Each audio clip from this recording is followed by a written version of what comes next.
Reason and Revolution. Hegel and the Rise of Social Theory. Herbert Marcuse. Preface. The content of a truly philosophical work does not remain unchanged with time.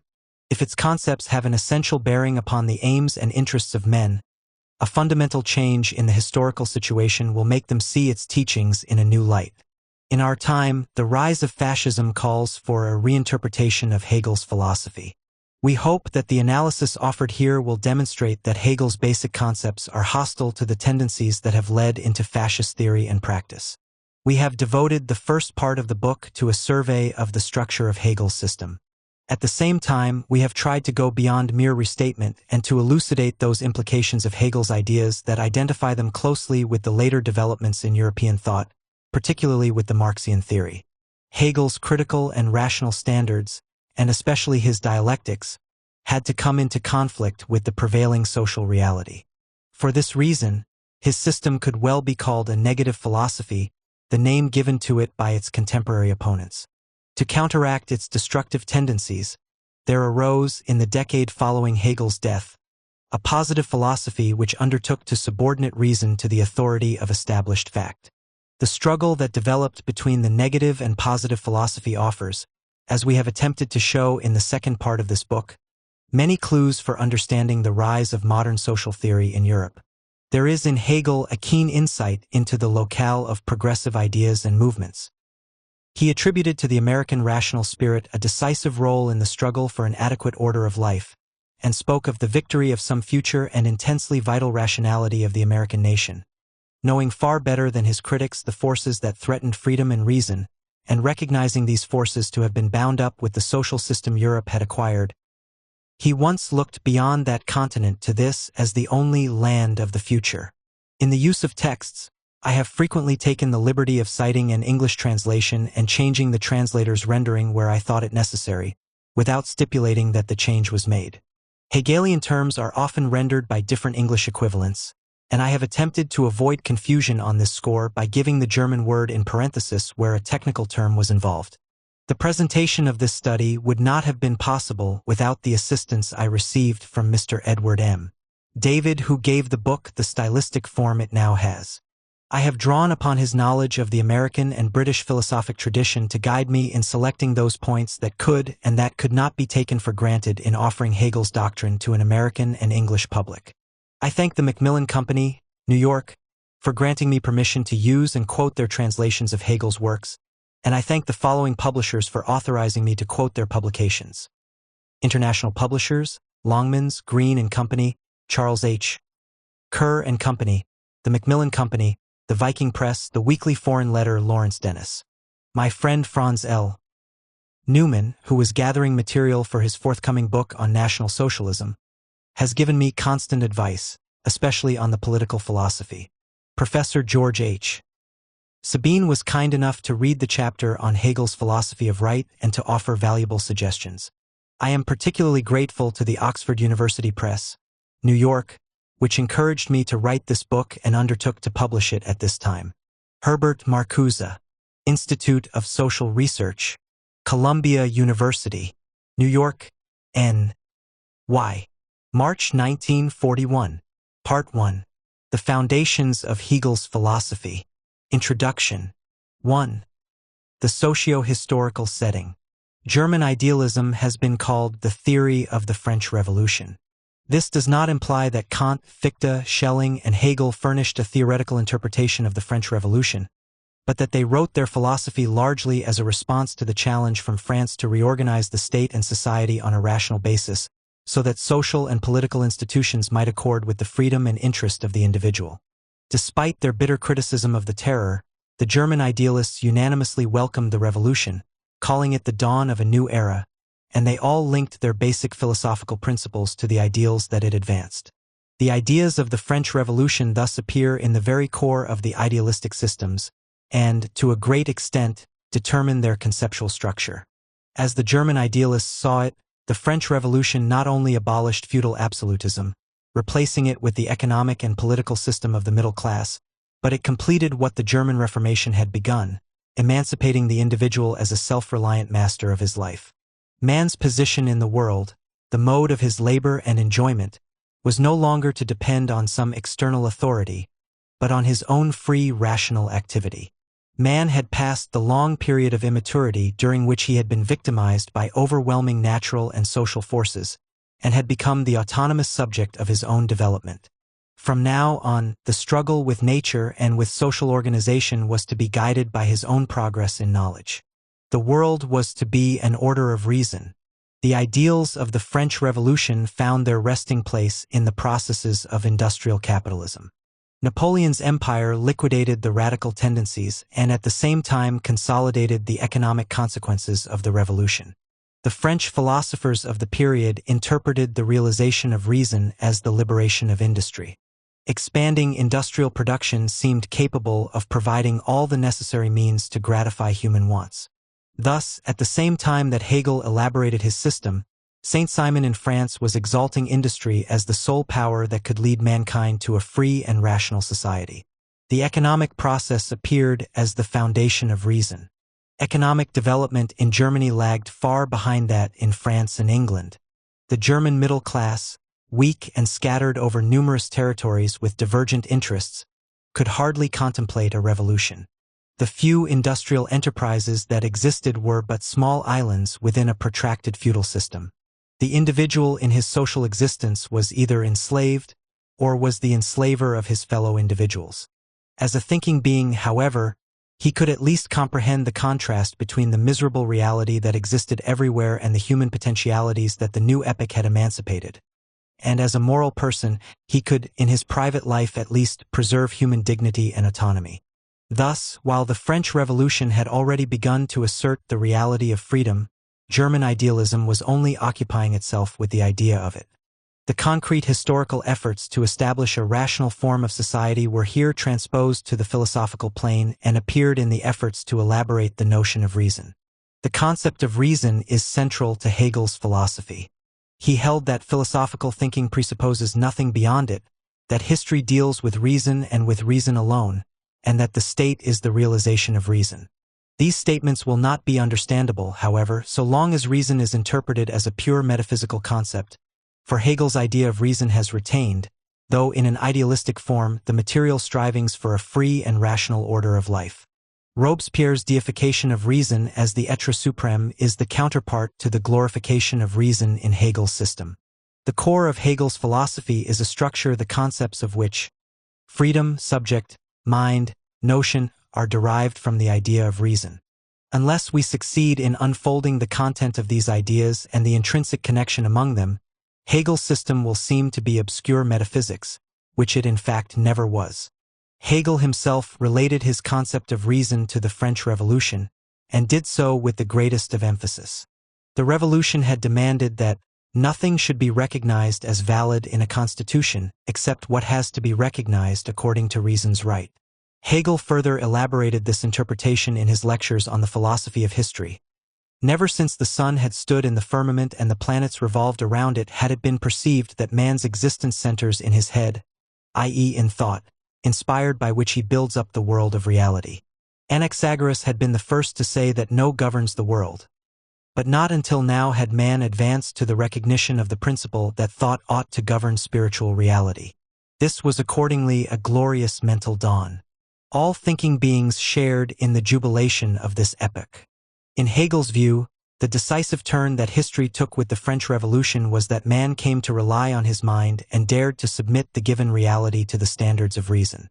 Hegel expounds the new development through a contrast between an employment of reason and an uncritical compliance with the prevailing conditions of life. Nothing is reason that is not the result of thinking. Man has set out to organize reality according to the demands of his free rational thinking instead of simply accommodating his thoughts to the existing order and the prevailing values. Man is a thinking being.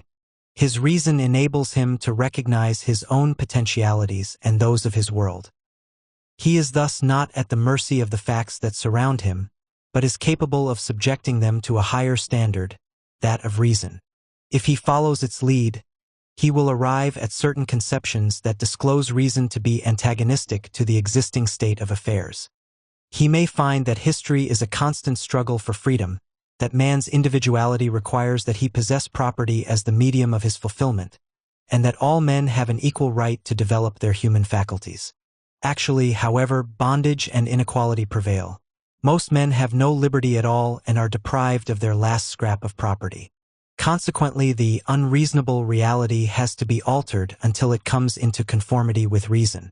In the given case, the existing social order has to be reorganized, absolutism and the remainders of feudalism have to be abolished, free competition has to be established, everyone has to be made equal before the law, and so on. According to Hegel, the French Revolution enunciated reason's ultimate power over reality. He sums this up by saying that the principle of the French Revolution asserted that thought ought to govern reality. The implications involved in this statement lead into the very center of his philosophy. Thought ought to govern reality. What men think to be true, right, and good ought to be realized in the actual organization of their societal and individual life. Thinking, however, varies among individuals, and the resulting diversity of individual opinions cannot provide a guiding principle for the common organization of life. Unless man possesses concepts and principles of thought that denote universally valid conditions and norms, his thought cannot claim to govern reality. In line with the tradition of Western philosophy, Hegel believes that such objective concepts and principles exist. Their totality he calls reason. The philosophies of the French Enlightenment and their revolutionary successors all posited reason as an objective historical force which, once freed from the fetters of despotism, would make the world a place of progress and happiness. They held that the power of reason, and not the force of weapons, will propagate the principles of our glorious revolution. By virtue of its own power, reason would triumph over social irrationality and overthrow the oppressors of mankind. All fictions disappear before truth, and all follies fall before reason. The implication, however, that reason will immediately show itself in practice is a dogma unsupported by the course of history. Hegel believed in the invincible power of reason as much as Robespierre did. That faculty which man can call his own, elevated above death and decay, is able to make decisions of itself. It announces itself as reason. Its lawmaking depends on nothing else, nor can it take its standards from any other authority on earth or in heaven. But to Hegel, reason cannot govern reality unless reality has become rational in itself. This rationality is made possible through the subjects entering the very content of nature and history. The objective reality is thus also the realization of the subject. It is this conception that Hegel summarized in the most fundamental of his propositions, namely, that being is, in its substance, a subject. The meaning of this proposition can only be understood through an interpretation of Hegel's logic, but we shall attempt to give a provisional explanation here that will be expanded later. The idea of the substance as subject conceives reality as a process wherein all being is the unification of contradictory forces. Subject denotes not only the epistemological ego or consciousness, but a mode of existence, to wit, that of a self-developing unity in an antagonistic process. Everything that exists is real only insofar as it operates as a self through all the contradictory relations that constitute its existence. It must thus be considered a kind of subject that carries itself forward by unfolding its inherent contradictions. For example, a stone is a stone only insofar as it remains the same thing, a stone, throughout its action and reaction upon the things and processes that interact with it. It gets wet in the rain. It resists the axe. It withstands a certain load before it gives way. Being a stone is a continuous holding out against everything that acts on the stone. It is a continuous process of becoming and being a stone. To be sure, the becoming is not consummated by the stone as a conscious subject. The stone is changed in its interactions with rain, axe, and load. It does not change itself. A plant, on the other hand, unfolds and develops itself.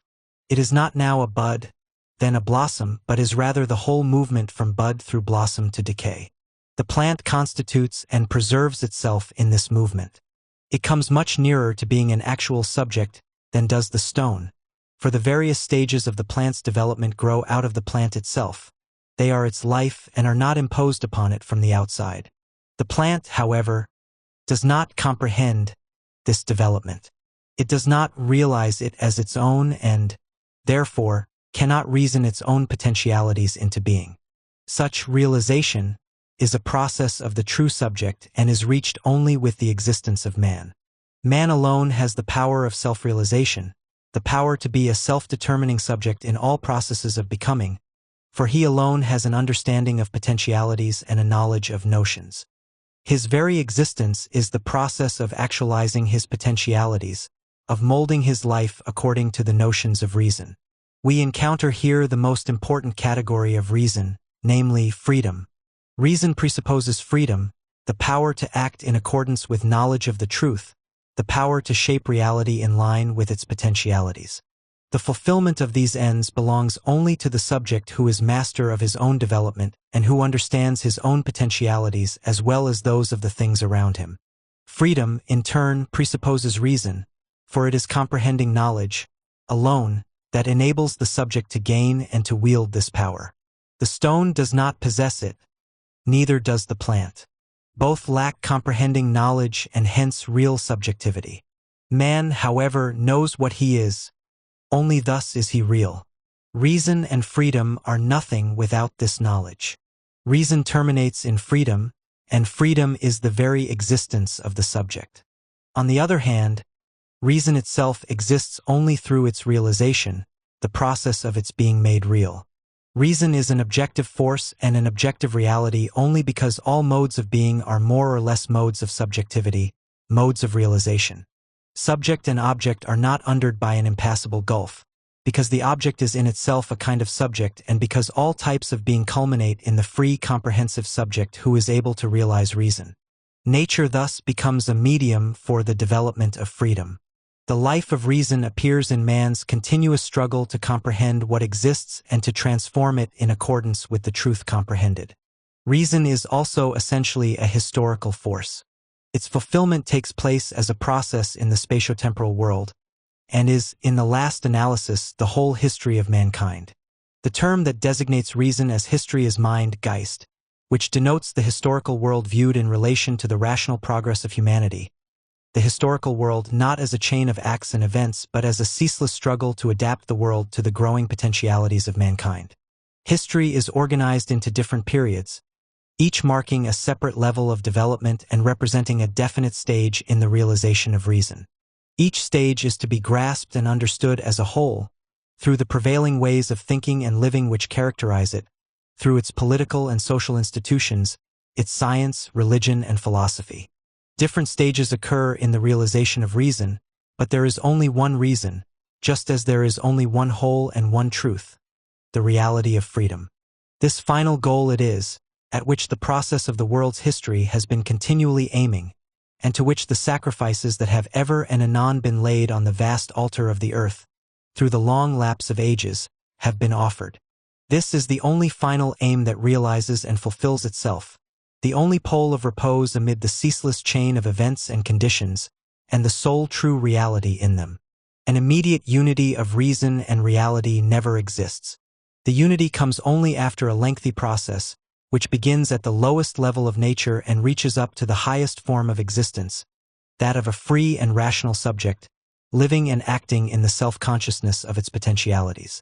As long as there is any gap between real and potential, the former must be acted upon and changed until it is brought into line with reason. As long as reality is not shaped by reason, it remains no reality at all in the emphatic sense of the word. Thus reality changes its meaning within the conceptual structure of Hegel's system.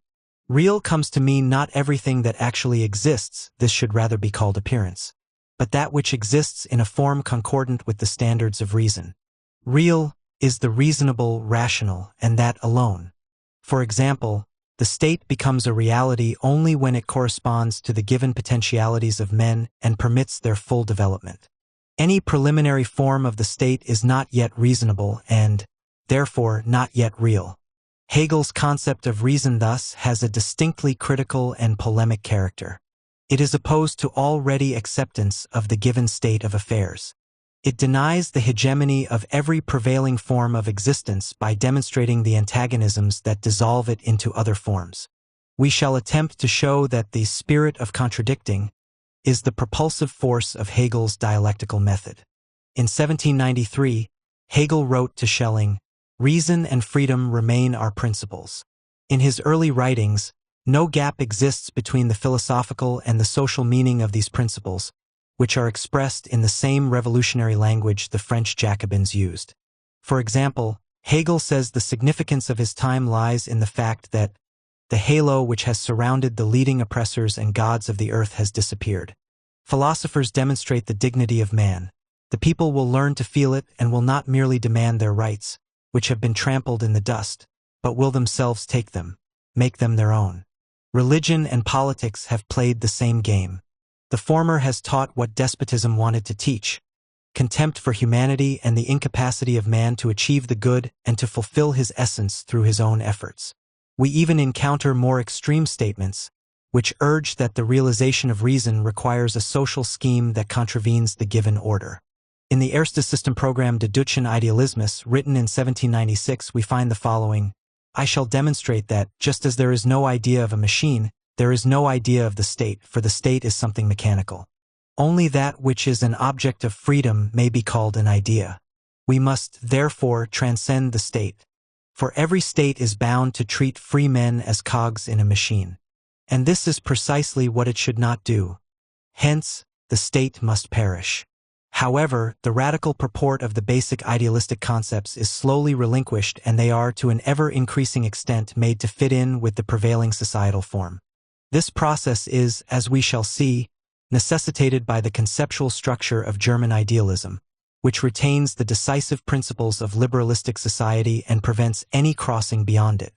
The particular form, however, that the reconciliation between philosophy and reality assumed in Hegel's system was determined by the actual situation of Germany in the period when he elaborated his system. Hegel's early philosophical concepts were formulated amid a decaying German Reich.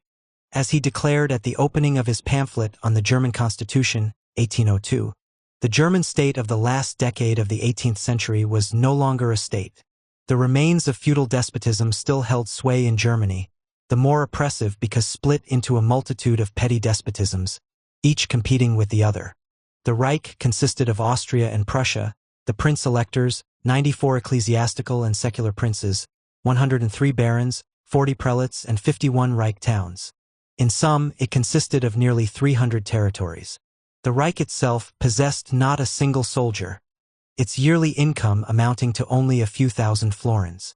There was no centralized jurisdiction.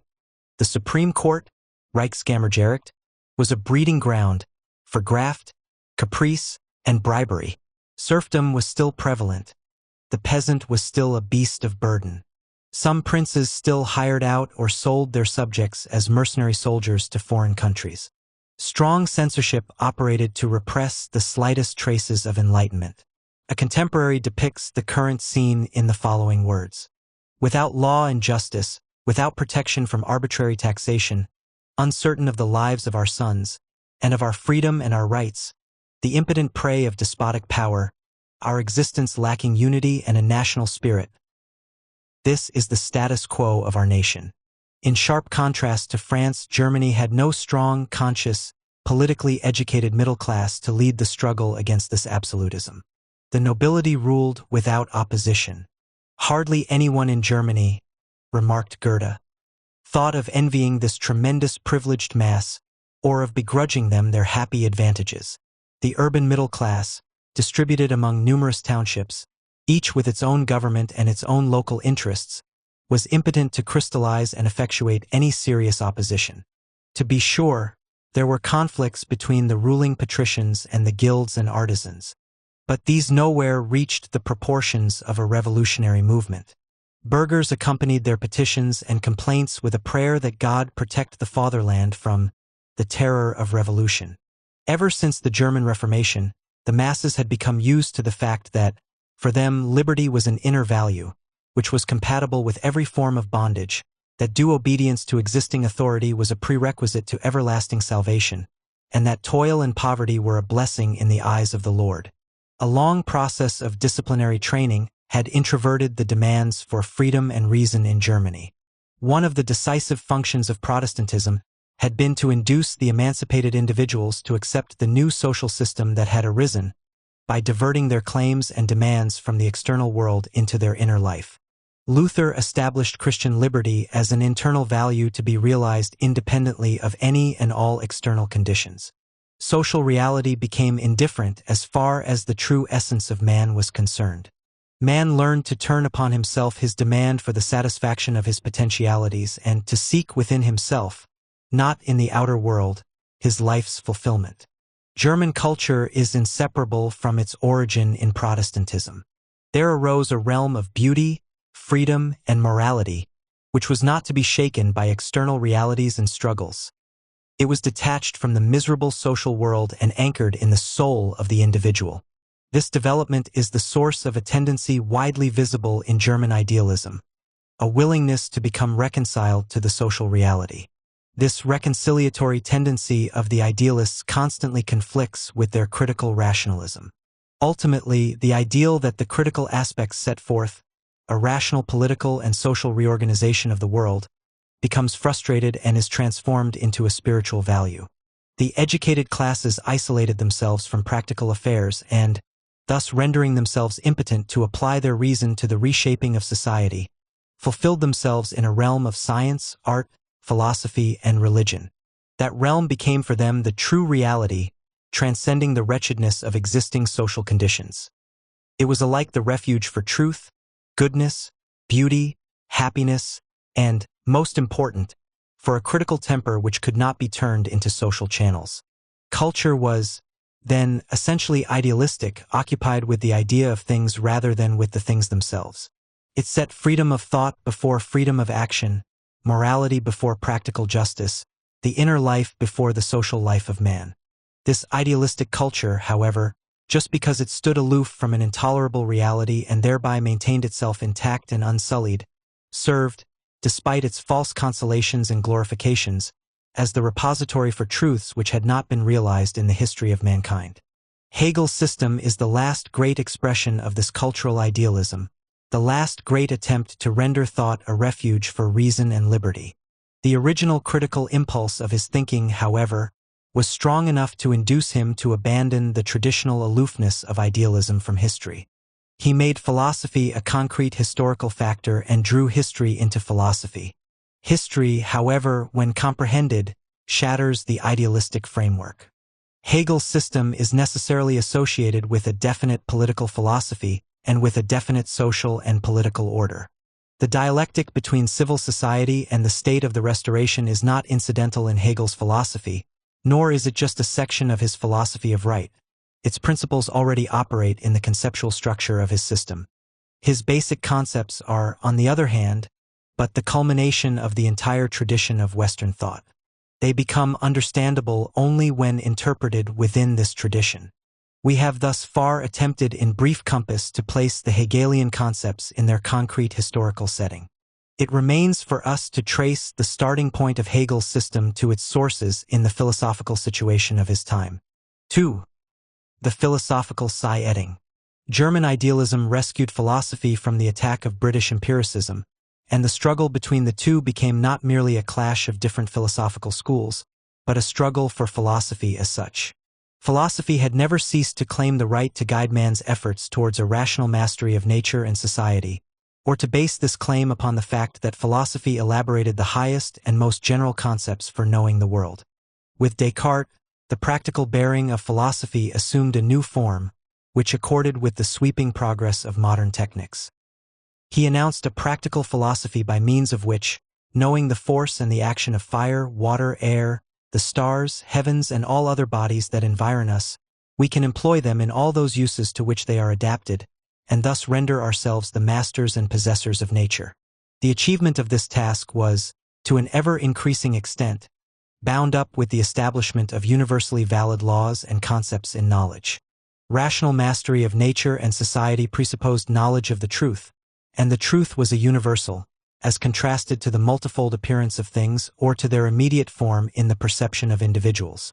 This principle was already alive in the earliest attempts of Greek epistemology. The truth is universal and necessary and thus contradicts the ordinary experience of change and accident.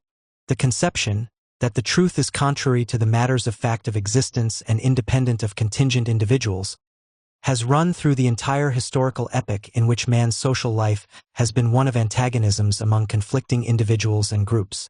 The universal has been hypostatized as a philosophical reaction to the historical fact that, in society, only individual interests prevail, while the common interest is asserted only behind the back of the individual. The contrast between universal and individual took on an aggravated form when, in the modern era, slogans of general freedom were raised, and it was held that an appropriate social order could be brought about only through the knowledge and activity of emancipated individuals. All men were declared free and equal. Yet, in acting according to their knowledge and in the pursuit of their interest, they created and experienced an order of dependence, injustice, and recurring crises. The general competition between free economic subjects did not establish a rational community which might safeguard and gratify the wants and desires of all men. The life of men was surrendered to the economic mechanisms of a social system that related individuals to one another as isolated buyers and sellers of commodities. This actual lack of a rational community was responsible for the philosophical quest for the unity, Einheit, and universality, Allgemeinheit, of reason. Does the structure of individual reasoning, the subjectivity, yield any general laws and concepts that might constitute universal standards of rationality? Can a universal rational order be built upon the autonomy of the individual? In expanding an affirmative answer to these questions, the epistemology of German idealism aimed at a unifying principle that would preserve the basic ideals of individualistic society without falling victim to its antagonisms. The British empiricists had demonstrated that not a single concept or law of reason could lay claim to universality, that the unity of reason is but the unity of custom or habit, adhering to the facts but never governing them. According to the German idealists, this attack jeopardized all efforts to impose an order on the prevailing forms of life. Unity and universality were not to be found in empirical reality. They were not given facts. Moreover, the very structure of empirical reality seemed to warrant the assumption that they could never be derived from the given facts. If men did not succeed, however, in creating unity and universality through their autonomous reason and even in contradiction to the facts, they would have to surrender not only their intellectual but also their material existence to the blind pressures and processes of the prevailing empirical order of life. The problem was thus not merely a philosophical one, but concerned the historical destiny of humanity. The German idealists recognized the concrete historical manifestations of the problem. This is clear in the fact that all of them connected the theoretical with the practical reason. The idealistic counterattack was provoked not by the empiricist approaches of Locke and Hume, but by their refutation of general ideas. We have attempted to show that reason's right to shape reality depended upon man's ability to hold generally valid truths. Reason could lead beyond the brute fact of what is, to the realization of what ought to be, only by virtue of the universality and necessity of its concepts, which in turn are the criteria of its truth. These concepts the empiricists denied. General ideas, said Locke, are the inventions and creatures of the understanding, made by it for its own use, and concern only signs. When therefore we quit particulars, the generals that rest are only the creatures of our own making. For Hume, general ideas are abstracted from the particular, and represent the particular and the particular only. They can never provide universal rules or principles. If Hume was to be accepted, the claim of reason to organize reality had to be rejected. For as we have seen, this claim was based upon reason's faculty to attain truths, the validity of which was not derived from experience and which could in fact stand against experience. 'Tis not reason, which is the guide of life, but custom. This conclusion of the empiricist investigations did more than undermine metaphysics. It confined men within the limits of the given, within the existing order of things and events.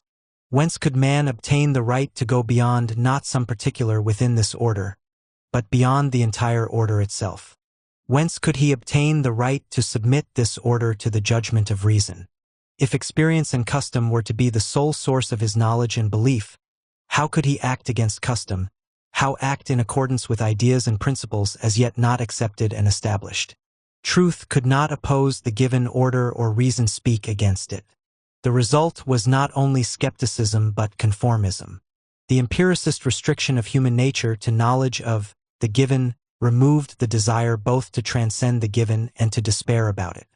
For nothing is more certain than that despair has almost the same effect upon us as enjoyment, and that we are no sooner acquainted with the impossibility of satisfying any desire than the desire itself vanishes.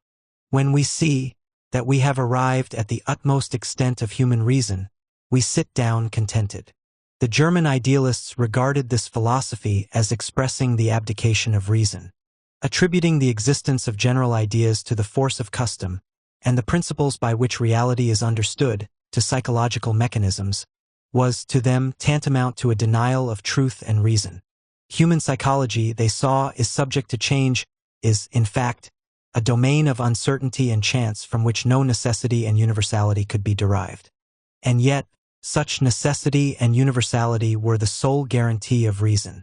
Unless, the idealists declared, the general concepts that claimed such necessity and universality could be shown to be more than the product of imagination, could be shown to draw their validity neither from experience nor from individual psychology, unless, in other words, they were shown applicable to experience without arising from experience, reason would have to bow to the dictates of the empirical teaching. And if cognition by reason, that is, by concepts that are not derived from experience, means metaphysics, then the attack upon metaphysics was at the same time an attack upon the conditions of human freedom, for the right of reason to guide experience was a proper part of these conditions. Kant adopted the view of the empiricists that all human knowledge begins with and terminates in experience, that experience alone provides the material for the concepts of reason. There is no stronger empiricist statement than that which opens his critique of pure reason. All thought must, directly or indirectly, relate ultimately to intuitions, and therefore, with us, to sensibility, because in no other way can an object be given to us. Kant maintains, however, that the empiricists had failed to demonstrate that experience also furnishes the means and modes by which this empirical material is organized.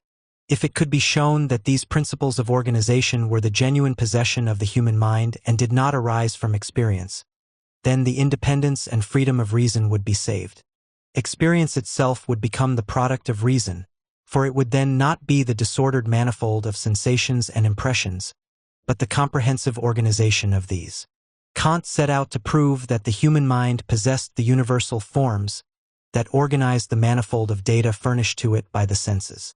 The forms of intuition, space and time, and the forms of understanding, the categories, are the universals through which the mind orders the sense manifold into the continuum of experience. They are a priori to each and every sensation and impression so that we get and arrange impressions under these forms. Experience presents a necessary and universal order only by virtue of the a priori activity of the human mind, which perceives all things and events in the form of space and time and comprehends them under the categories of unity, reality, substantiality, causality, and so on. These forms and categories are not derived from experience, for, as Hume had pointed out, no impression or sensation can be found that corresponds to them. Yet experience, as an organized continuum, originates in them. They are universally valid and applicable because they constitute the very structure of the human mind. The world of objects, as a universal and necessary order, is produced by the subject, hot by the individual, but by those acts of intuition and understanding that are common to all individuals, since they constitute the very conditions of experience. This common structure of the mind Kant designates as transcendental consciousness. It consists of the forms of intuition and of understanding, which, in Kant's analysis, are not static frames, but forms of operation that exist only in the act of apprehending and comprehending.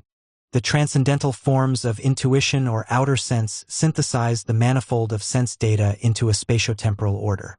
By virtue of the categories, the results of this are brought into the universal and necessary relations of cause and effect, substance, reciprocity, and so on. And this entire complex is unified in the transcendental apperception, which relates all experience to the thinking ego, thereby giving experience the continuity of being my experience. These processes of synthesis, a priori and common to all minds, hence universal, are interdependent and are brought to bear in toto in every act of knowledge. What Kant calls the highest synthesis, that of transcendental apperception, is the awareness of an I think, which accompanies every experience. Through it, the thinking ego knows itself as continuous, present, and active throughout the series of its experiences. The transcendental apperception, therefore, is the ultimate basis for the unity of the subject and, hence, for the universality and necessity of all the objective relations. Transcendental consciousness depends on the material received through the senses. The multitude of these impressions, however, becomes an organized world of coherent objects and relations only through the operations of transcendental consciousness. Since, then, we know the impressions only in the context of the a priori forms of the mind, we cannot know how or what the things in themselves are that give rise to the impressions. These things in themselves, presumed to exist outside of the forms of the mind, remain completely unknowable. Hegel regarded this skeptical element of Kant's philosophy as vitiating to his attempt to rescue reason from the empiricist onslaught. As long as the things in themselves were beyond the capacity of reason, reason remained a mere subjective principle without power over the objective structure of reality. And the world thus fell into two separate parts: subjectivity and objectivity, understanding and sense, thought and existence. This separation was not primarily an epistemological problem for Hegel. Time and again he stressed that the relation between subject and object, their opposition, denoted a concrete conflict in existence, and that its solution, the union of the opposites, was a matter of practice as well as of theory. Later, he described the historical form of the conflict as the alienation Entfremdung of mind, signifying that the world of objects, originally the product of man's labor and knowledge, becomes independent of man and comes to be governed by uncontrolled forces and laws in which man no longer recognizes his own self.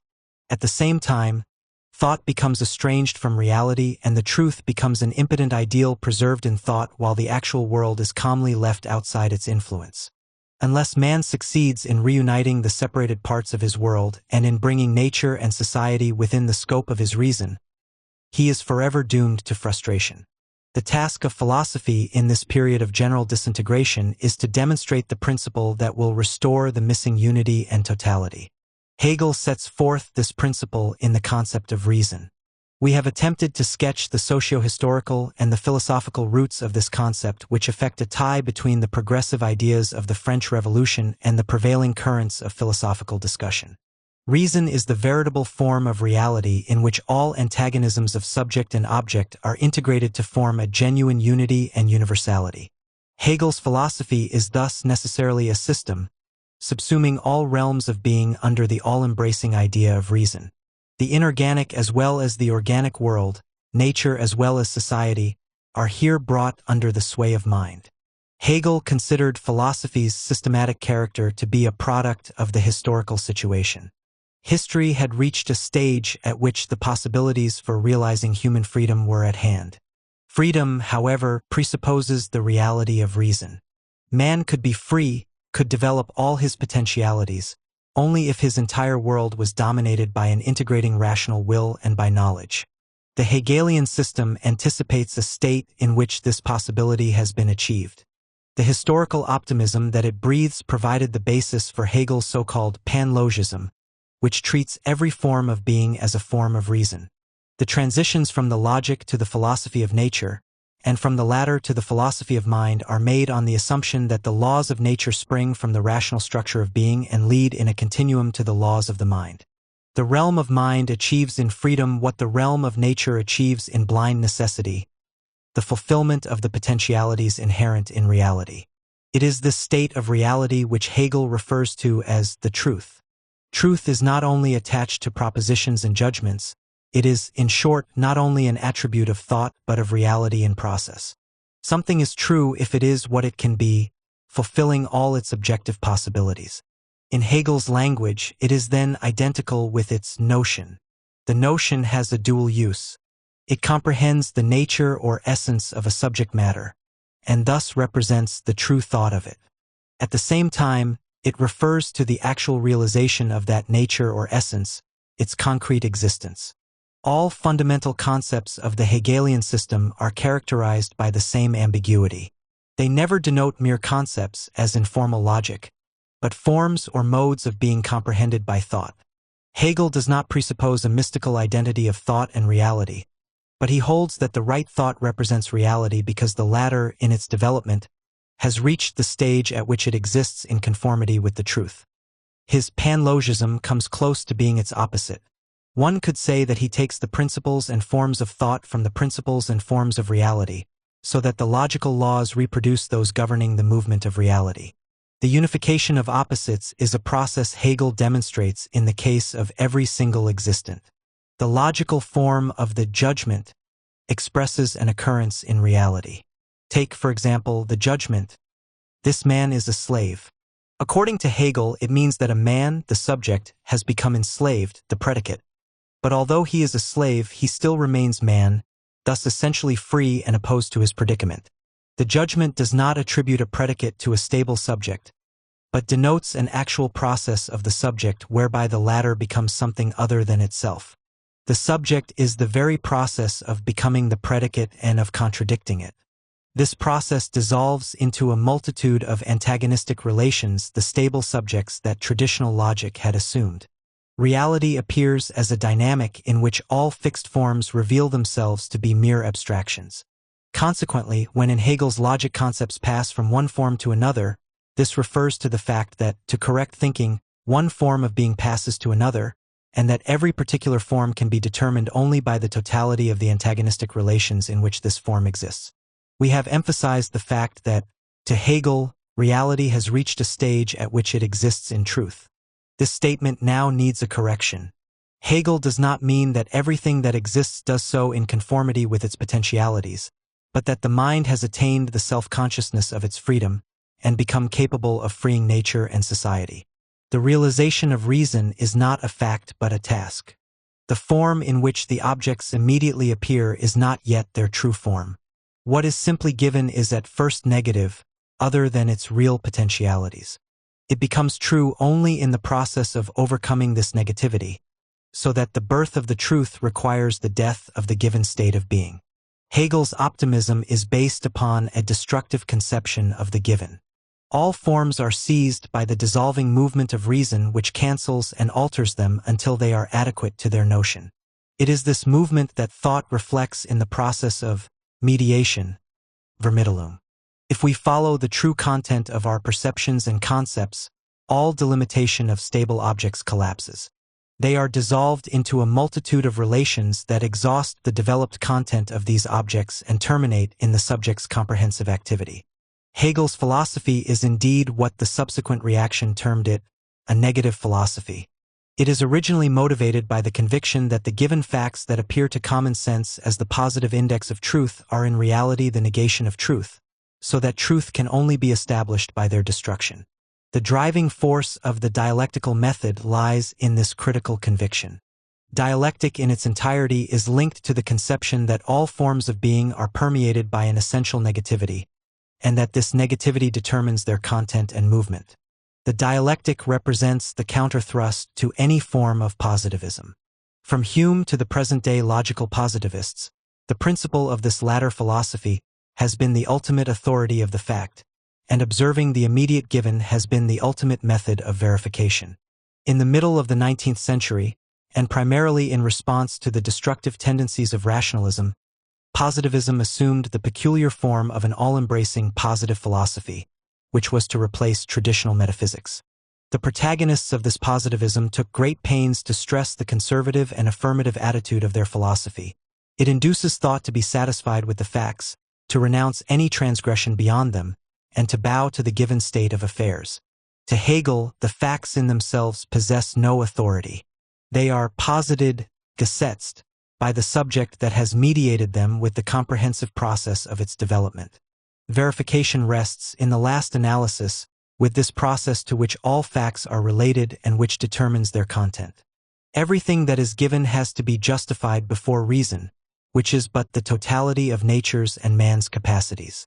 Hegel's philosophy, however, which begins with the negation of the given and retains this negativity throughout, concludes with the declaration that history has achieved the reality of reason.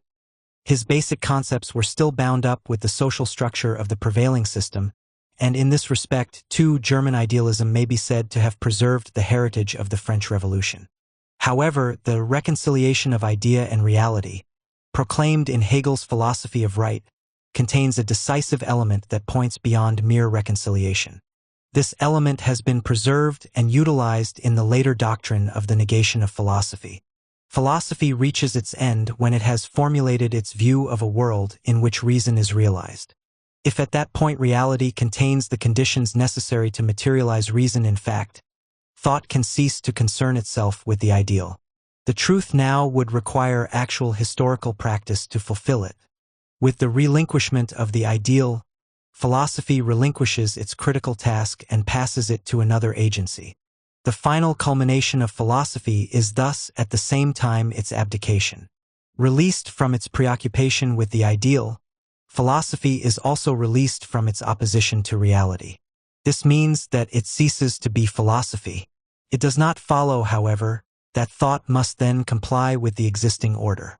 Critical thinking does not cease, but assumes a new form. The efforts of reason devolve upon social theory and social practice. Hegel's philosophy shows 5 different stages of development. 1. The period from 1790 to 1800 marks the attempt to formulate a religious foundation for philosophy, exemplified in the collected papers of the period, the Theologische Jugendschriften. 2. 1800 to 1801 saw the formulation of Hegel's philosophical standpoint and interests through critical discussion of contemporary philosophical systems, especially those of Kant, Fichte, and Schelling. Hegel's main works of this period are the Differens de Fichteschen und Schellingschen Systems der Philosophie, Glauben und Wissen, and other articles in the Kritische Journal der Philosophie. 3. The years 1801 to 1806 yielded the Genenser system, the earliest form of Hegel's complete system. This period was documented by the Genenser Logik und Metaphysik, Genenser Realphilosophie, and the System der Sittlichkeit. 4. 1807, the publication of the Phenomenology of Mind. 5. The period of the final system, which was outlined as early as 1808 to 11 in the Philosophische Propädeutik, but was not consummated until 1817. To this period belong the works that make up the bulk of Hegel's writing: The Science of Logic, 1812 to 16, the Encyclopedia of the Philosophical Sciences, 1817, 1827, 1830, the Philosophy of Right, 1821, and the various Berlin lectures on the philosophy of history, the history of philosophy, aesthetics, and religion. The elaboration of Hegel's philosophic system is accompanied by a series of political fragments that attempt to apply his new philosophical ideas to concrete historical situations.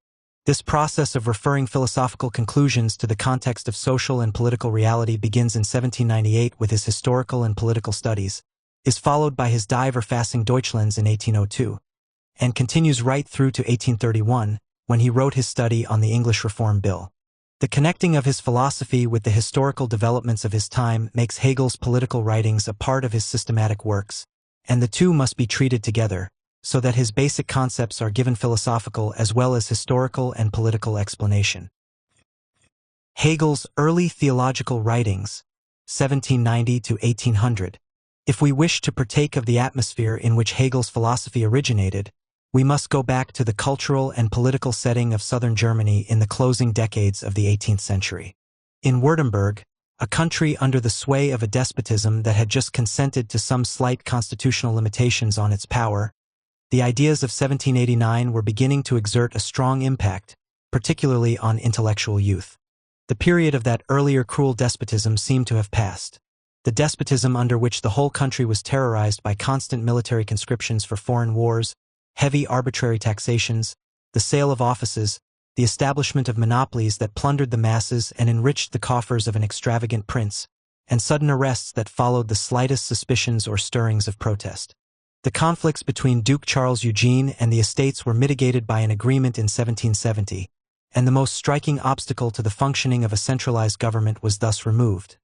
But the result was only to divide absolutism between the personal rule of the Duke and the interests of the feudal oligarchy. The German Enlightenment, however, this weaker counterpart of the English and French philosophy that had shattered the ideological framework of the absolutist state, had filtered into the cultural life of Württemberg. The Duke was a pupil of the enlightened despot, Frederick II of Prussia, and in the latter period of his rule, he indulged in an enlightened absolutism. The spirit of the Enlightenment went forward in the schools and universities that he promoted. Religious and political problems were discussed in terms of 18th-century rationalism. The dignity of man was extolled, as was his right to shape his own life against all obsolete forms of authority and tradition, and tolerance and justice were praised. But the young generation that was then attending the Theological University of Tübingen, among them Hegel, Schelling, and Hölderlin, was above all impressed by the contrast between these ideals and the miserable actual condition of the German Reich. There was not the slightest chance for the rights of man to take their place in a reorganized state and society. True, the students sang revolutionary songs and translated the Marseillaise. They perhaps planted liberty trees and shouted against the tyrants and their henchmen.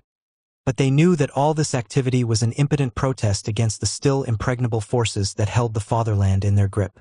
All that could be hoped for was a modicum of constitutional reform, which might better balance the weight of power between the prince and the estates.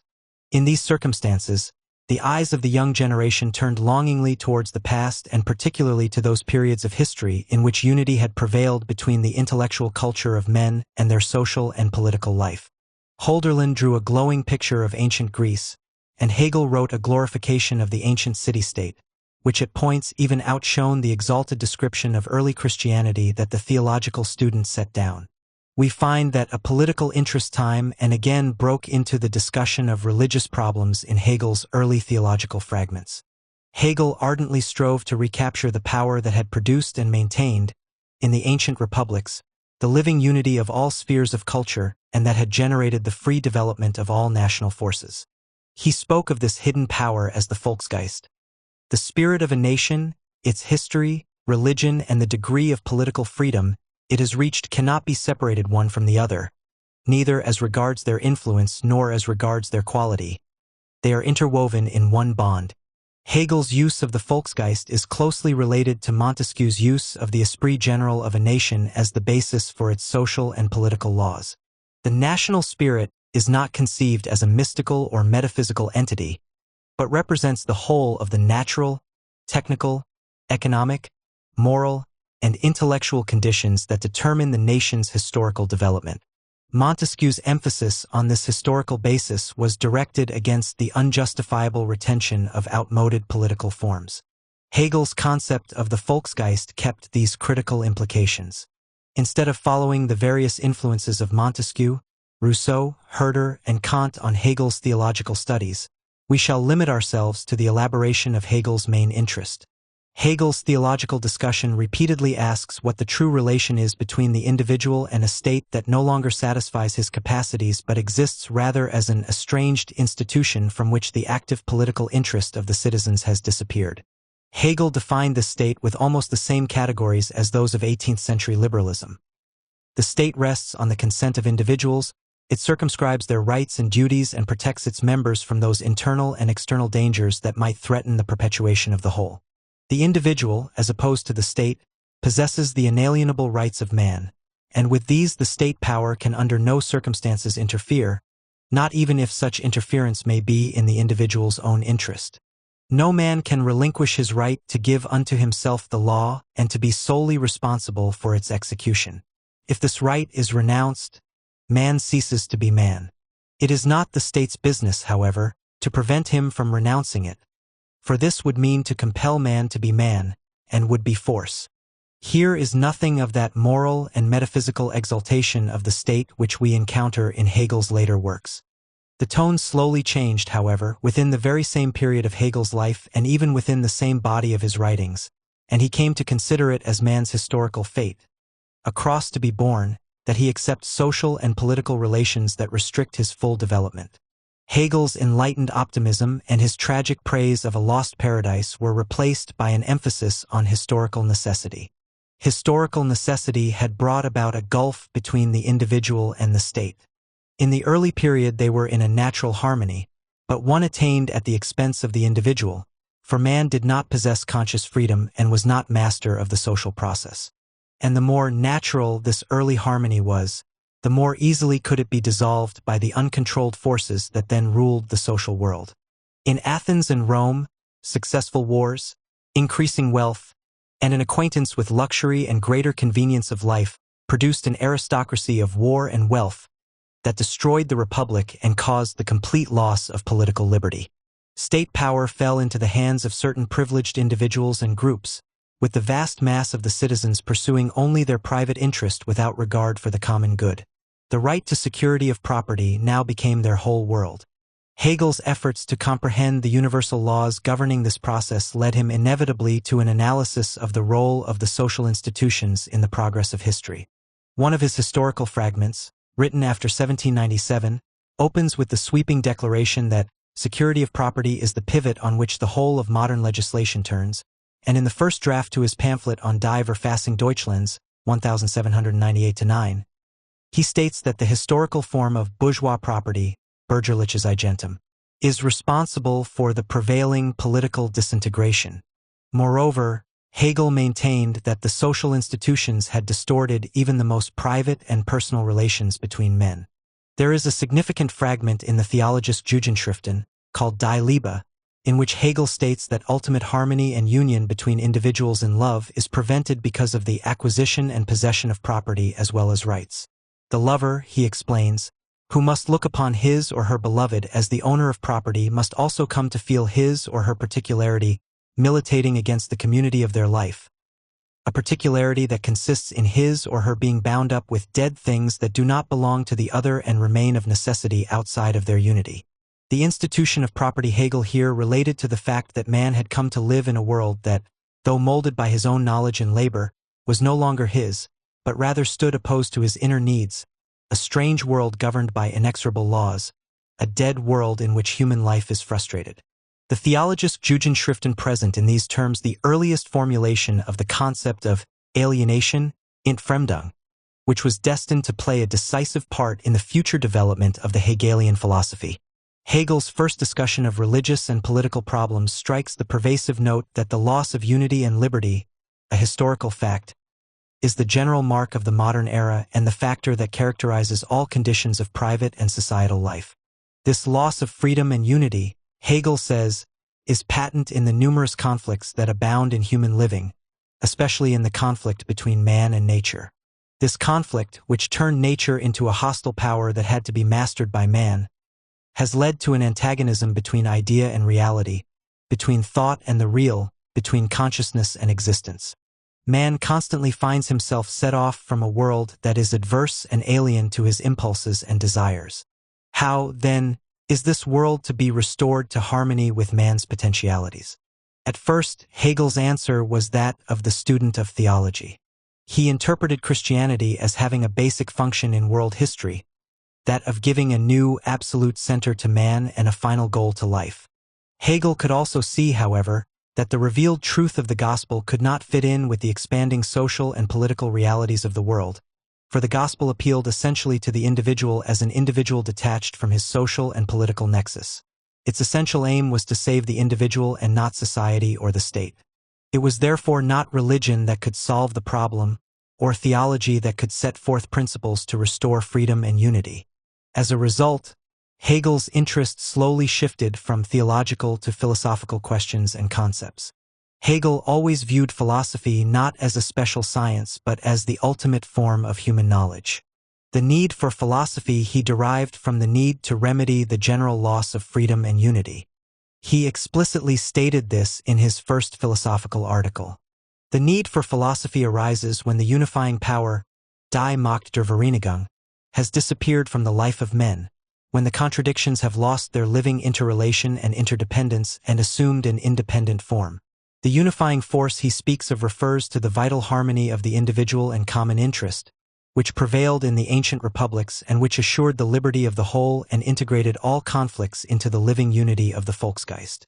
When this harmony was lost, man's life became overwhelmed by pervasive conflicts that could no longer be controlled by the whole. We have already mentioned the terms in which Hegel characterized these conflicts. Nature was set against man, reality was estranged from the idea, and consciousness opposed to existence. He next summarized all these oppositions as having the general form of a conflict between subject and object, and in this way he connected his historical problem to the philosophical one that had dominated European thought since Descartes. Man's knowledge and will had been pushed into a subjective world, whose self-certainty and freedom confronted an objective world of uncertainty and physical necessity. The more Hegel saw that the contradictions were the universal form of reality, the more philosophical his discussion became. Only the most universal concepts could now grasp the contradictions, and only the ultimate principles of knowledge could yield the principles to resolve them. At the same time, even the most abstract of Hegel's concepts retained the concrete denotation of his questions. Philosophy was charged with a historical mission: to give an exhaustive analysis of the contradictions prevailing in reality and to demonstrate their possible unification. The dialectic developed out of Hegel's view that reality was a structure of contradictions. The Theologische Jugendschriften still covered the dialectic over with a theological framework, but even there the philosophical beginnings of the dialectical analysis can already be traced. The first concept Hegel introduces as the unification of contradictions is the concept of life. We might better understand the peculiar role Hegel attributed to the idea of life if we recognize that for him all contradictions are resolved and yet preserved in reason. Hegel conceived life as mind, that is to say, as a being able to comprehend and master the all-embracing antagonisms of existence. In other words, Hegel's concept of life points to the life of a rational being and to man's unique quality among all other beings. Ever since Hegel, the idea of life has been the starting point for many efforts to reconstruct philosophy in terms of man's concrete historical circumstance and to overcome thereby the abstract and remote character of rationalist philosophy. Life is distinguished from all other modes of being by its unique relation to its determinations and to the world as a whole. Each inanimate object is, by virtue of its particularity and its limited and determinate form, different from and opposed to the genus. The particular contradicts the universal, so that the latter does not fulfill itself in the former. The living, however, differs from the non-living in this respect, for life designates a being whose different parts and states, Zustand, are integrated into a complete unity, that of a subject. In life, the particular is at the same time a branch of the infinite tree of life. Every part outside the whole is at the same time the whole life. Each living individual is also a manifestation of the whole of life, in other words, possesses the full essence or potentialities of life. Furthermore, though every living being is determinate and limited, it can supersede its limitations by virtue of the power it possesses as a living subject. Life is at first a sequence of determinate, objective conditions, objective, because the living subject finds them outside of itself, limiting its free self-realization. The process of life, however, consists in continuously drawing these external conditions into the enduring unity of the subject. The living being maintains itself as a self by mastering and annexing the manifold of determinate conditions it finds, and by bringing all that is opposed to itself into harmony with itself. The unity of life, therefore, is not an immediate and natural one, but the result of a constant active overcoming of everything that stands against it. It is a unity that prevails only as the result of a process of mediation, Vermittlung, between the living subject as it is and its objective conditions. The mediation is the proper function of the living self as an actual subject, and at the same time it makes the living self an actual subject. Life is the first form in which the substance is conceived as subject and is thus the first embodiment of freedom. It is the first model of a real unification of opposites and hence the first embodiment of the dialectic. Not all forms of life, however, represent such a complete unity. Only man, by virtue of his knowledge, can achieve the idea of life. We have already indicated that for Hegel a perfect union of subject and object is a prerequisite to freedom. The union presupposes a knowledge of the truth, meaning thereby a knowledge of the potentialities of both subject and object. Man alone is able to transform objective conditions so that they become a medium for his subjective development. And the truth he holds frees not only his own potencies, but those of nature as well. He brings the truth into the world, and with it is able to organize the world in conformity with reason. Hegel illustrates this point in the Mission of John the Baptist, and for the first time advances the view that the world is in its very essence the product of man's historical activity. The world and all its relations and determinations are the work of the gamma pi nu phi omega tau, of man's self-development. The conception of the world as a product of human activity and knowledge henceforth persists as the driving force of Hegel's system.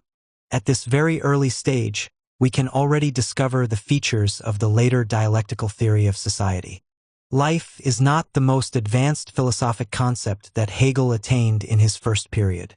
The system fragment, in which he gives a more precise elaboration of the philosophic import of the antagonism between subject and object and between man and nature, uses the term mind, Geist, to designate the unification of these disparate domains. Mind is essentially the same unifying agency as life. Infinite life may be called a mind because mind connotes the living unity amid the diversity. Mind is the living law that unifies the diversity so that the latter becomes living. But although it means no more than life, the concept mind lays emphasis on the fact that the unity of life is, in the last analysis, the work of the subject's free comprehension and activity, and not of some blind natural force. The Theologische Gegenschriften yield yet another concept that points far into Hegel's later logic. In a fragment entitled Glauben und Wissen, Hegel declares, unification and being sane are equivalent. The copula is in every proposition expresses a unification of subject and predicate, in other words, a being. An adequate interpretation of this statement would require a thorough discussion of the basic developments in European philosophy since Aristotle. We can here only intimate some of the background and content of the formulation.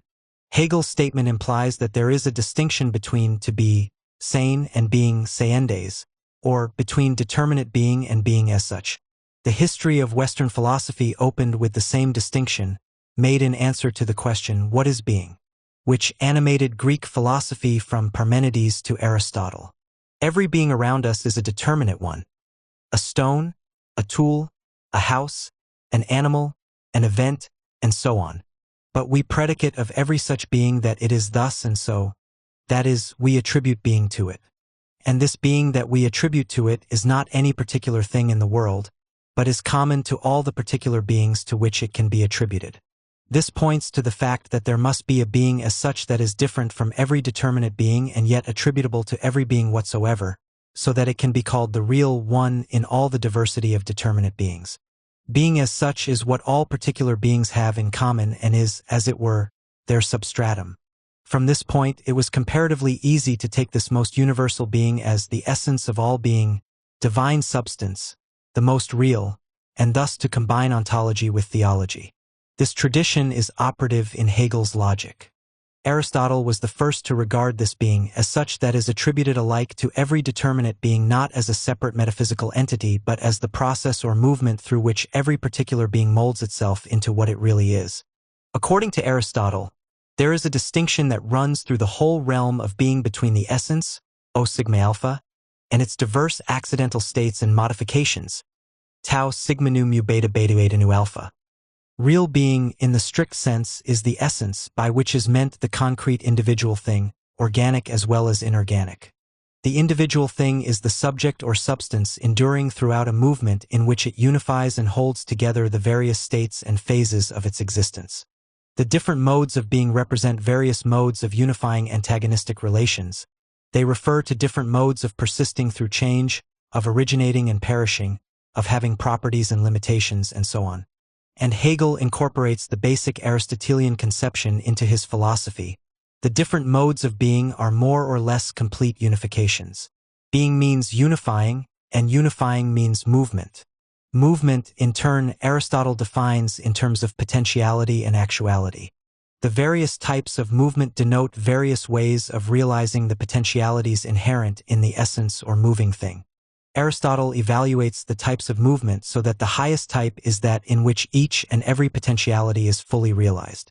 A being that moves or develops according to the highest type would be pure sphagitia. It would have no material of realization outside of or alien to itself, but would be entirely itself at every moment of its existence. If such a being were to exist, its whole existence would consist in thinking. A subject whose self-activity is thought has no estranged and external object. Thinking grasps and holds the object as thought, and reason apprehends reason. The veritable being is veritable movement, and the latter is the activity of perfect unification of the subject with its object. The true being is therefore thought and reason. Hegel concludes his presentation in the Encyclopedia of the Philosophical Sciences with the paragraph from Aristotle's Metaphysics in which the veritable being is explained to be reason. This is significant as more than a mere illustration. For Hegel's philosophy is in a large sense a reinterpretation of Aristotle's ontology, rescued from the distortion of metaphysical dogma and linked to the pervasive demand of modern rationalism that the world be transformed into a medium for the freely developing subject, that the world become, in short, the reality of reason. Hegel was the first to rediscover the extremely dynamic character of the Aristotelian metaphysic, which treats all being as process and movement, a dynamic that had got entirely lost in the formalistic tradition of Aristotelianism. Aristotle's conception that reason is the veritable being is carried through by sundering this being from the rest of the world. The nous is neither the cause nor creator of the world, and is its prime mover only through a complicated system of intermediaries. Human reason is but a weak copy of this nous. Nevertheless, the life of reason is the highest life and highest good on earth. The conception is intimately connected with a reality offering no adequate fulfillment of the proper potentialities of men and things, so that the fulfillment was located in an activity that was most independent of the prevailing incongruencies of reality. The elevation of the realm of mind to the position of the sole domain of freedom and reason was conditioned by a world of anarchy and bondage. The historical conditions still prevailed in Hegel's time. The visible potentialities were actualized in neither society nor nature, and men were not free subjects of their lives. And since ontology is the doctrine of the most general forms of being, and as such reflects human insight into the most general structure of reality, there can be little wonder that the basic concepts of Aristotelian and Hegelian ontology were the same. 2. Towards the System of Philosophy, 1800 to 1802. 1. The first philosophical writings. In 1801, Hegel began his academic career in Jena, then the Philosophic Center of Germany. Fichte had taught there until 1799, and Schelling was appointed professor in 1798.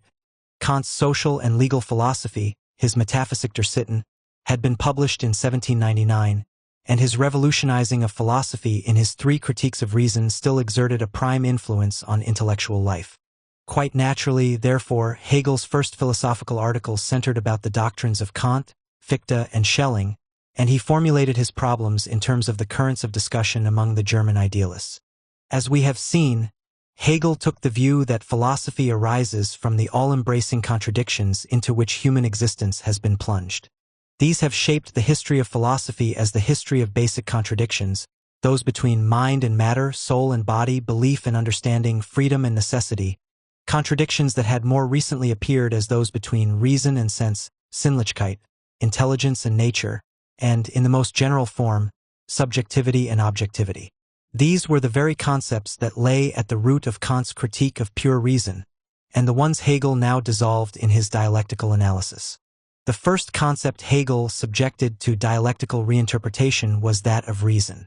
Kant had made the basic distinction between reason, Vernunft, and understanding, Verstand. Hegel gave both concepts new meaning and made them the starting point of his method. For him, the distinction between understanding and reason is the same as that between common sense and speculative thinking, between undialectical reflection and dialectical knowledge. The operations of the understanding yield the usual type of thinking that prevails in everyday life as well as in science. The world is taken as a multitude of determinate things, each of which is demarcated from the other. Each thing is a distinct, delimited entity related as such to other likewise delimited entities. The concepts that are developed from these beginnings, and the judgments composed of these concepts, denote and deal with isolated things and the fixed relations between such things. The individual determinations exclude one another as if they were atoms or monads. The one is not the other and can never become the other. To be sure, things change and so do their properties, but when they do so, one property or determination disappears and another takes its place. An entity that is isolated and delimited in this way Hegel calls finite, das Endliche. Understanding, then, conceives a world of finite entities, governed by the principle of identity and opposition. Everything is identical with itself and with nothing else. It is, by virtue of its self-identity, opposed to all other things. It can be connected and combined with them in many ways, but it never loses its own identity and never becomes something other than itself. When red litmus paper turns blue or day changes to night, a here and now existence ceases to be here and now, and some other thing takes its place. When a child becomes a man, one set of properties, those of childhood, is replaced by another, those of manhood. Red and blue, light and dark, childhood and manhood, eternally remain irreconcilable oppositions. The operations of understanding thus divide the world into numberless polarities, and Hegel uses the expression isolated reflection, isolierty reflection, to characterize the manner in which understanding forms and connects its polar concepts. The rise and spread of this kind of thinking Hegel connects with the origin and prevalence of certain relationships in human life. The antagonisms of isolated reflection express real antagonisms. Thinking could come to understand the world as a fixed system of isolated things and indissoluble oppositions only when the world had become a reality removed from the true wants and needs of mankind. Isolation and opposition are not, however, the final state of affairs. The world must not remain a complex of fixed disparates. The unity that underlies the antagonisms must be grasped and realized by reason, which has the task of reconciling the opposites and sublating them in a true unity. The fulfillment of reason's task would at the same time involve restoring the lost unity in the social relations of men. As distinguished from the understanding, reason is motivated by the need to restore the totality. How can this be done? First, says Hegel, by undermining the false security that the perceptions and manipulations of the understanding provide. The common-sense view is one of indifference and security, the indifference of security. Satisfaction with the given state of reality and acceptance of its fixed and stable relations make men indifferent to the as yet unrealized potentialities that are not given with the same certainty and stability as the objects of sense. Common sense mistakes the accidental appearance of things for their essence, and persists in believing that there is an immediate identity of essence and existence. The identity of essence and existence, per contra, can only result from the enduring effort of reason to create it. It comes about only through a conscious putting into action of knowledge, the primary condition for which is the abandonment of common sense and mere understanding for speculative thinking. Hegel insists that only this kind of thinking can get beyond the distorting mechanisms of the prevailing state of being. Speculative thinking compares the apparent or given form of things to the potentialities of those same things, and in so doing distinguishes their essence from their accidental state of existence. This result is achieved not through some process of mystical intuition, but by a method of conceptual cognition, which examines the process whereby each form has become what it is. Speculative thinking conceives the intellectual and material world not as a totality of fixed and stable relations, but as a becoming, and its being as a product and a producing. What Hegel calls speculative thinking is in effect his earliest presentation of dialectical method. The relation between dialectical thinking, reason, and isolating reflection, understanding, is clearly defined. The former criticizes and supersedes the fixed oppositions created by the latter.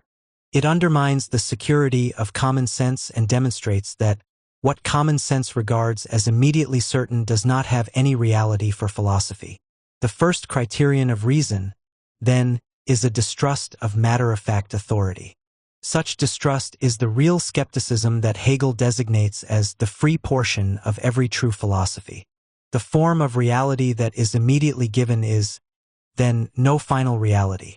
The system of isolated things in opposition, produced by the operations of the understanding, must be recognized for what it is: a bad form of reality, a realm of limitation and bondage.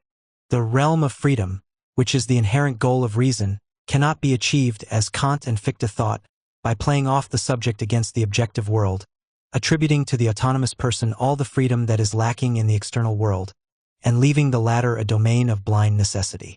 Hegel is here striking against the important mechanism of internalizing or introversion, by which philosophy and literature generally have made liberty into an inner value to be realized within the soul alone.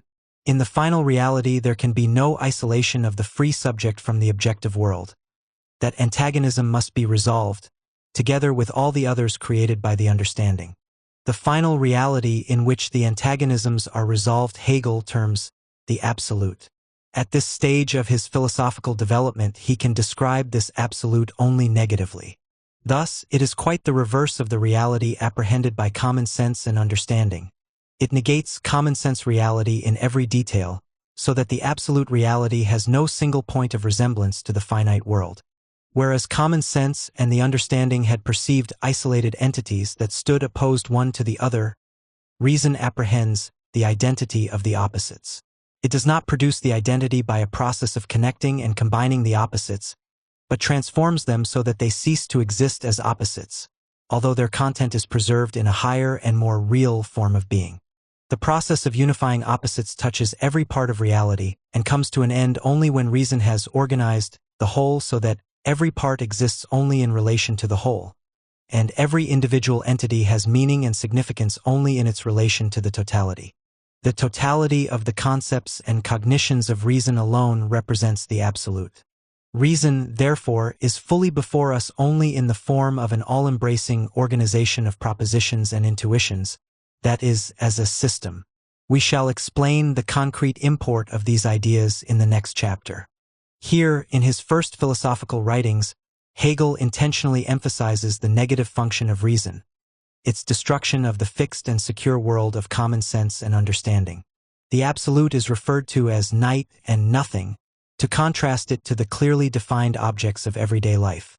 Reason signifies the absolute annihilation of the common sense world. For, as we have already said, the struggle against common sense is the beginning of speculative thinking, and the loss of everyday security is the origin of philosophy. Hegel gives further clarification to his position in the article Glauben und Wissen, in which he contrasts his conclusions to those of Kant's critique of pure reason. The empirical principle that Kant retained by making reason dependent on given objects of experience is here rejected completely. In Kant, Hegel declares, reason is limited to an inner realm of the mind and is made powerless over things in themselves. In other words, it is not really reason but the understanding that holds sway in the Kantian philosophy. On the other hand, Hegel makes special mention of the fact that Kant did overcome this limitation at many points. For example, the notion of an original synthetic unity of apperception recognizes Hegel's own principles of the original identity of opposites. For the synthetic unity is properly an activity by which the antagonism between subject and object is produced and simultaneously overcome. Kant's philosophy, therefore, contains the true form of thought, as far as this concept is concerned, namely, the triad of subject, object, and their synthesis. This is the first point at which Hegel makes the claim that the triad, triplicitat, is the true form of thought. He does not state it as an empty schema of thesis, antithesis, and synthesis, but as the dynamic unity of opposites. It is the proper form of thought because it is the proper form of a reality in which every being is the synthetic unity of antagonistic conditions. Traditional logic has recognized this fact in setting forth the form of the judgment as S is P. We have already hinted at Hegel's interpretation of this form. To know what a thing really is, we have to get beyond its immediately given state S is S, and follow out the process in which it turns into something other than itself, P. In the process of becoming P, however, S still remains S. Its reality is the entire dynamic of its turning into something else and unifying itself with its other. The dialectical pattern represents, and is thus, the truth of a world permeated by negativity, a world in which everything is something other than it really is, and in which opposition and contradiction constitute the laws of progress. 2. The first political writings. The critical interests of dialectical philosophy are clearly illustrated by Hegel's important political pamphlets of this period. These show that the condition in which the German Reich found itself after its unsuccessful war with the French Republic had a place at the root of Hegel's early works. The universal contradictions that, according to Hegel, animate philosophy concretely exist in the antagonisms and disunity among the numerous German states and estates and between each of these and the Reich. The isolation that Hegel had demonstrated in his philosophical articles is manifest in the stubborn way in which not only each estate but practically each individual pursues his own particular interest without any consideration for the whole. The consequent loss of unity has reduced the imperial power to complete impotence and left the Reich an easy prey to any aggressor. Germany is no longer a state. If Germany were still to be called a state, its present condition of decay could only be called anarchy, were it not for the fact that her component parts have constituted themselves as states. It is only the remembrance of a past tie and not any actual union that gives them the appearance of unity. In her war with the French Republic, Germany has come to realize that she is no longer a state.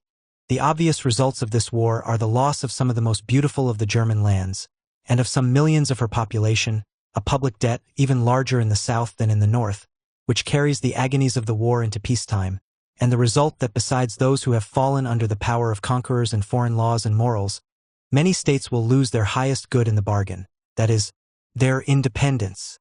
Hegel goes on to examine the basis for the disintegration. The German constitution, he finds, no longer corresponds to the actual social and economic state of the nation. The constitution is a vestige of an old feudal order that has long since been replaced by a different order, that of individualistic society.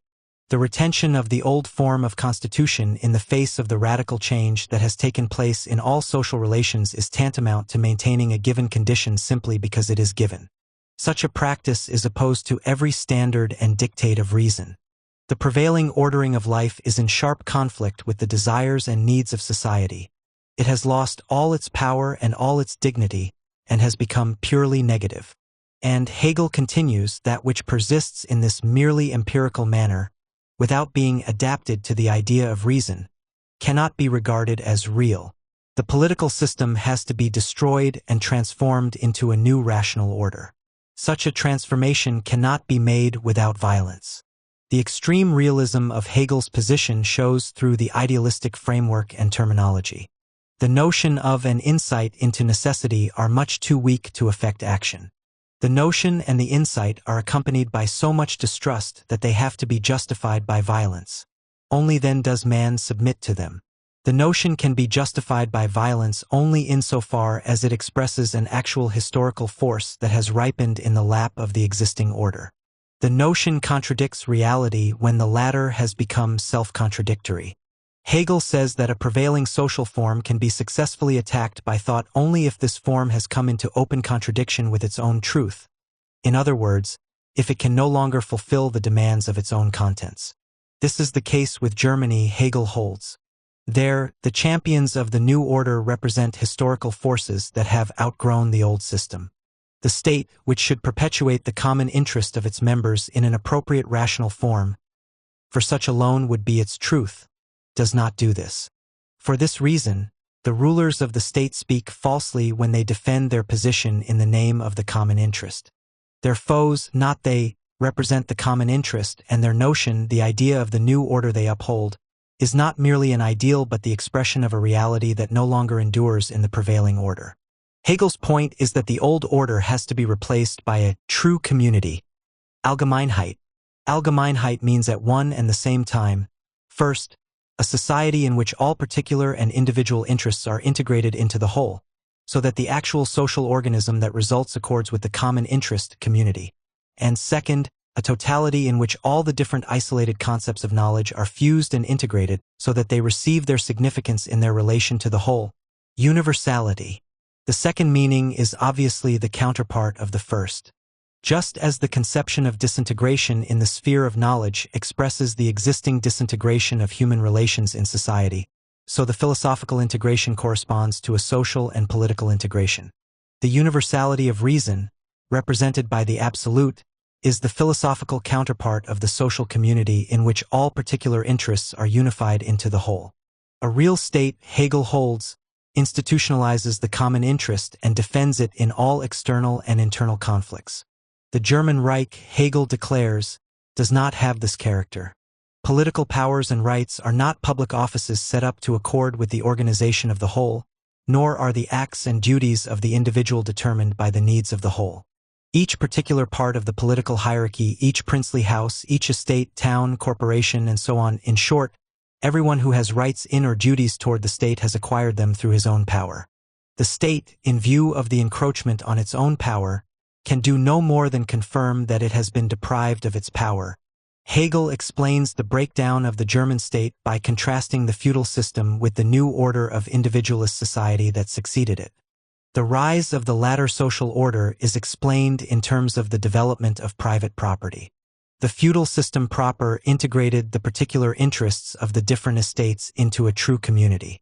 The freedom of the group or of the individual was not essentially opposed to the freedom of the whole. In modern times, however, Exclusive property has completely isolated the particular needs from each other. People speak of the universality of private property as if it were common to all of society and therefore, perhaps, an integrating unity. But this universality, says Hegel, is only an abstract legal fiction. In reality, private property remains something isolated that has no relation to the whole. The only unity that can be achieved among property owners is the artificial one of a universally applied legal system. Laws, however, stabilize and codify only the existing anarchic conditions of private ownership and thus transform the state or the community into an institution that exists for the sake of particular interests. Possession existed prior to law and did not originate from law. That which had already been privately appropriated was made a legal right. German constitutional law is therefore in the proper sense private law, and political rights are legalized forms of possession property rights. A state wherein the antagonistic private interests are thus made preeminent in all fields may not be called a true community. Moreover, Hegel declares, the struggle to make the state power into private property dissolves the state and brings about the destruction of its power. The state, taken over by private interests, must nevertheless at least assume the appearance of a true community in order to put down general warfare and to defend equally the property rights of all its members. The community thus becomes an independent power, elevated above the individuals. Each individual wishes to live, through the state's power, with his property secure. The power of the state appears to him as something alien that exists outside of him. Hegel in this period carried his criticism of the structure of modern society so far that he obtained an insight into the mechanism by which the state becomes an independent entity over and above the individuals. He reworked the pamphlet on the German Constitution several times, and its final form shows a distinct weakening of his critical attitude. Gradually, the higher form of state that is to replace the outmoded one exemplified by Germany takes form as an absolute or power state. The reforms Hegel demands are the creation of an effective Reich army, wrested from the control of the estates and placed under the unified command of the empire, and the centralization of all bureaus, finance, and law. The idea of a strong centralized state, we must note, was at that time a progressive one, which aimed to set free the available productive forces that were being hampered by the existing feudal forms. For decades later, Marx emphasized in his critical history of the modern state that the centralized absolutistic state was a material advance over the feudal and semi-feudal state forms. Consequently, the proposal that such an absolute state be set up is not itself a sign that Hegel's critical attitude was weakening. We note the weakening, rather, in the consequences Hegel draws from his conception of the absolute state. We shall develop these briefly. In the article on the German Constitution, there appears, for the first time in Hegel's formulations, a distinct subordination of right to might. Hegel was eager to free his centralized state from any and all limitations that might hinder its efficiency, and he therefore made the state interest superior to the validity of right. The fact is clearly shown in Hegel's remarks on the foreign policy of his ideal state. Right, he says, pertains to the state's interest, laid down for and granted to the state by contracts with other states. In the continuously changing constellations of power, one state's interest must sooner or later clash with that of another. Right then confronts right. War, or whatever it might be, must then decide not which right is true and just, for both sides have a true right, but which right shall yield to the other. We shall find the same thesis greatly elaborated in the philosophy of right. A further consequence drawn from the conception of the power state is a new interpretation of freedom. The basic idea is retained, that the ultimate freedom of the individual will not contradict the ultimate freedom of the whole, but will be fulfilled only within and through the whole. Hegel had placed great stress on this point in his article on the difference between Fichte's and Schelling's systems, in which he said that the community that conforms to reason's standard must be conceived, not as a limitation on the individual's true freedom but as an expansion of it. The highest community is the highest freedom, in its power and in its exercise of it. Now, however, in the study of the German Constitution, he states, the stubbornness of the German character has not permitted the individuals to sacrifice their special interests to the society, or to unite in a common interest and find their freedom in fully submitting to the higher power of the state. The new element of sacrifice and submission now overshadows the earlier idea that the individual's interest is fully to be preserved in the whole. And, as we shall see, Hegel has here in effect taken the first step that leads to his identifying freedom with necessity, or submission to necessity, in his final system. 3. The system of morality. At about the same time, Hegel wrote the first draft of that part of his system known as the philosophy of mind. This draft, the so-called system of morality, System der Sittlichkeit, is one of the most difficult in German philosophy. We shall sketch its general structure and limit the interpretation to those parts that disclose the material tendencies of Hegel's philosophy. The system of morality, like all the other drafts of the philosophy of mind, deals with the development of culture, by which is meant the totality of man's conscious, purposive activities in society. Culture is a realm of mind. A social or political institution, a work of art, a religion, and a philosophical system exist and operate as part and parcel of man's own being, products of a rational subject that continues to live in them. As products, they constitute an objective realm. At the same time, they are subjective, created by human beings. They represent the possible unity of subject and object. The development of culture shows distinct stages that denote different levels of relation between man and his world, that is, different ways of apprehending and mastering the world and of adapting it to human needs and potentialities. The process itself is conceived as ontological as well as historical. It is an actual historical development as well as a progression to higher and truer modes of being. In the gradual working out of Hegel's philosophy, however, the ontological process gains greater and greater predominance over the historical, and to a large extent is eventually detached from its original historical roots. The general scheme is as follows. The first stage is an immediate rapport between the isolated individual and given objects. The individual apprehends the objects of his environment as things he needs or desires. He uses them to fulfill his wants, consuming and annihilating them as food, beverages, and so on. A higher level is reached in the cultural process when human labor molds and organizes the objective world, no longer simply annihilating things but preserving them as enduring means for the perpetuation of life. This stage presupposes a conscious association of individuals who have organized their activity on some plane of division of labor so that there is a constant production to replace what is used up. This is the first step towards a community in societal life and towards universality in the sphere of knowledge. To the extent that the individuals associate themselves as having a common interest, their conceptions and volitions become influenced and are guided by the notions they hold in common, and hence approach the universality of reason. The forms of association differ according to the different degrees of integration that are achieved in them. The integrating agency is first the family, then the social institutions of labor, property, and law, and finally the state. We shall not deal with the concrete social and economic concepts with which Hegel fills this scheme, since we shall encounter them again in the Genenzer drafts of the philosophy of mind. We only wish to emphasize here that Hegel describes the various social institutions and relations as a system of contradicting forces, originating from the mode of social labor. That mode of labor transforms the particular work of the individual, pursued for the gratification of his personal wants, into general labor, which operates to produce commodities for the market.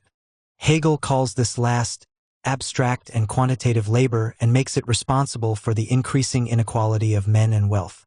Society is incapable of overcoming the antagonisms growing out of this inequality. Consequently, the system of government has to concentrate on the task.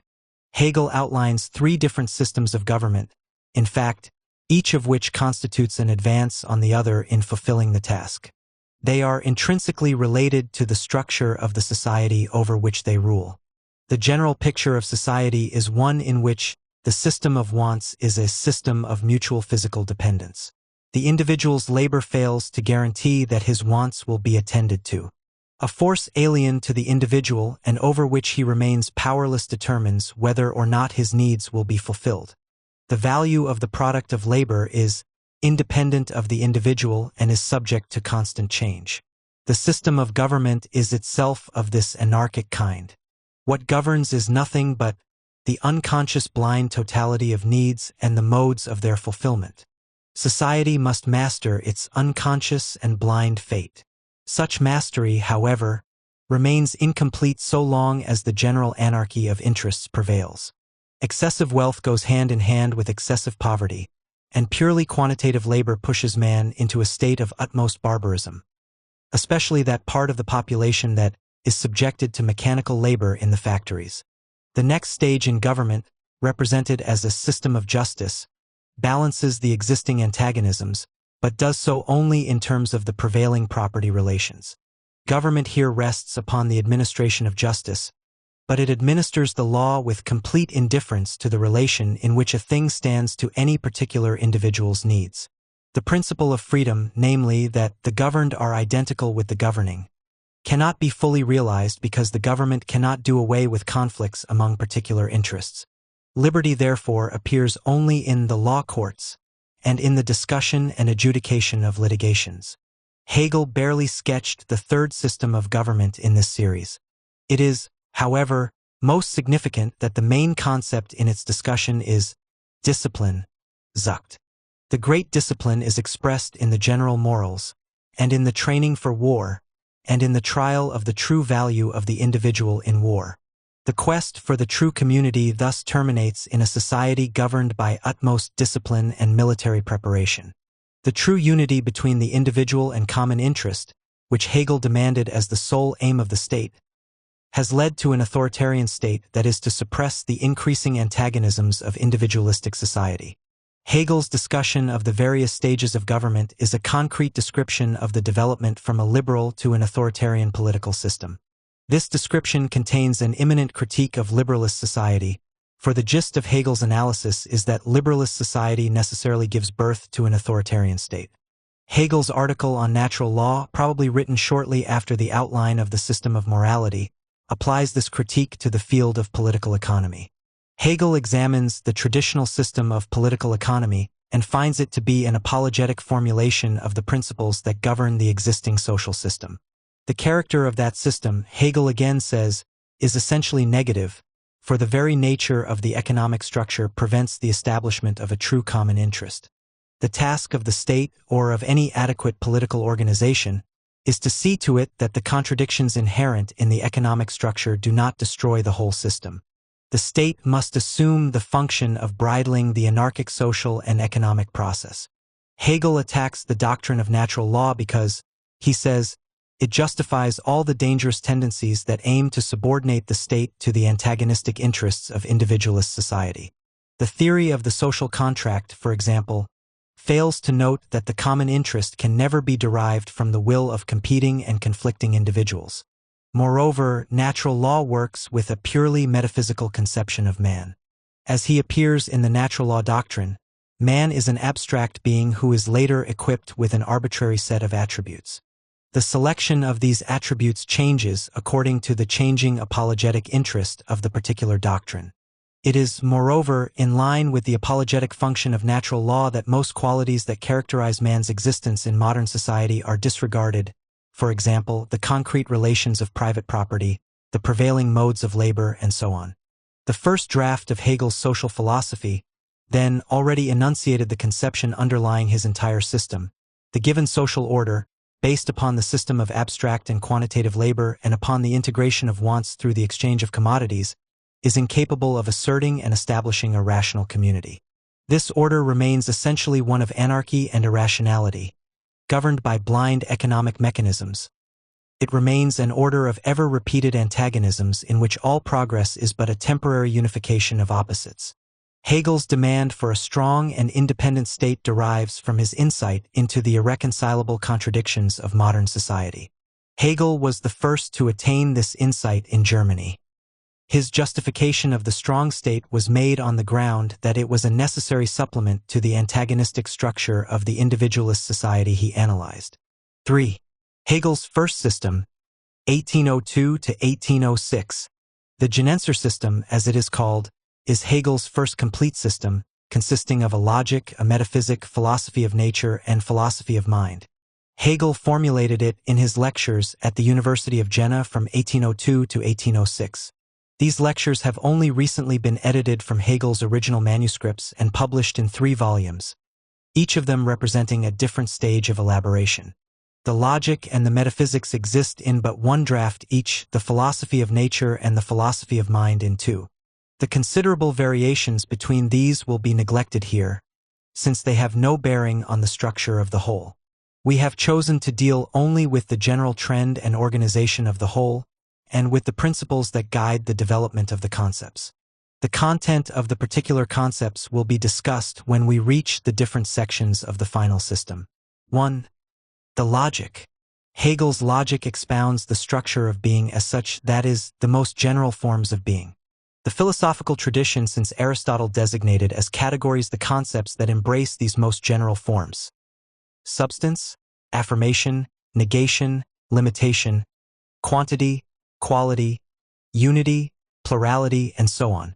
Hegel's logic is an ontology insofar as it deals with such categories. But his logic also deals with the general forms of thought, with the notion, the judgment, and the syllogism, and is in this respect formal logic. We can understand the reason for this seeming heterogeneity of content when we remember that Kant, too, treated ontology as well as formal logic in his transcendental logic, taking up the categories of substantiality, causality, community, reciprocity, together with the theory of judgment. The traditional distinction between formal logic and general metaphysics ontology is meaningless to transcendental idealism, which conceives the forms of being as the results of the activity of human understanding. The principles of thought thus also become principles of the objects of thought, of the phenomena. Hegel, too, believed in a unity of thought and being, but, as we have already seen, his conception of the unity differed from Kant's. He rejected Kant's idealism on the ground that it assumed the existence of things in themselves apart from phenomena, and left these things untouched by the human mind and therefore untouched by reason. The Kantian philosophy left a gulf between thought and being, or between subject and object, which the Hegelian philosophy sought to bridge. The bridge was to be made by positing one universal structure of all being. Being was to be a process whereby a thing comprehends or grasps the various states of its existence and draws them into the more or less enduring unity of itself, thus actively constituting itself as the same throughout all change. Everything, in other words, exists more or less as a subject. The identical structure of movement that thus runs through the entire realm of being unites the objective and subjective worlds. With this point in mind, we can readily see why logic and metaphysics are one in the Hegelian system. The logic, it has often been said, presupposes an identity of thought and existence. The statement has meaning only insofar as it declares that the movement of thought reproduces the movement of being and brings it to its true form. It has also been maintained that Hegel's philosophy puts notions in an independent realm, as if they were real things, and makes them move around and turn into each other.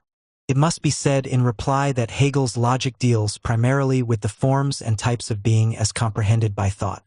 When, for example, Hegel discusses the passage of quantity into quality, or of being into essence, he intends to show how, when actually comprehended, quantitative entities turn into qualitative ones, and how a contingent existence turns into an essential one. He means to be dealing with real things.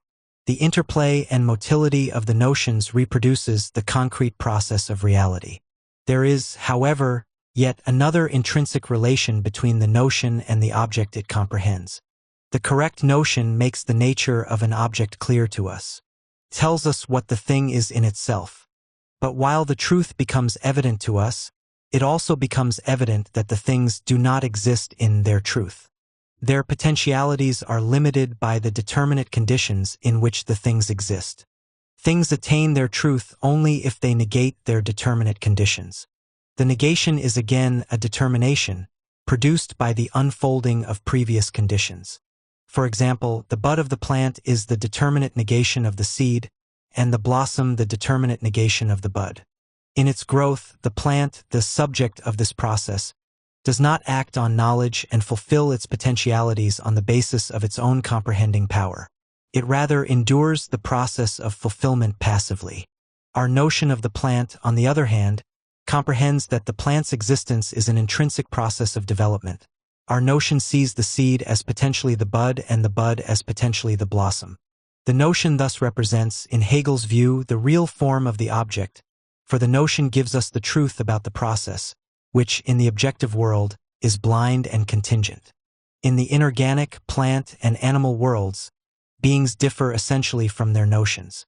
The difference is overcome only in the case of the thinking subject, which is capable of realizing its notion in its existence. The various modes of being may thus be ordered according to their essential difference from their notions. This conclusion is the source of the basic divisions of Hegel's logic. It starts with the concepts that grasp reality as a multitude of objective things, simply being free from any subjectivity. They are qualitatively and quantitatively connected with each other, and the analysis of these connections hits upon relations that can no longer be interpreted in terms of objective qualities and quantities but requires principles and forms of thought that negate the traditional concepts of being and reveal the subject to be the very substance of reality. The whole construction can be understood only in the mature form Hegel gave it in the science of logic. We shall limit ourselves here to a brief description of the basic scheme. Every particular existent is essentially different from what it could be if its potentialities were realized. The potentialities are given in its notion. The existent would have true being if its potentialities were fulfilled and if there were, therefore, an identity between its existence and its notion. The difference between the reality and the potentiality is the starting point of the dialectical process that applies to every concept in Hegel's logic. Finite things are negative, and this is a defining characteristic of them. They never are what they can and ought to be. They always exist in a state that does not fully express their potentialities as realized. The finite thing has as its essence this absolute unrest, this striving not to be what it is. Even in the abstract formulations of the logic, we can see the concrete critical impulses that underlie this conception. Hegel's dialectic is permeated with the profound conviction that all immediate forms of existence, in nature and history, are bad, because they do not permit things to be what they can be. True existence begins only when the immediate state is recognized as negative, when beings become subjects and strive to adapt their outward state to their potentialities. The full significance of the conception just outlined lies in its assertion that negativity is constitutive of all finite things and is the genuine dialectical moment of them all. It is the innermost source of all activity, of living and spiritual self-movement. The negativity everything possesses is the necessary prelude to its reality. It is a state of privation that forces the subject to seek remedy. As such, it has a positive character. The dialectical process receives its motive power from the pressure to overcome the negativity. Dialectics is a process in a world where the mode of existence of men and things is made up of contradictory relations, so that any particular content can be unfolded only through passing into its opposite. The latter is an integral part of the former, and the whole content is the totality of all contradictory relations implied in it. Logically, the dialectic has its beginning when human understanding finds itself unable to grasp something adequately from its given qualitative or quantitative forms. The given quality or quantity seems to be a negation of the thing that possesses this quality or quantity. We shall have to follow Hegel's explanation of this point in some detail. He begins with the world as common sense views it. It consists of an innumerable multitude of things. Hegel calls them somethings, etwas, each of them with its specific qualities. The qualities the thing has distinguish it from other things, so that if we want to separate it off from other things, we simply enumerate its qualities. The table here in this room is being used as a desk. It is finished in walnut, heavy, wooden, and so on. The table is not any of these qualities, nor is it the sum total of them. The particular qualities are, according to Hegel, at the same time the negation of the table as such. The propositions in which the table's qualities are predicated of it would indicate this fact. They have the formal logical structure A is B, that is, not A. The table is brown expresses also that the table is other than itself. This is the first abstract form in which the negativity of all finite things is expressed. The very being of something appears as other than itself. It exists, as Hegel puts it, in its otherness, Andersine. The attempt to define something by its qualities, however, does not end in negativity, but is pushed a step further. A thing cannot be understood through its qualities without reference to other qualities that are actually excluded by the ones it possesses. Wooden, for example, is meaningful only through the relation to some other, non-wooden material. The meaning of brown requires that the meaning of other colors that are contraries of brown be known, and so on. The quality is related to what it excludes, for it does not exist as an absolute for itself, but exists in such a way that it is for itself only insofar as some other quality does not exist. We are at every point led beyond the qualities that should delimit the thing and differentiate it from some other thing. Its seeming stability and clarity thus dissolve into an endless chain of relations, dweeby-chimp. The opening chapters of Hegel's logic thus show that when human understanding ventures to follow out its conceptions, it encounters the dissolution of its clearly delimited objects. First, it finds it completely impossible to identify anything with the state in which it actually exists. The effort to uncover a concept that truly identifies the thing for what it is plunges the mind into an infinite sea of relations. Everything has to be understood in relation to other things, so that these relations become the very being of that thing. This infinitude of relations, which seems to portend the failure of any attempt to capture the thing's character, becomes for Hegel, quite to the contrary, the first step in true knowledge of the thing. That is, it is the first step if properly taken. The process is discussed by Hegel through an analysis of infinity. This is differentiated into two kinds, bad and real infinity. The bad or spurious infinite is, so to speak, the wrong road to the truth. It is the activity of trying to overcome the inadequacy of a definition by going to more and more of the related qualities entailed, in the hope of reaching an end. The understanding simply follows out the relations, as each is entailed, adding one to the next in the vain effort to exhaust and delimit the object. The procedure has a rational core, but only inasmuch as it presupposes that the essence of the object is made up of its relations to other objects. The relations cannot, however, be grasped by the spurious infinity of mere added connections, dweeby-chimp, by which common sense links one object with another. The relations must be apprehended in another way. They must be seen as created by the object's own movement. The object must be understood as one that itself establishes and itself puts forth the necessary relation of itself to its opposite. This would presuppose that the object has a definite power over its own development, so that it can remain itself in spite of the fact that every concrete stage of its existence is a negation of itself, an otherness. The object, in other words, must be comprehended as a subject in its relations to its otherness. As an ontological category, the subject is the power of an entity to be itself in its otherness, basic selbstsein im Andersein. Only such a mode of existence can incorporate the negative into the positive. Negative and positive cease to be opposed to each other when the driving power of the subject makes negativity a part of the subject's own unity. Hegel says the subject mediates, vermittelt, and sublates, offhet, the negativity. In the process, the object does not dissolve into its various qualitative or quantitative determinations, but is substantially held together throughout its relations with other objects. This is the mode of being or existence that Hegel describes as real infinity. Infinity is not something behind or beyond finite things, but is their true reality. The infinite is the mode of existence in which all potentialities are realized and in which all being reaches its ultimate form. The goal of the logic is herewith set. It consists on the one hand in demonstrating the true form of such a final reality and, on the other, in showing how the concepts that try to grasp that reality are led to the conclusion that it is the absolute truth. Hegel announced in his criticism of the Kantian philosophy that the task of logic was to develop the categories and not merely to assemble them. Such an endeavor would be possible of fruition only if the objects of thought have a systematic order.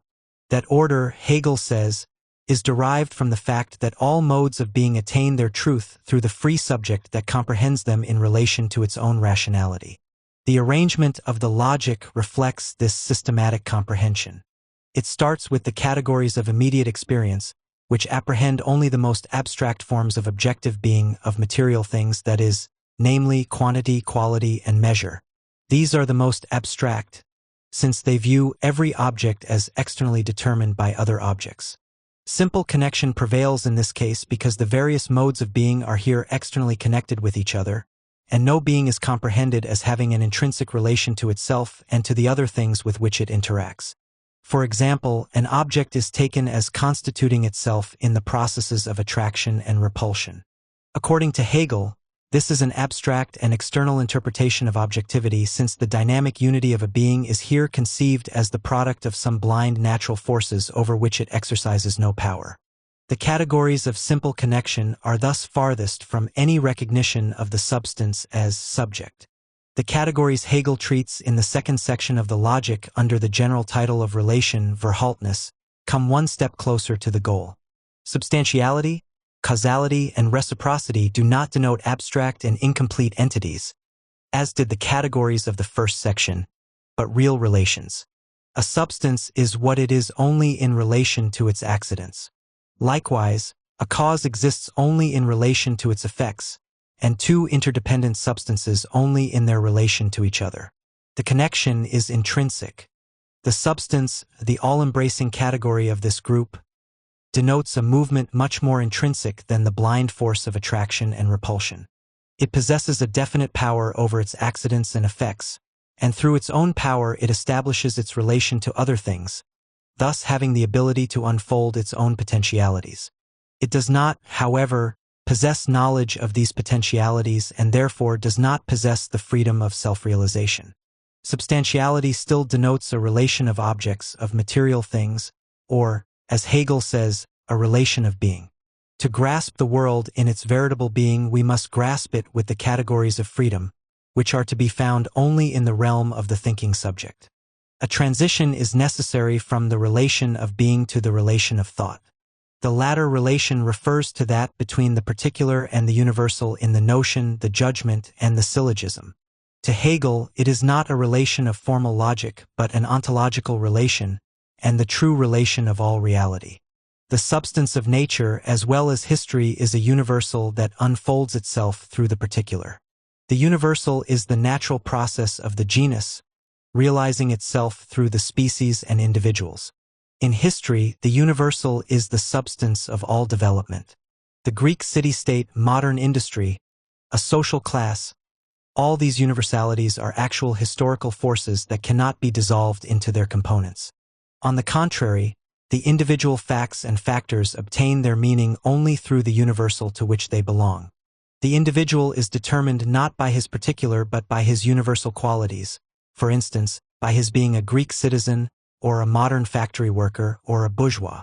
Universality, on the other hand, is no relation of being, since all being, as we have seen, is determinate and particular. It can be understood only as a relation of thought, that is, as the self-development of a comprehensive and comprehending subject. In traditional philosophy, the category of universality has been treated as a part of logic, dealt with in the doctrine of the notion, the judgment, and the syllogism. To Hegel, however, these logical forms and processes reflect and comprise the actual forms and processes of reality. We have already hinted at Hegel's ontological interpretation of the notion and the judgment. Fundamental in this context is his treatment of the definition.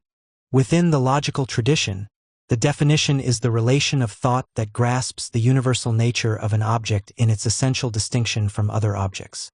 According to Hegel, the definition can do this only because it reproduces, mirrors, the actual process in which the object differentiates itself from other objects to which it is related.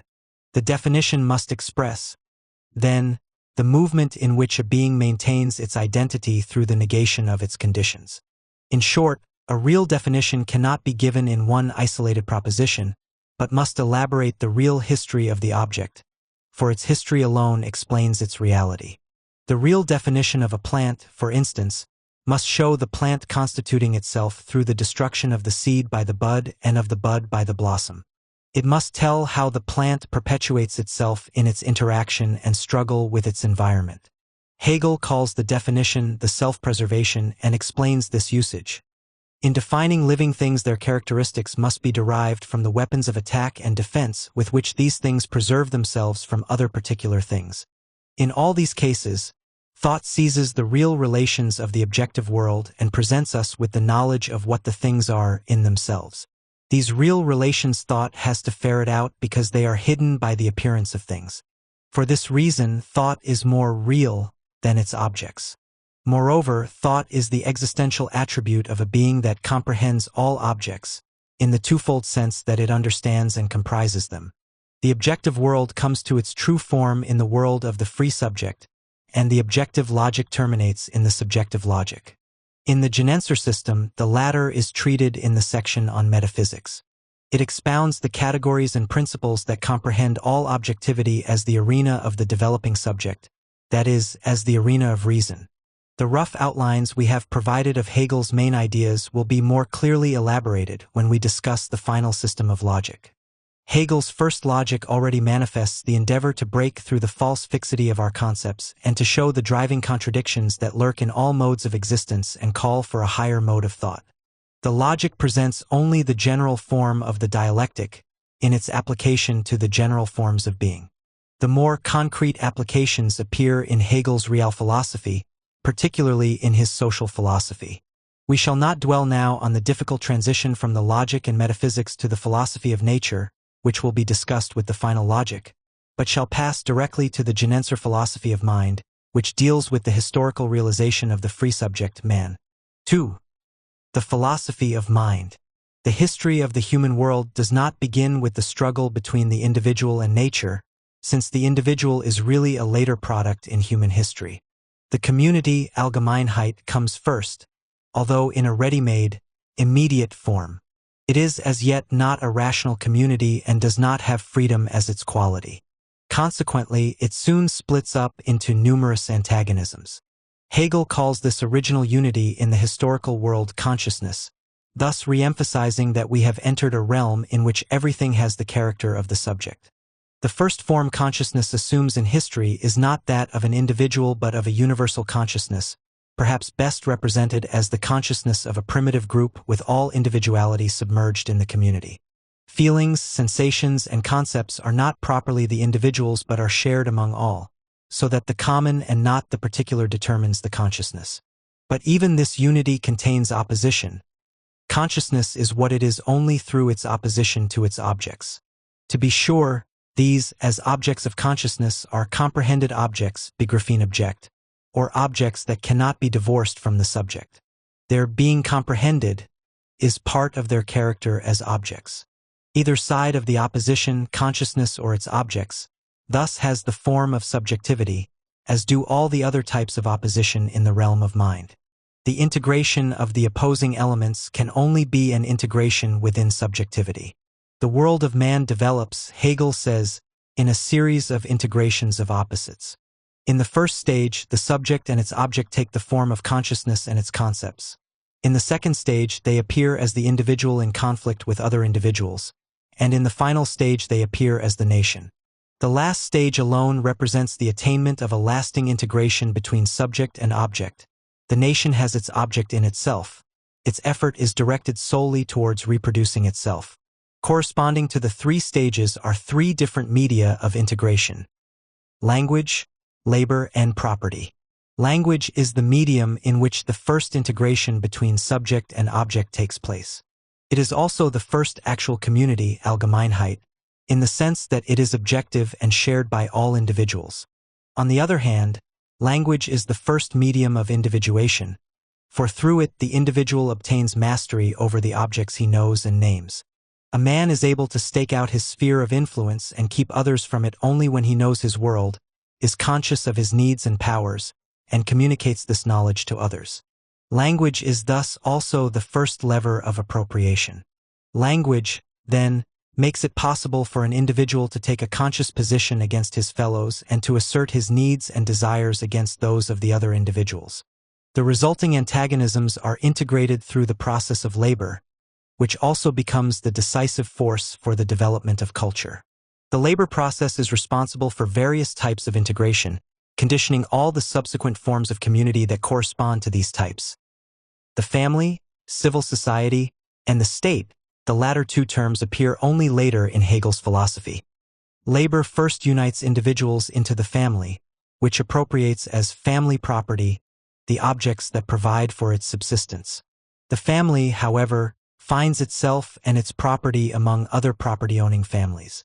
The conflict that develops here is not between the individual and the objects of his desire, but between one group of individuals, a family, and other similar groups. The objects are already appropriated. They are the actual or potential property of individuals. The institutionalization of private property signifies, to Hegel, that the objects have finally been incorporated into the subjective world.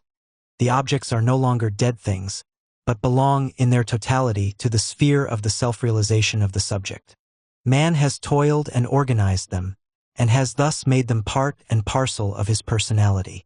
Nature thus takes its place in the history of man, and history becomes essentially human history. All historical struggles become struggles between groups of property-owning individuals. This far-reaching conception completely influences the subsequent construction of the realm of mind. With the advent of the various property-owning family units, there begins a struggle for mutual recognition of their rights. Since property is looked upon as an essential and constitutive element of individuality, the individual has to preserve and defend his property in order to maintain himself as an individual.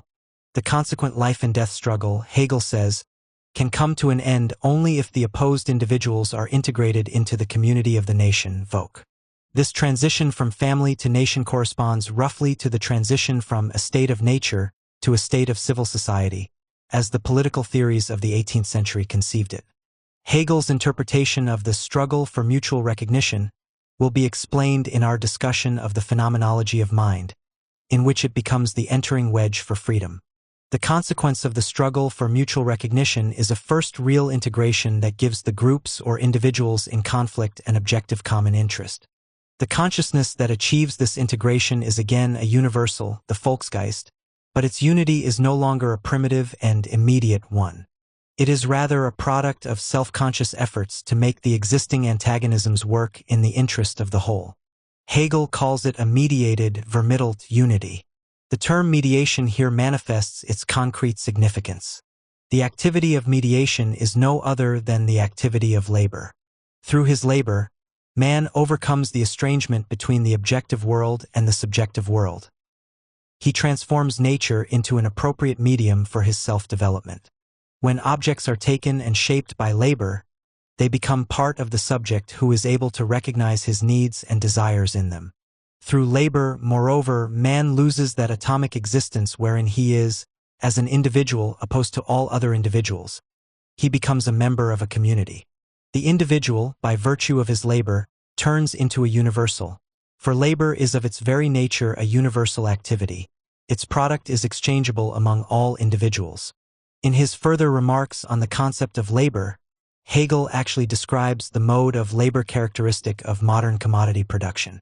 Indeed, he comes close to the Marxian doctrine of abstract and universal labor. We encounter the first illustration of the fact that Hegel's ontological notions are saturated with a social content expressive of a particular order of society. Hegel states, the individual satisfies his needs by his labor, but not by the particular product of his labor. The latter, to fill his needs, has to become something other than it is. The particular object becomes a universal one in the process of labor. It becomes a commodity. The universality also transforms the subject of labor, the laborer, and his individual activity. He is forced to set aside his particular faculties and desires. Nothing counts in the distribution of the product of labor but abstract and universal labor. The labor of each is, with regard to its content, universal for the needs of all. Labor has value only as such a universal activity. Allgemeine Tätigkeit, its value is determined by what labor is for all, and not what it is for the individual. This abstract and universal labor is connected with concrete individual need through the exchange relationships of the market. By virtue of the exchange, the products of labor are distributed among individuals according to the value of abstract labor. Hegel, therefore, calls exchange the return to concreteness. Through it, the concrete needs of men in society are fulfilled. Hegel is obviously striving for an exact understanding of the function of labor in integrating the various individual activities into a totality of exchange relationships. He touches the sphere in which Marx later resumed the analysis of modern society. The concept of labor is not peripheral in Hegel's system, but is the central notion through which he conceives the development of society. Driven by the insight that opened this dimension to him, Hegel describes the mode of integration prevailing in a commodity-producing society in terms that clearly foreshadow Marx's critical approach. He emphasizes 2 points: the complete subordination of the individual to the demon of abstract labor, and the blind and anarchic character of a society perpetuated by exchange relationships. Abstract labor cannot develop the individual's true faculties. Mechanization, the very means that should liberate man from toil, makes him a slave of his labor. The more he subjugates his labor, the more powerless he himself becomes. The machine reduces the necessity of toil only for the whole, not for the individual. The more mechanized labor becomes, the less value it has, and the more the individual must toil. The value of labor decreases in the same proportion as the productivity of labor increases. The faculties of the individual are infinitely restricted, and the consciousness of the factory worker is degraded to the lowest level of dullness. While labor thus changes from the self-realization of the individual into his self-negation, the relation between the particular needs and labor, and between the needs and the labor of the whole, takes the form of an incalculable, blind interdependence. The integration of conflicting individuals through abstract labor and exchange thus establishes a vast system of communality and mutual interdependence, a moving life of the dead. This system moves hither and yon in a blind and elementary way, and like a wild animal calls for strong permanent control and curbing. The tone and pathos of the descriptions point strikingly to Marx's Capital. It is not surprising to note that Hegel's manuscript breaks off with this picture, as if he was terrified by what his analysis of the commodity-producing society disclosed. The last sentence, however, finds him formulating a possible way out. He elaborates this in the Real Philosophy of 1804-5. The wild animal must be curbed, and such a process requires the organization of a strong state. Hegel's early political philosophy is reminiscent of the origins of political theory in modern society. Hobbes also founded his Leviathan state upon the otherwise unconquerable chaos, the bellum omnium contra omnes, of individualistic society. Between Hobbes and Hegel, however, lies the period in which the absolutist state had unleashed the economic forces of capitalism, and in which political economy had uncovered some of the mechanisms of the capitalist labor process. Hegel had indulged in a study of political economy. His analysis of civil society got to the root structure of modern society and presented elaborate critical analysis, whereas Hobbes got and used intuitive insight. And even more, Hegel discovered in the upsurge of the French Revolution principles that pointed beyond the given framework of individualist society. The ideas of reason and freedom, of a unity between the common and the particular interest, denoted, for him, values that could not be sacrificed to the state. He struggled all his life to render them consonant with the necessity of controlling and curbing. His attempts to solve the problem are manifold, and the final triumph goes not to the Leviathan, but to the rational state under the rule of law. The second Genenser Real Philosophy goes on to discuss the manner in which civil society is integrated with the state. Hegel discusses the political form of this society under the heading of constitution. Law, Gesetz, changes the blind totality of exchange relations into the consciously regulated apparatus of the state. The picture of the anarchy and confusion of civil society is painted in even darker colors than before. The individual is subject to the complete confusion and hazard of the whole. A mass of the population is condemned to the stupefying, unhealthy, and insecure labor of factories, manufactories, mines, and so on. Whole branches of industry which supported a large bulk of the population suddenly fold up because the mode changes or because the values of their products fall on account of new inventions in other countries, or for other reasons. Whole masses are thus abandoned to helpless poverty. The conflict between vast wealth and vast poverty steps forth, a poverty unable to improve its condition. Wealth becomes a predominant power. Its accumulation takes place partly by chance, partly through the general mode of distribution. Acquisition develops into a many-sided system which ramifies into fields from which smaller business cannot profit. The utmost abstractness of labor reaches into the most individual types of work and continues to widen its sphere. This inequality of wealth and poverty, this need and necessity turn into the utmost dismemberment of will, inner rebellion and hatred. But Hegel now stresses the positive aspect of this degrading reality. This necessity, which means complete hazard for the individual existence, is at the same time the preservative. The state power intervenes. It must see to it that every particular sphere of life is sustained. It must search out new outlets, must open channels of trade in foreign lands, and so on. The hazard that prevails in society is not mere chance, but the very process by which the whole reproduces its own existence and that of each of its members. The exchange relations of the market provide the necessary integration without which isolated individuals would perish in the competitive conflict. The terrible struggles within the commodity-producing society are better than those between wholly unrestricted individuals and groups, better, because they take place on a higher level of historical development and imply a mutual recognition of individual rights. The contract, Vertrag, expresses this recognition as a social reality. Hegel views the contract as one of the foundations of modern society. The society is actually a framework of contracts between individuals. We shall see, however, that he later takes great pains to restrict the validity of contracts to the sphere of civil society, that is, to the economic and social relations, and to exclude them as having a function between states. The assurance that a relation or a performance is secured by a contract, and that the contract will be kept under all circumstances, alone makes the relations and performances in a commodity-producing society calculable and rational. My word must be good not for moral reasons, but because society presupposes that there are mutual obligations on the part of its members. I do my work under the condition that another does likewise. If I break my word, I break the very contract of society and not only hurt a particular person but the community. I place myself outside of the whole which can alone fulfill my right as an individual. Therefore, says Hegel, the universal is the substance of the contract. Contracts not only regulate individual performance, but the operation of the whole. The contract treats individuals as free and equal. At the same time, it considers each not in his contingent particularity but in his universality, as a homogeneous part of the whole.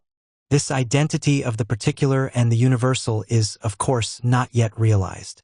The proper potentialities of individuals are, as Hegel has pointed out before, far from preserved in civil society. Consequently, force must stand behind every contract. The threatened application of force, and not his own voluntary recognition, binds the individual to his contract.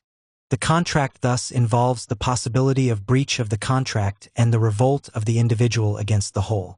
Crime signifies the act of revolt, and punishment is the mechanism through which the whole restores its right over the rebellious individual.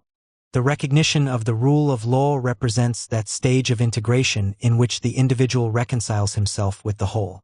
The rule of law differs from the rule of contracts insofar as it takes into account the self of the individual in his existence as well as in his knowledge.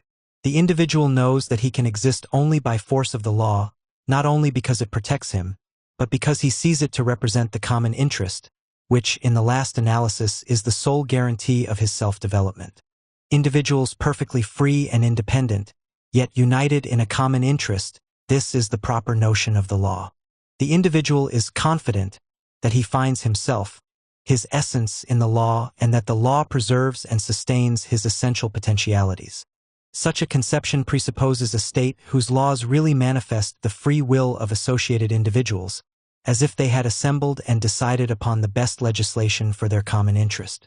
The law could not otherwise express the will of each and at the same time the general will. Given that common decision, the law would be a true identity between the individual and the whole. Hegel's conception of law envisages such a society. He is describing a goal to be attained and not a prevailing condition. The gap between ideal and reality, however, narrows slowly. The more realistic Hegel's attitude towards history becomes, the more he endows the present with the greatness of the future ideal. But whatever the outcome of Hegel's struggle between philosophical idealism and political realism, his philosophy will not accept any state that does not operate by the rule of law. He can accept a power state, but only insofar as the freedom of the individuals prevails therein and the state's power enhances their proper power. The individual can be free only as a political being. Hegel thus resumes the classical Greek conception that the polis represents the true reality of human existence. Accordingly, the final unification of the social antagonisms is achieved not by the reign of law, but by the political institutions that embody the law, by the state proper. What is the form of government that best safeguards this embodiment and is therefore the highest form of unity between the part and the whole? He repudiates the theory of the social contract on the ground that it assumes that the general will is operative in the isolated individuals prior to their entry into the state. As against the social contract theory, he stresses that the general will can arise only out of a long process, which culminates in the final regulation of the social antagonisms. The general will is the result and not the origin of the state. The state originates through an outside force that impels the individuals against their will. Thus, all states are founded through the illustrious power of great men. And Hegel adds, not by physical force. The great founders of the state had in their personality something of the historic power that coerces mankind to follow out its own course and to progress thereby. These personalities reflect and bear the higher knowledge and the higher morality of history, even if they as individuals are not conscious of it, or even if they are driven by quite other motives. The idea which Hegel is here introducing appears later to be the Weltgeist. The earliest state is of necessity a tyranny. The state forms Hegel now describes have both a historical and a normative order. Tyranny is the earliest and the lowest, hereditary monarchy the latest and highest form. Again, the standard by which the state is evaluated is the success it has in producing a proper integration of individuals into the whole. Tyranny integrates individuals by negating them, but it does have one positive result. It disciplines them, teaches them to obey. Obeying the person of the ruler is preparatory to obeying the law. The people overthrow tyranny because it is abject, detestable, and so on. In reality, however, because it has become superfluous. Tyranny ceases to be historically necessary once the discipline has been accomplished. It is then succeeded by the rule of law, that is, by democracy. Democracy represents a real identity between the individual and the whole. The government is one with all the individuals, and their will expresses the interest of the whole.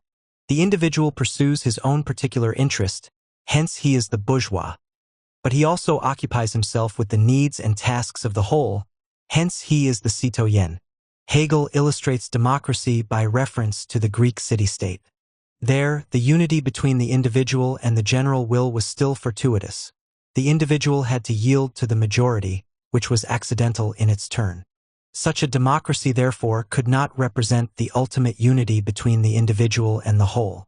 The beautiful and happy freedom of the Greeks integrated individuals into an immediate unity only, founded on nature and feeling rather than on the conscious intellectual and moral organization of society.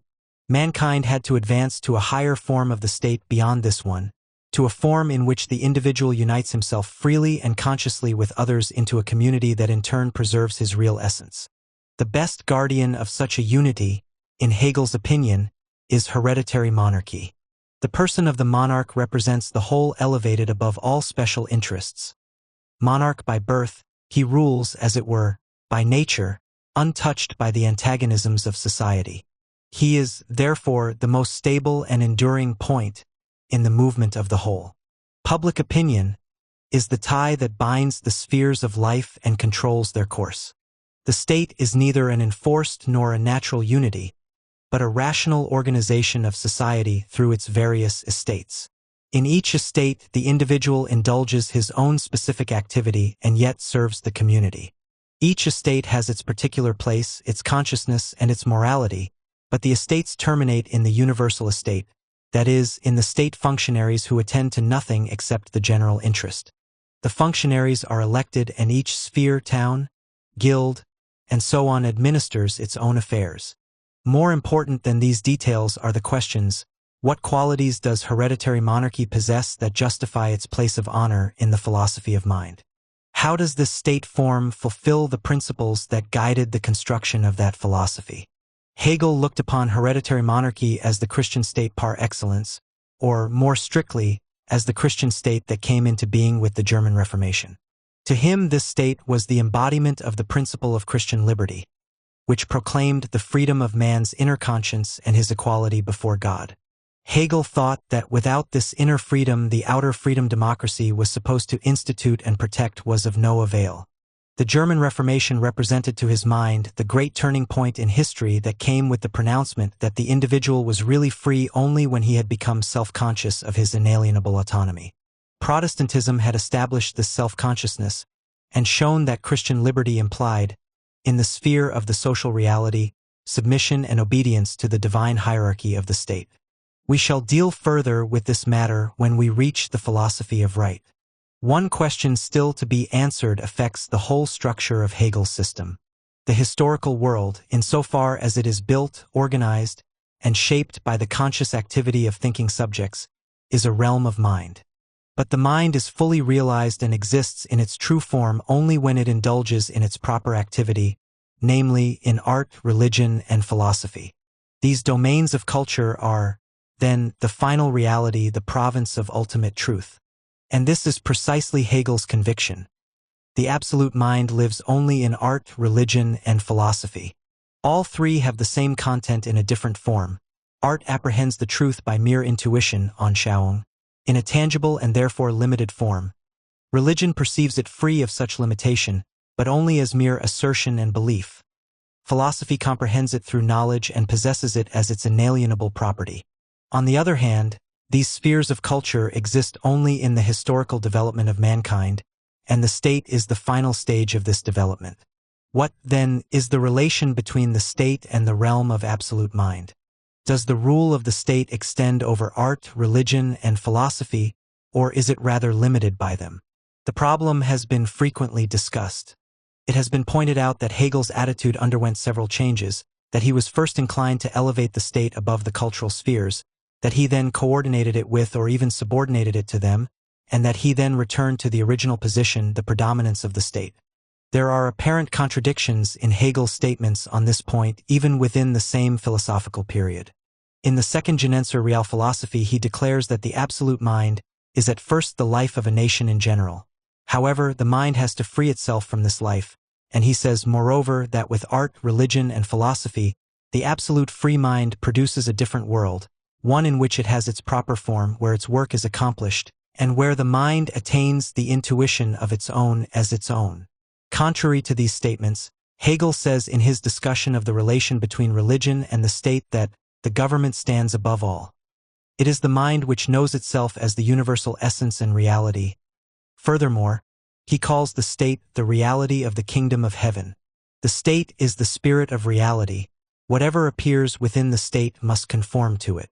The meaning of these contradictions and their possible solution can be made clear only through an understanding of the constitutive role of history in Hegel's system. Here we shall attempt but a preliminary explanation.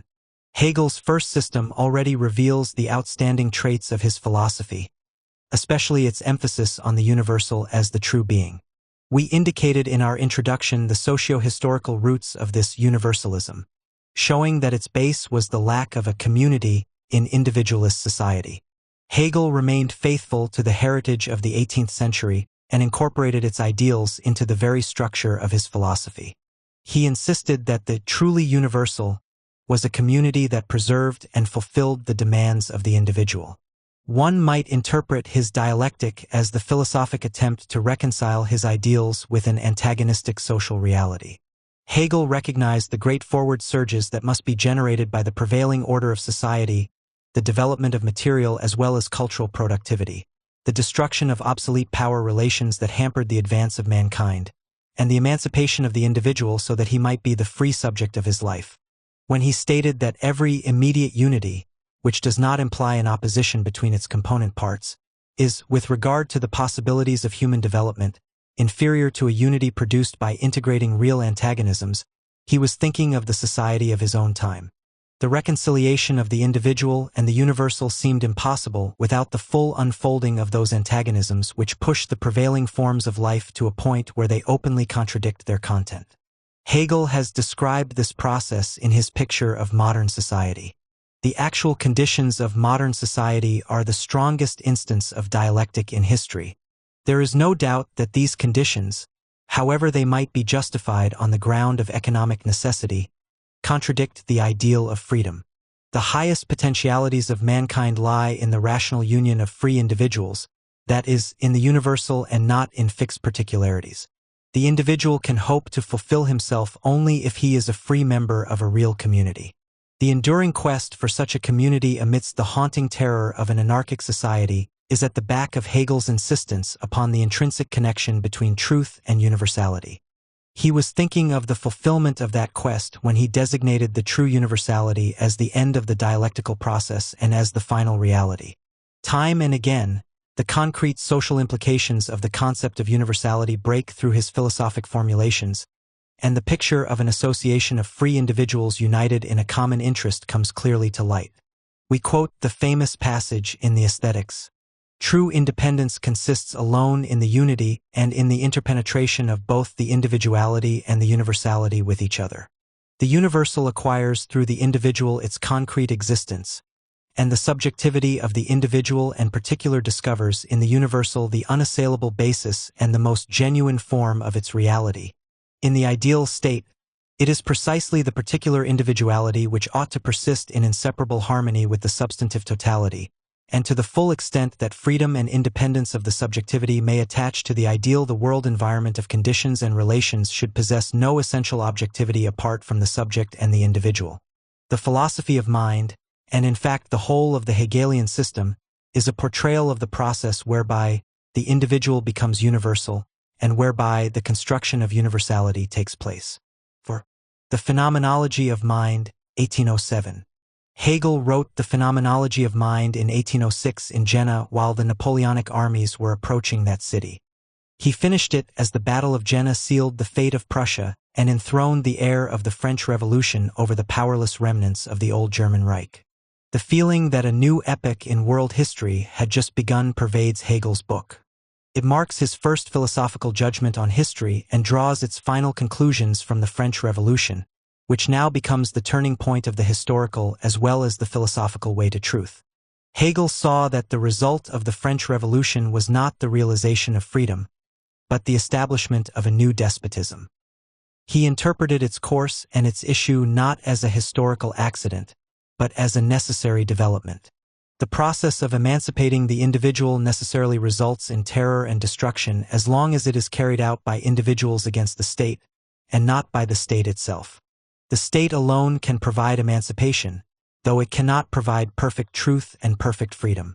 These last are to be found only in the proper realm of mind, in morality, religion, and philosophy.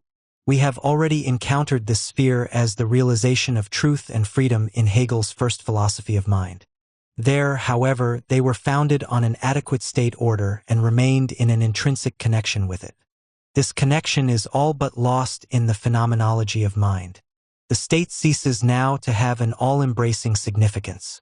Freedom and reason are made activities of the pure mind and do not require a definite social and political order as a precondition, but are compatible with the already existing state. We may assume that his experience of the breakdown of liberal ideas in the history of his own time drove Hegel to take refuge in the pure mind, and that for philosophy's sake he preferred reconciliation with the prevailing system to the terrible contingencies of a new upheaval. The reconciliation that now takes place between philosophical idealism and the given society announces itself not so much as a change in the Hegelian system as such, but as a change in the treatment and function of the dialectic. In the preceding periods, the dialectic was oriented to the actual process of history rather than to the end product of this process. The sketchy form of the Genenser philosophy of mind strengthened the impression that something new could yet happen to the mind, and that its development was far from concluded. Furthermore, the Genenser system elaborated the dialectic in the concrete process of labor and of social integration. In the phenomenology of mind, the antagonisms of this concrete dimension are leveled and harmonized. The world becomes mind takes on the meaning not only that the world in its totality becomes the adequate arena in which the plans of mankind are to be fulfilled, but also means that the world itself reveals a steady progress towards the absolute truth, that nothing new can happen to mind, or that everything that does happen to it eventually contributes to its advancement. There are, of course, failures and repulses. Progress by no means takes place in a straight line, but is produced by the interplay of ceaseless conflicts. The negativity, as we shall see, remains the source and the motive power of the movement. Every failure and every setback, however, possesses its proper good and its proper truth. Every conflict implies its own solution. The change in Hegel's point of view becomes manifest in the unshakable certainty with which he determines the end of the process. The mind, despite all deviations and defeats, despite misery and deterioration, will attain its goal, or rather has attained it, in the prevailing social system. The negativity seems to be a secure stage in the growth of mind rather than the force that goads it beyond. The opposition in the dialectic appears as a willful play rather than a struggle of life and death. Hegel conceived the phenomenology of mind as an introduction to his philosophical system. During the execution of the work, he altered his original plan, however. Knowing that he would not be able to publish the rest of his system in the near future, he incorporated large parts of it into his introduction. The extreme difficulties that the book offers are, to a great extent, due to this procedure. As an introductory volume, the work intends to lead human understanding from the realm of daily experience to that of real philosophical knowledge, to absolute truth. This truth is the same that Hegel had already demonstrated in the Genenser system, namely the knowledge and process of the world as mind. The world in reality is not as it appears, but as it is comprehended by philosophy. Hegel begins with the experience of the ordinary consciousness in everyday life. He shows that this mode of experience, like any other, contains elements that undermine its confidence in its ability to perceive the real, and force the search to proceed to ever higher modes of understanding. The advance to these higher modes is thus an internal process of experience and is not produced from without. If man pays strict attention to the results of his experience, he will abandon one type of knowledge and proceed to another. He will go from sense certainty to perception, from perception to understanding, from understanding to self-certainty, until he reaches the truth of reason. Hegel's phenomenology of mind thus presents the imminent history of human experience. This is not, to be sure, the experience of common sense, but one already shaken in its security, overlaid with the feeling that it does not possess the whole truth. It is an experience already en route to real knowledge. The reader who is to understand the various parts of the work must already dwell in the element of philosophy. The we that appears so often denotes not everyday men but philosophers. The factor that determines the course of this experience is the changing relation between consciousness and its objects. If the philosophizing subject adheres to its objects and lets itself be guided by their meaning, it will find that the objects undergo a change by which their form as well as their relation to the subject alters. When experience begins, the object seems a stable entity, independent of consciousness. Subject and object appear to be alien to one another. The progress of knowledge, however, reveals that the two do not subsist in isolation. It becomes clear that the object gets its objectivity from the subject.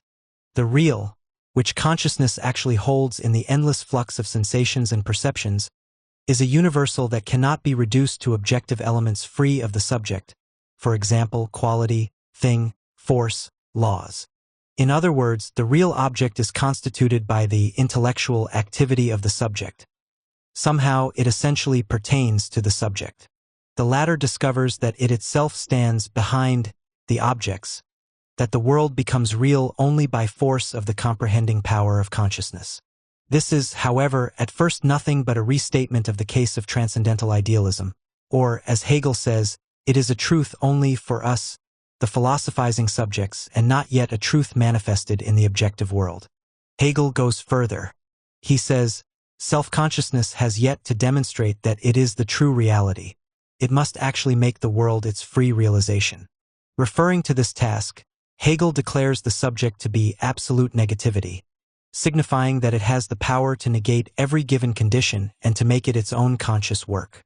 This is not an epistemological activity and cannot be carried out solely within the process of knowledge, for that process cannot be severed from the historical struggle between man and his world, a struggle that is itself a constitutive part of the way to truth and of the truth itself. The subject must make the world its own doing if it is to recognize itself as the only reality. The process of knowledge becomes the process of history. We have already reached this conclusion in the Genenser philosophy of mind. Self-consciousness carries itself into the life and death struggle among individuals. From here on, Hegel links the epistemological process of self-consciousness, from sense-certainty to reason, with the historical process of mankind from bondage to freedom. The modes or forms, gestalten, of consciousness appear simultaneously as objective historical realities, states of the world, Weltzustand.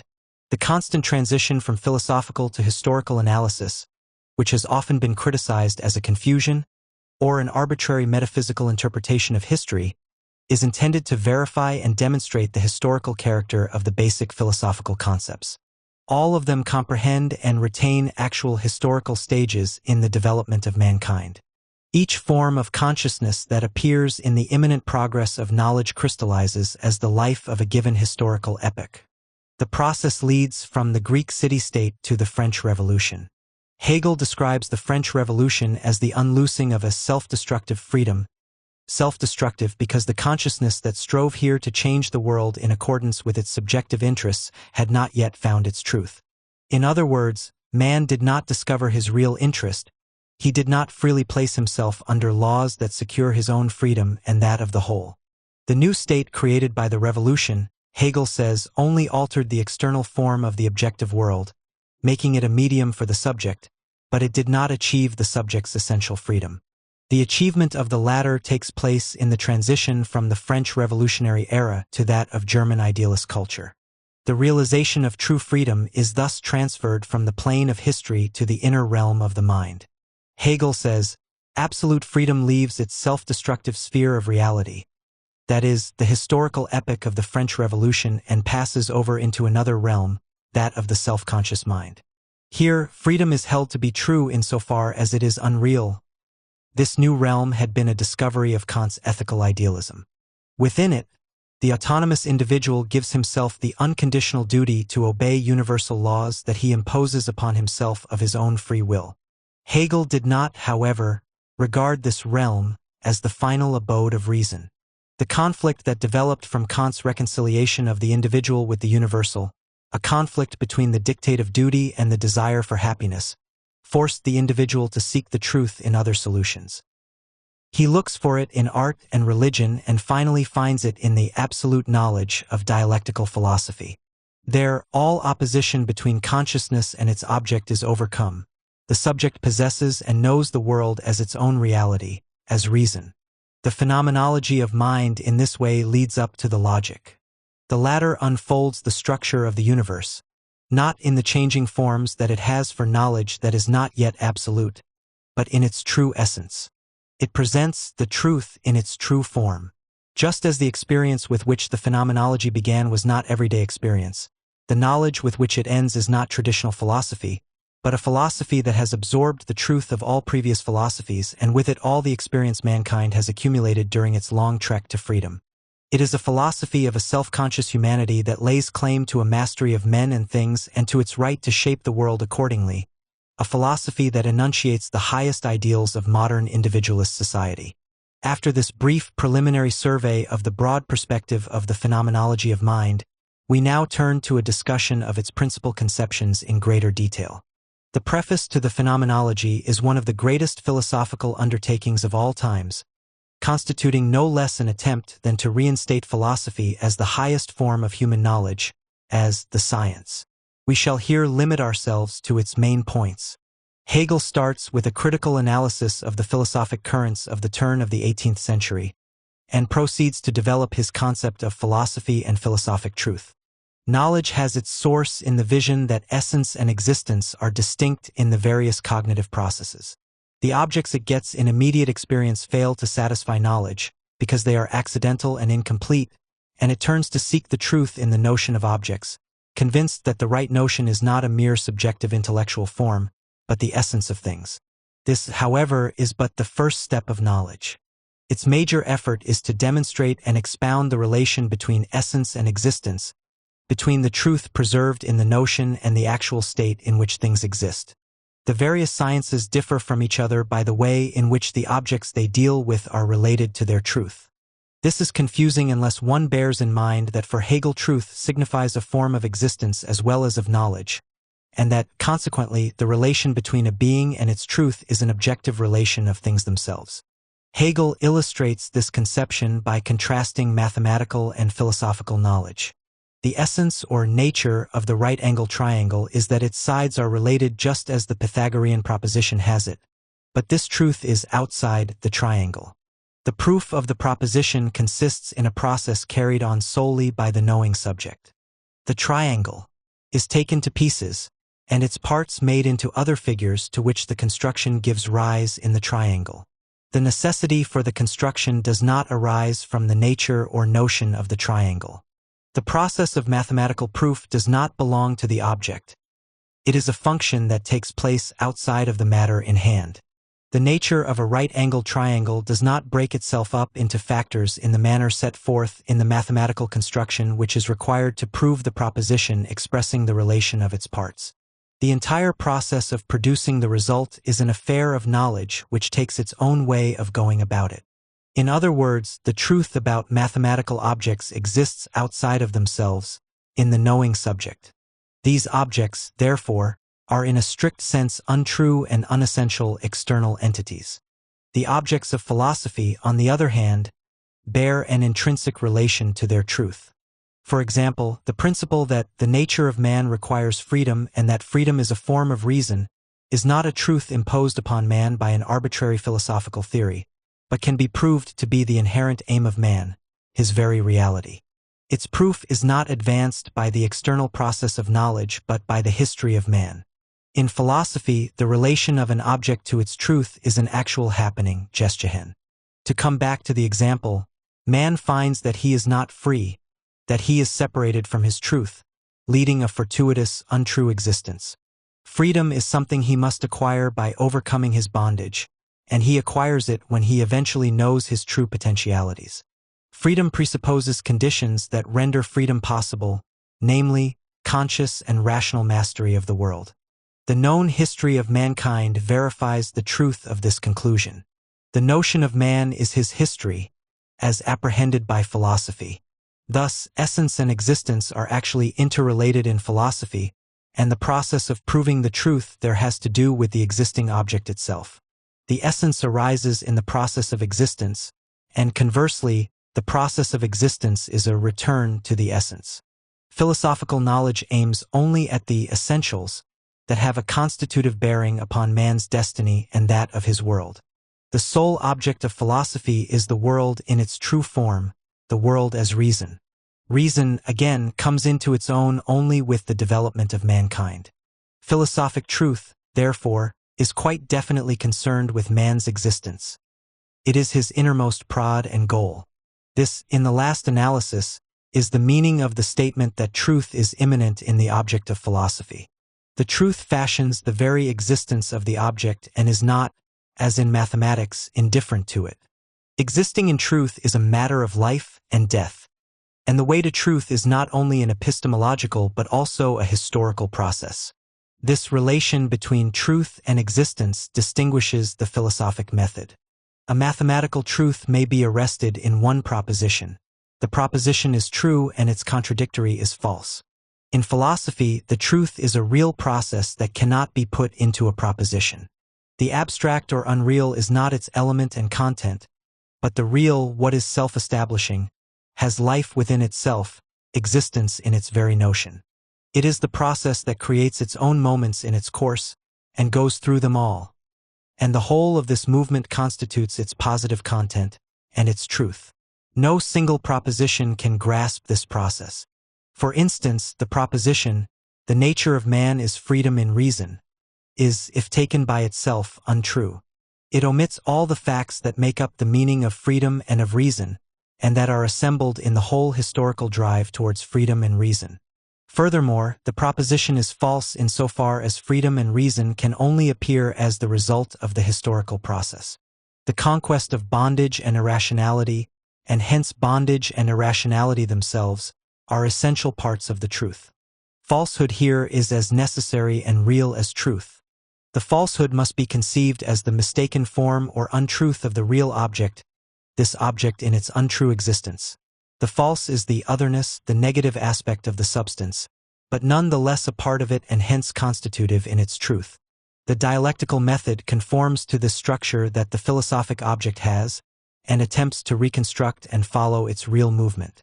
A philosophic system is true only if it includes the negative state and the positive, and reproduces the process of becoming false and then returning to truth. As a system of this kind, the dialectic is the true method of philosophy. It shows that the object with which it deals exists in a state of negativity, which the object, through the pressures of its own existence, throws off in the process of regaining its truth. If, then, in philosophy no single proposition is true apart from the whole, in what sense is the whole system true? The latter logic, to which Hegel alludes as the logic of common sense, meaning the logic of traditional scientific method as well, treats propositions as consisting of a subject, which serves as a fixed and stable base, and a predicate attached to it. The predicates are the accidental properties, or, in Hegel's language, determinations of a more or less fixed substance. As a contrast to this view of the proposition, Hegel sets the speculative judgment in philosophy. The speculative judgment does not have a stable and passive subject. Its subject is active and develops itself into its predicates. The predicates are various forms of the subject's existence. Or, to state it somewhat differently, what happens is that the subject goes under get zugrand and turns into the predicate. The speculative judgment thus shakes the solid base of the traditional proposition to its foundations, and the only object is this very movement of the subject. For example, the proposition God is being, taken as a speculative judgment, does not mean that the subject God possesses or supports the predicate being among many other predicates, but that the subject God passes into being. Being here is not predicate but the essential nature of God. The subject God seems to cease to be what he was when the proposition was put forward, viz., a fixed subject, and to become the predicate. Whereas the traditional judgment and proposition imply a clear distinction of subject from predicate, the speculative judgment subverts and destroys the nature of judgment or of the proposition in general. It strikes the decisive blow against traditional formal logic. The subject becomes the predicate without at the same time becoming identical with it. The process cannot be adequately expressed in a single proposition. The proposition as it appears is a mere empty form. The locus of truth is not the proposition, but the dynamic system of speculative judgments in which every single judgment must be sublated by another, so that only the whole process represents the truth. The traditional logic and the traditional concept of truth are shaken to their foundations not by philosophic fiat but by insight into the dynamic of reality. The speculative judgment has for its content the objective process of reality in its essential, comprehended form, not in its appearance. In this very basic sense, Hegel's change from traditional to material logic marked the first step in the direction of unifying theory and practice. His protest against the fixed and formal truth of traditional logic was in effect a protest against divorcing truth and its forms from concrete processes, a protest against severing truth from any direct guiding influence on reality. In Germany, idealistic philosophy championed the right of theory to guide practice. For idealistic philosophy represented the most advanced form of consciousness that then prevailed, and the idea of a world permeated with freedom and reason had no securer refuge than was offered by this remote sphere of culture. The subsequent development of European thought cannot be understood apart from its idealist origins. A thorough analysis of the phenomenology of mind would require more than a volume. We may forego that analysis, since the latter parts of the work deal with problems we have already outlined in the discussion of the Genenser system. We shall confine our interpretation to the opening sections, which elaborate the dialectical method in great detail and set the pattern for the entire work. Knowledge begins when philosophy destroys the experience of daily life. Analysis of this experience is the starting point of the search for truth. The object of experience is first given through the senses and takes the form of sense knowledge or sense certainty, sinnliche Gewissheit. Characteristic of this kind of experience is the fact that its subject as well as its object appears as an individual this, here and now. I see this house, here at this particular place and at this particular moment. The house is taken as real and seems to exist per se. The eye that sees it seems to be unessential, can as well be as not be, and only knows the object because the object exists. If we analyze a bit, we see that what is known in this experience, what sense certainty holds as its invariant own amid the flux of impressions, is not the object, the house, but the here and the now. If I turn my head, the house disappears and some other object appears, which, with another turn of my head, will likewise disappear. To keep hold of and to define the actual content of sense certainty, I must refer to the here and now as the only elements that remain permanent in the continuous change of objective data. What is the here and now? Here is a house, but it is likewise not a house but a tree, a street, a man, and so on. Now is daytime, but somewhat later now is night, then morning, and so on. The now remains identical throughout the differences of day, night, or morning. Moreover, it is now just because it is neither day nor night nor any other moment of time. It preserves itself through the negation of all other moments of time. In other words, the now exists as something negative. Its being is a non-being. The same holds true for here.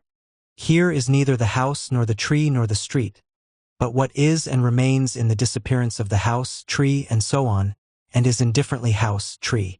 That is to say, the now and the here are something universal. Hegel says an entity which is by and through negation, which is neither this nor that, which is a not this, and with equal indifference this as well as that, a thing of this kind we call a universal. The analysis of sense certainty thus demonstrates the reality of the universal and develops at the same time the philosophic notion of universality. The reality of the universal is proved by the very content of the observable facts. It exists in their process and can be grasped only in and through the particulars. This is the first result we obtain from philosophical analysis of sense certainty. It is not the particular individual object, but the universal that is, the truth of sense certainty, the true content of sense experience. The result implies something more astonishing. Sense experience holds it self-evident that the object is the essential, the real, while the subject is unessential and its knowledge dependent upon the object. The true relation is now found to be just the reverse of what first appeared. The universal has turned out to be the true content of experience. And the locus of the universal is the subject and not the object. The universal exists in knowledge, which formerly was the non-essential factor. The object is not per se. It is because I know it. The certainty of sense experience is thus grounded in the subject. It is, as Hegel says, banished from the object and forced back into the I. Further analysis of sense experience reveals that the I goes through the same dialectical process as the object, showing itself to be something universal. At first, the individual I, my ego, seems the sole stable point in the flux of sense data. The disappearance of the particular now and here that we mean is prevented by the fact that I keep hold of them. I assert that it is daytime and that I see a house. I record this truth, and someone else reading it later may assert that it is night and that he sees a tree. Both truths have the same authenticity, and both become false with a change of time and place. The truth, therefore, cannot attach to a particular individual I. If I say I see a house here and now, I imply that everyone could take my place as subject of this perception. I assume the I qua universal, whose seeing is neither the seeing of this tree nor of this house, but just seeing. Just as the here and now are universal as against their individual content, so the I is universal as against all individual I's. The idea of a universal I is an abomination to common sense, though everyday language makes constant use of it. When I say I see, hear, and so on, I put everybody in my place, substitute any other I for my individual I. When I say I, this individual, I say quite generally all I's. Everyone is what I say, everyone is I, this individual I. Sense experience thus discovers that truth lies neither with its particular object nor with the individual I. The truth is the result of a double process of negation, namely, 1. The negation of the per se existence of the object, and 2. The negation of the individual I with the shifting of the truth to the universal I. Objectivity is thus twice mediated or constructed by consciousness and henceforward remains tied to consciousness. The development of the objective world is throughout interwoven in the development of consciousness. Common sense resents such a destruction of its truth and claims that it can indicate the exact particular here and now it means. Hegel accepts the challenge. Let us, then, See how that immediate here and now which is shown to us is constituted. When I point to a particular now, it has already ceased to be by the time it is pointed out. The now that is other than the one indicated, and we see that the now is just this, to be when it no longer is. Pointing to the now is thus a process involving the following stages. 1. I point to the now and assert that it is thus and so. I point it out, however, as something that has been. In so doing, I cancel the first truth and assert, 2, that the now has been and that such is the truth. But what has been is not. Thus, 3, I cancel the second truth, negate the negation of the now, and assert it again as true. This now, however, which results from the whole process, is not the now that common sense first meant. It is indifferent to present or past. It is the now that is past, the one that is present, and so on, and is in all this one and the same now. In other words, it is something universal. Sense experience has thus itself demonstrated that its real content is not the particular but the universal. The dialectic process involved in sense certainty is nothing else than the mere history of its process, of its experience. And sense certainty itself is nothing else than simply this history. Experience itself passes to a higher mode of knowledge, which aims at the universal. Sense certainty turns into perception. Perception, Warnemung, is distinguished from sense certainty by the fact that its principle is universality. The objects of perception are things, dinge, and things remain identical in the changes of here and now. For example, I call this thing I perceive here and now salt. I refer not to the particular Heres and nows in which it is present to me, but to a specific unity in the diversity of its properties, Eigenschaften. I refer to the thinghood of the thing. The salt is white, cubical in shape, and so on. These properties in themselves are universal, common to many things. The thing itself seems to be nothing but this simple togetherness of such properties, their general medium. But it is more than such simple togetherness. Its properties are not arbitrary and exchangeable, but rather exclude and negate other properties. If the salt is white and pungent, it cannot be black and sweet. The exclusion is not an arbitrary matter of definition. On the contrary, the definition is dependent on the data offered by the thing itself.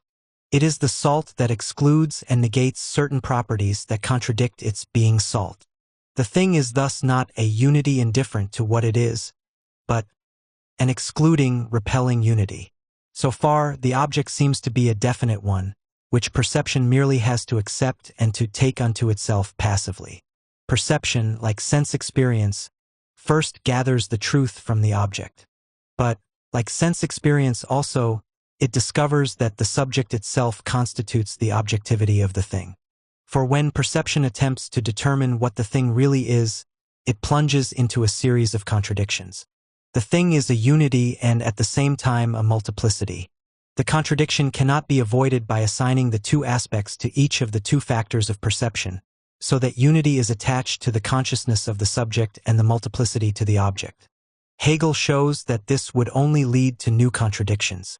Nor does it help to assume that the thing is really a unity and that the multiplicity is produced by its relation to other things.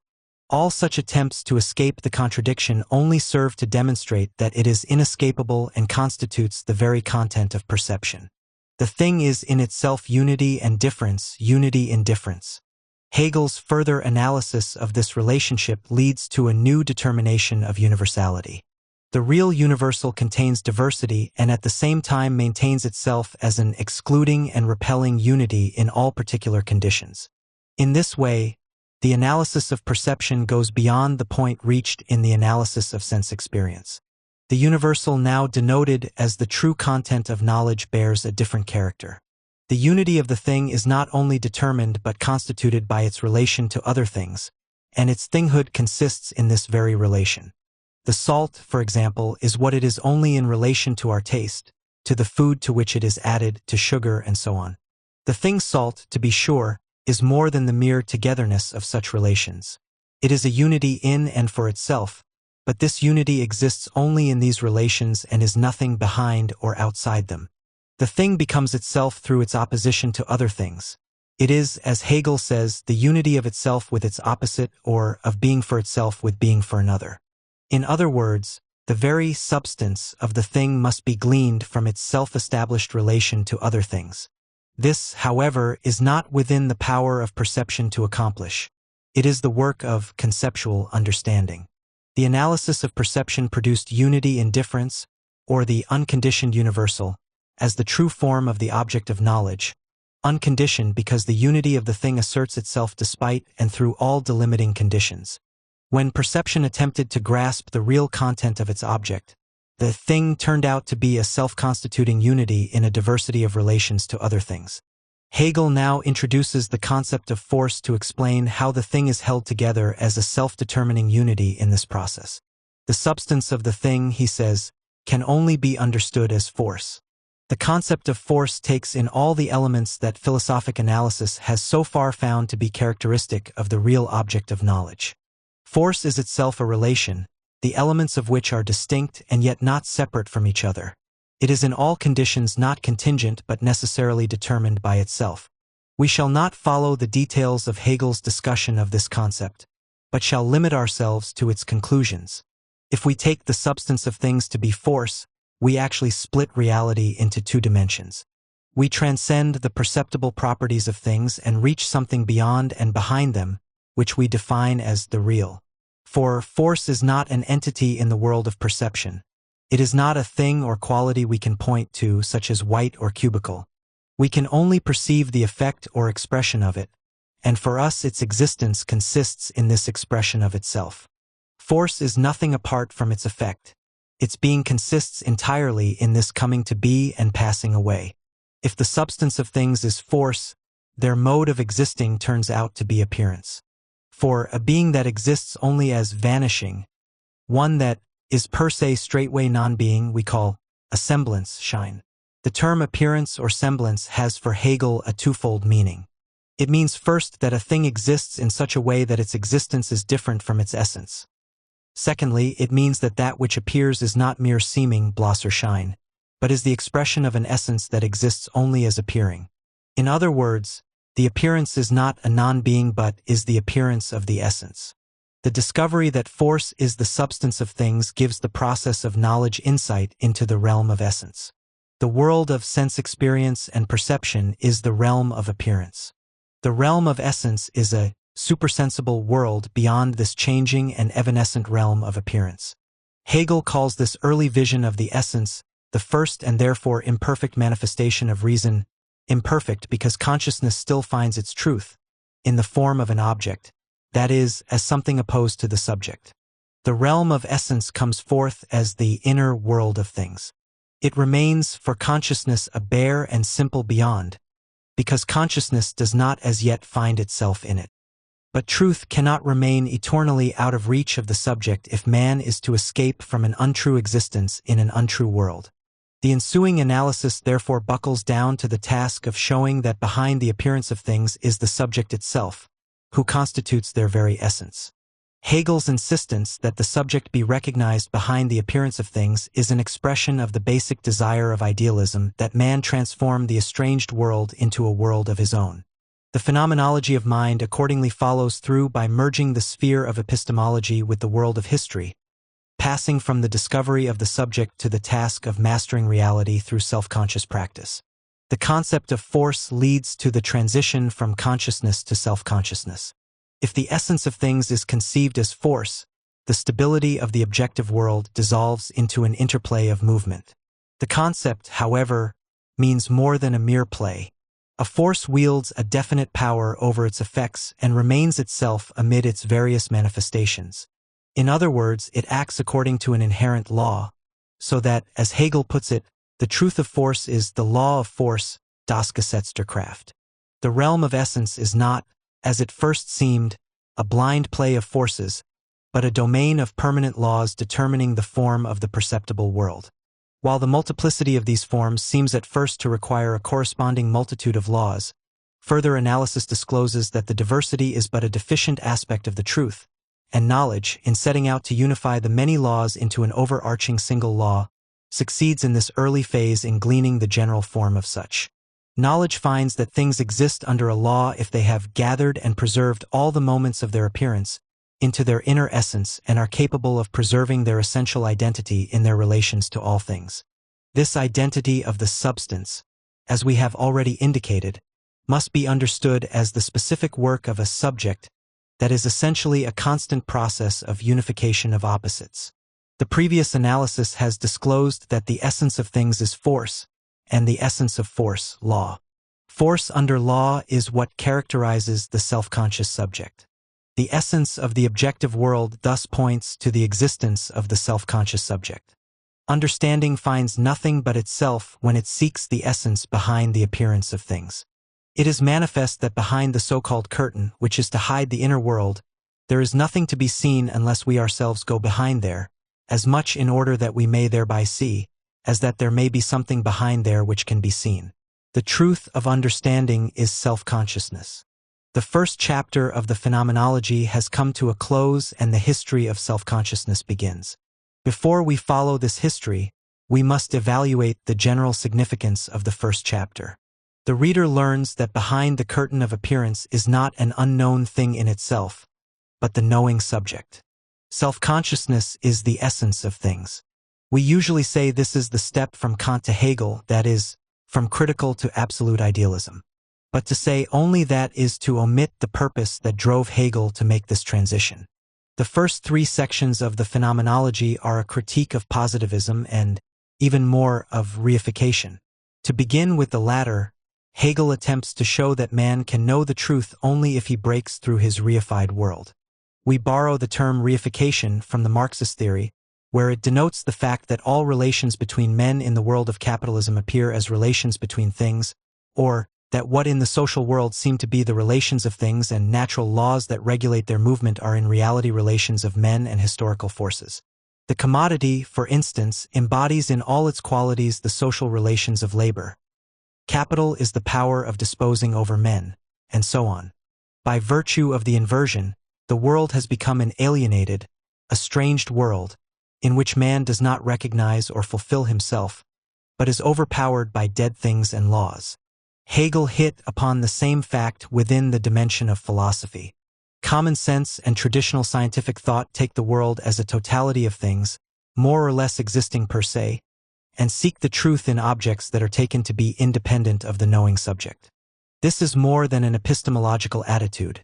It is as pervasive as the practice of men and leads them to accept the feeling that they are secure only in knowing and handling objective facts. The more remote an idea is from the impulses, interests, and wants of the living subject, the more true it becomes. And this, according to Hegel, is the utmost defamation of truth. For there is, in the last analysis, no truth that does not essentially concern the living subject, and that is not the subject's truth. The world is an estranged and untrue world so long as man does not destroy its dead objectivity and recognize himself and his own life behind the fixed form of things and laws. When he finally wins this self-consciousness, he is on his way not only to the truth of himself but also of his world. And with the recognition goes the doing. He will try to put this truth into action and make the world what it essentially is, namely the fulfillment of man's self-consciousness. This is the impulse animating the opening sections of the phenomenology. True practice presupposes true knowledge, and the latter is endangered above all by the positivist claim. Positivism, the philosophy of common sense, appeals to the certainty of facts, but, as Hegel shows, in a world where facts do not at all present what reality can and ought to be, positivism amounts to giving up the real potentialities of mankind for a false and alien world.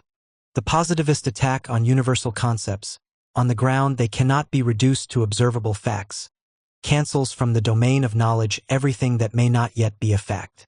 In demonstrating that sense experience and perception, to which positivism appeals, in themselves imply and mean not the particular observed fact but something universal, Hegel is giving a final imminent refutation of positivism.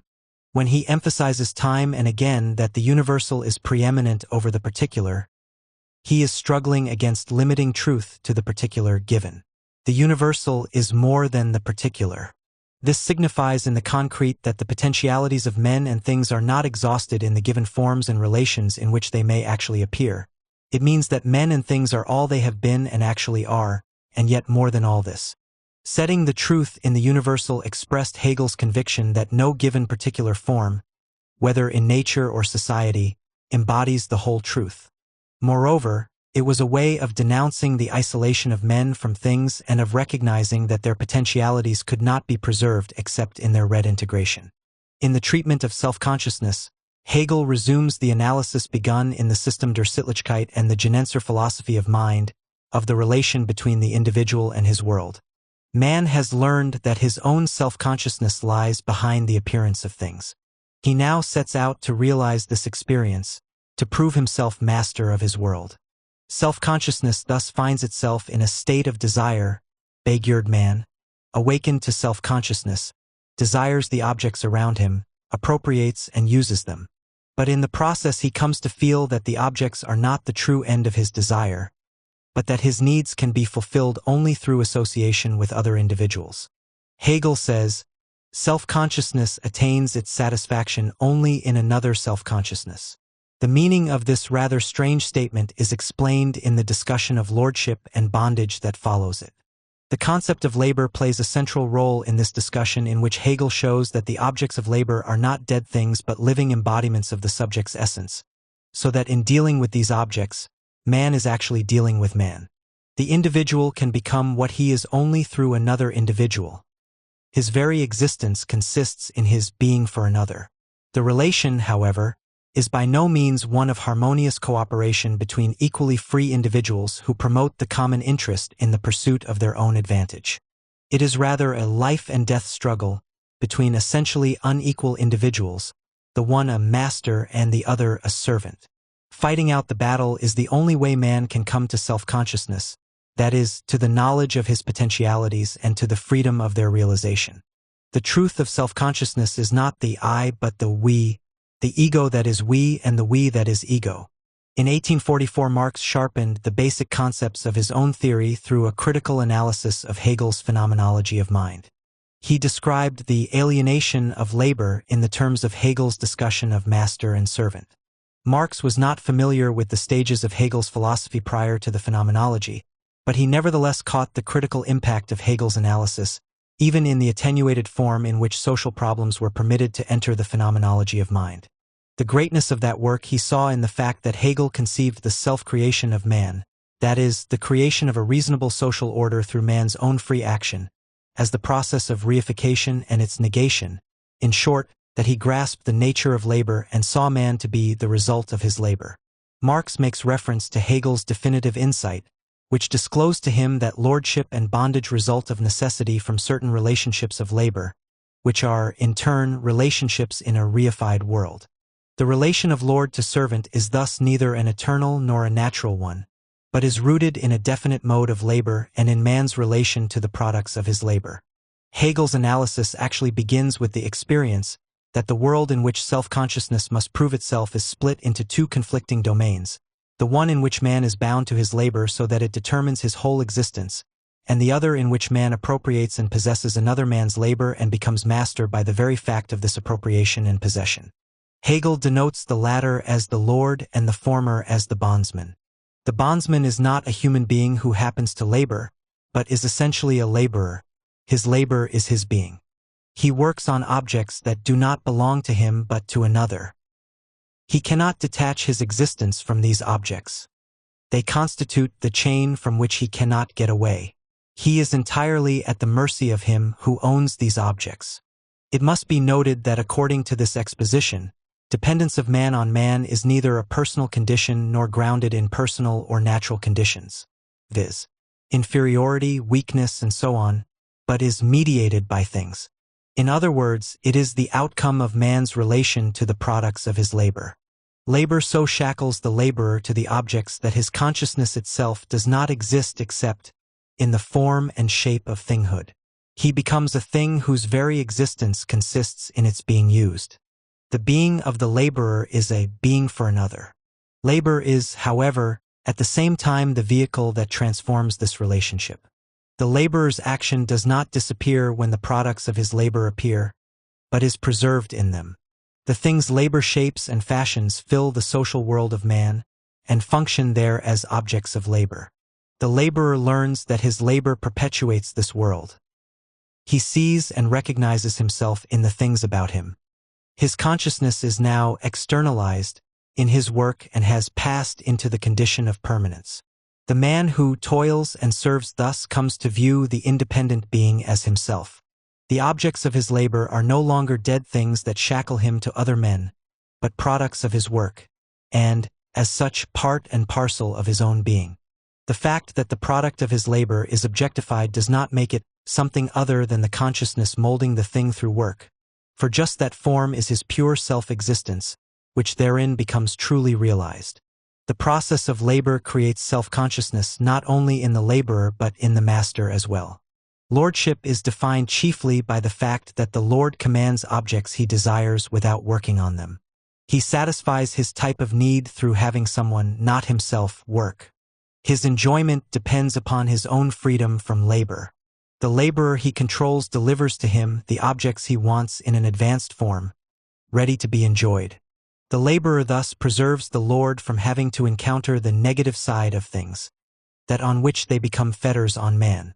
The Lord receives all things as products of labor, not as dead objects, but as things that bear the hallmark of the subject who worked on them.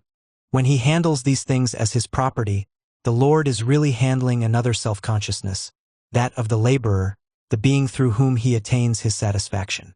The Lord in this wise finds that he is not an independent being for himself, but is essentially dependent on another being, upon the action of him who labors for him. Hegel has so far developed the relation of lordship and bondage as a relation each side of which recognizes that it has its essence in the other and comes to its truth only through the other. The opposition between subject and object that determined the forms of mind hitherto described has now disappeared. The object, shaped and cultivated by human labor, is in reality the objectification of a self-conscious subject. Thinghood, which received its shape and form through labor, is no other substance than consciousness. In this way, we have a new mode, gestalt, of self-consciousness brought about. We have now a consciousness which thinks or is free self-consciousness. Why this rather sudden identification of the free self-consciousness with the consciousness which thinks? He says, the subject of thinking is not the abstract ego, but the consciousness that knows that it is the substance of the world. Or, thinking consists in knowing that the objective world is in reality a subjective world, that it is the objectification of the subject. The subject that really thinks comprehends the world as his world. Everything in it has its true form only as a comprehended, begriffenes, object, namely, as part and parcel of the development of a free self-consciousness. The totality of objects that make up man's world have to be freed from their opposition to consciousness and must be taken up in such a way as to assist its development. Hegel describes thinking in terms of a definite kind of existence. In thinking, I am free because I am not in an other, but remain simply and solely in touch with myself, and the object is an undivided unity, my being for myself, and my procedure in comprehending is a procedure within myself. This explanation of freedom shows that Hegel is connecting this basic concept with the principle of a particular form of society. He says that he is free who, in his existence with others, remains solely with himself, he who holds his existence, as it were, as his own undisputed property. Freedom is self-sufficiency and independence of all externals, a state wherein all externality has been appropriated by the subject. The fears and anxieties of competitive society seem to motivate this idea of freedom, the individual's fear of losing himself and his anxiety to preserve and secure his own. It leads Hegel to give the predominant position to the element of thought. Indeed, if freedom consists in nothing but complete self-sufficiency, if everything that is not entirely mine or myself restricts my freedom, then freedom can only be realized in thinking. We must therefore expect Hegel to treat Stoicism as the first historical form of self-conscious freedom. The Stoic mode of existence seems to have overcome all the restrictions that apply in nature and society. The essence of this consciousness is to be free, on the throne as well as in fetters, throughout all the dependence that attaches to its individual existence. Man is thus free because he persistently withdraws from the movement of existence, from activity as well as endurance, into the mere essentiality of thought. Hegel goes on to say, however, that this is not real freedom. It is only the counterpart of a time of universal fear and bondage. He thus repudiates this false form of freedom and corrects his statement quoted above. Freedom in thought takes only pure thought as its truth, but this lacks the concrete filling of life. It is, therefore, merely the notion of freedom, not living freedom itself. The sections on Stoicism in which these statements appear show the play of conflicting elements in his philosophy. He has demonstrated that freedom rests in the element of thought. He now insists on an advance from freedom in thought to living freedom. He states that the freedom and independence of self-consciousness is therefore but a transitory stage in the development of mind towards real freedom. The latter dimension is reached when man abandons the abstract freedom of thought and enters into the world in full consciousness that it is his own world. The hitherto negative attitude of self-consciousness towards reality turns into a positive attitude. So far it has been concerned merely with its own independence and freedom. It has sought to keep itself for itself at the expense of the world or its own actuality. Now, it discovers the world as its own new and real world, which in its permanence possesses an interest for it. The subject conceives the world as its own presence and truth. It is certain of finding only itself there. This process is the process of history itself. The self-conscious subject attains his freedom not in the form of the I, but of the we, the associated we that first appeared as the outcome of the struggle between lord and bondsman. The historical reality of that we finds its actual fulfillment in the life of a nation. We have indicated the subsequent course of the mind in the first pages of this chapter. At the end of the road, pure thought again seems to swallow up living freedom. The realm of absolute knowledge is enthroned above the historical struggle that closed when the French Revolution was liquidated. The self-certainty of philosophy comprehending the world triumphs over the practice that changes it. We shall see whether this solution was Hegel's last word. The foundations of the absolute knowledge that the phenomenology of mind presents as the truth of the world are given in Hegel's Science of Logic, to which we now turn. The Science of Logic, 1812–16. The striking difference between Hegel's logic and the traditional logic has often been emphasized in the statement that Hegel replaced the formal by a material logic, repudiating the usual separation of the categories and forms of thought from their content. Traditional logic treated these categories and forms as valid if they were correctly formed and if their use was in conformity with the ultimate laws of thought and the rules of the syllogism, no matter what the content to which they were applied. Contrary to this procedure, Hegel maintained that the content determines the form of the categories as well as their validity. But it is the nature of the content, and that alone, which lives and progresses in philosophic cognition, and at the same time it is the inner reflection of the content which posits and originates its determinations. The categories and modes of thought derive from the process of reality to which they pertain.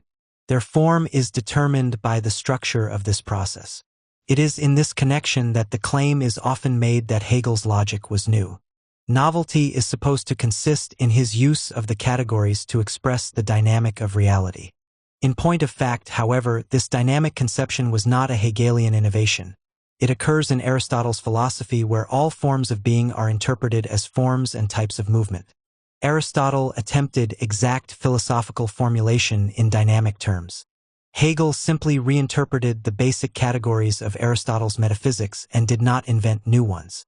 We must note in addition that a dynamic philosophy was enunciated in German philosophy prior to Hegel. Kant dissolved the static forms of the given reality into a complex of syntheses of transcendental consciousness, while Fichte endeavored to reduce the given to a spontaneous act of the ego. Hegel did not discover the dynamic of reality, nor was he the first to adapt philosophical categories to this process. What he did discover and use was a definite form of dynamic, and the novelty of his logic and its ultimate significance rest upon this fact. The philosophical method he elaborated was intended to reflect the actual process of reality and to construe it in an adequate form. With the science of logic, we reach the final level of Hegel's philosophic effort. Henceforward, the basic structure of his system and its ground concepts remain unaltered. It might therefore be appropriate briefly to review this structure and these concepts along the lines of Hegel's exposition of them in the prefaces and the introduction to the Science of Logic. Sufficient notice has not been given to the fact that Hegel himself introduces his logic as primarily a critical instrument. It is, first of all, critical of the view that the material of knowledge exists in and for itself in the shape of a finished world apart from thinking, that it exists as something in itself finished and complete, something which, as far as its reality is concerned, could entirely dispense with thought.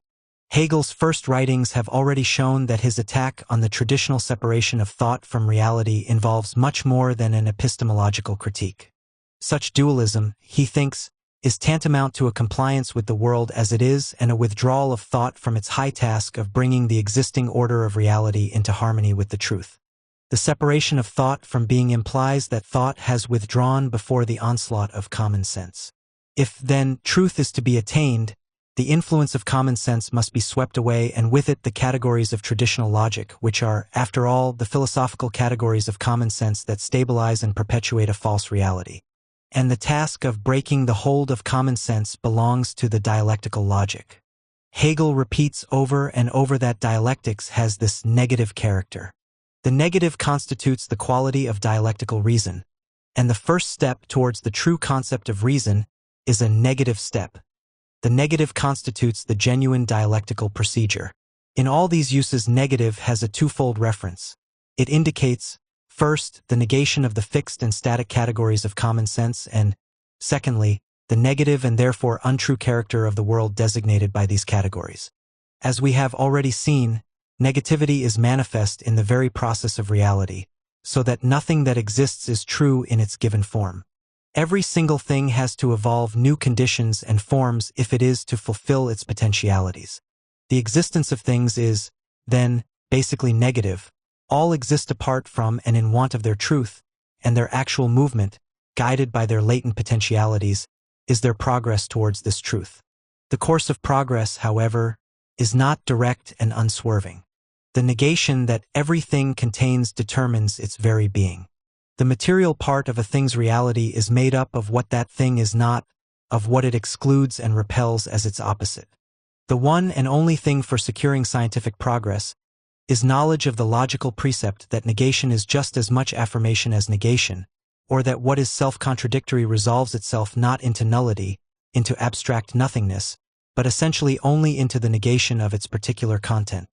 Contradiction, or the concrete form of it we are discussing, the opposition, does not displace the actual identity of the thing, but produces this identity in the form of a process in which the potentialities of things unfold. The law of identity by which traditional logic is guided implies the so-called law of contradiction. A equals A only insofar as it is opposed to non-A, or the identity of a results from and contains the contradiction. A does not contradict an external non-A, Hegel holds, but a non-A that belongs to the very identity of A. In other words, A is self-contradictory. By virtue of the negativity that belongs to its nature, each thing is linked with its opposite. To be what it really is, it must become what it is not. To say, then, that everything contradicts itself is to say that its essence contradicts its given state of existence. Its proper nature, which is, in the last analysis, its essence, impels it to transgress the state of existence in which it finds itself and pass over to another. And not only that, but it must even transgress the bounds of its own particularity and put itself into universal relation with other things.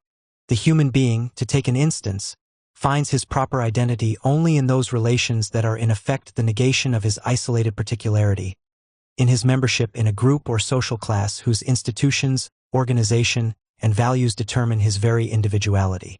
The truth of the individual transcends his particularity and finds a totality of conflicting relations in which his individuality fulfills itself. We are thus led once more to the universal as the true form of reality. The logical form of the universal is the notion. Hegel says that the truth and essence of things lives in their notion. The statement is as old as philosophy itself, and has even seeped into popular language. We say that we know and hold the truth of things in our ideas about them. The notion is the idea that expresses their essence, as distinguished from the diversity of their phenomenal existence. Hegel draws the consequence of this view. When we mean to speak of things, we call the nature or essence of them their concept. But at the same time we maintain that the concept exists only for thought. For, it is claimed, the concept is a universal, whereas all that exists is a particular. The concept is thus merely a concept and its truth merely a thought. In opposition to this view, Hegel shows that the universal not only exists, but that it is even more actually a reality than is the particular. There is such a universal reality as man or animal, and this universal in fact makes for the existence of every individual man or animal. Every human individual, though infinitely unique, is so only because he belongs to the class of man, every animal only because it belongs to the class of animal. Being man or being animal is the prius of their individuality. The biological and psychological processes of the human and animal individual are, in a strict sense, not its own but those of its species or kind. When Hegel says that every human individual is first man, he means that his highest potentialities and his true existence center in his being man. Accordingly, the actions, values, and aims of every particular individual or group have to be measured up against what man can and ought to be. The concrete importance of the conception becomes obvious when contrasted with modern authoritarian ideology in which the reality of the universal is denied, the better to subjugate the individual to the particular interests of certain groups that arrogate to themselves the function of the universal. If the individual were nothing but the individual, there would be no justifiable appeal from the blind material and social forces that overpower his life, no appeal to a higher and more reasonable social ordering. If he were nothing but a member of a particular class, race, or nation, his claims could not reach beyond his particular group, and he would simply have to accept its standards. According to Hegel, however, there is no particularity whatsoever that may legislate for the individual man. The universal itself reserves that ultimate right. The content of the universal is preserved in the notion. If the universal is not just an abstraction but a reality, then the notion denotes that reality. The formation of the notion, too, is not an arbitrary act of thinking, but something that follows the very movement of reality. The formation of the universal, in the last analysis, is a historical process and the universal a historical factor.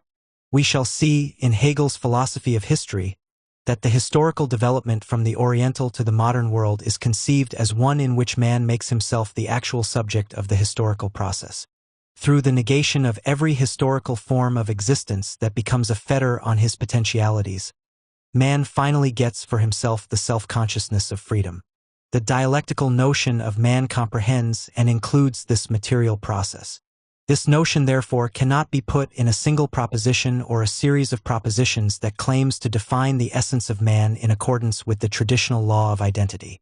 The definition requires a whole system of propositions that mirror the actual development of mankind. In the different parts of the system, the essence of man will appear in different and even contradictory forms. The truth will be no one of these, but the totality, the concrete development of man. We have outlined the negative aspect of the dialectic. Its positive aspect consists in its shaping of the universal through the negation of the particular, in its construction of the notion. The notion of a thing is the universal immanent in it, immanent because the universal contains and holds up the proper potentialities of the thing. Dialectical thinking is positive because it is the source of the universal in which the particular is comprehended.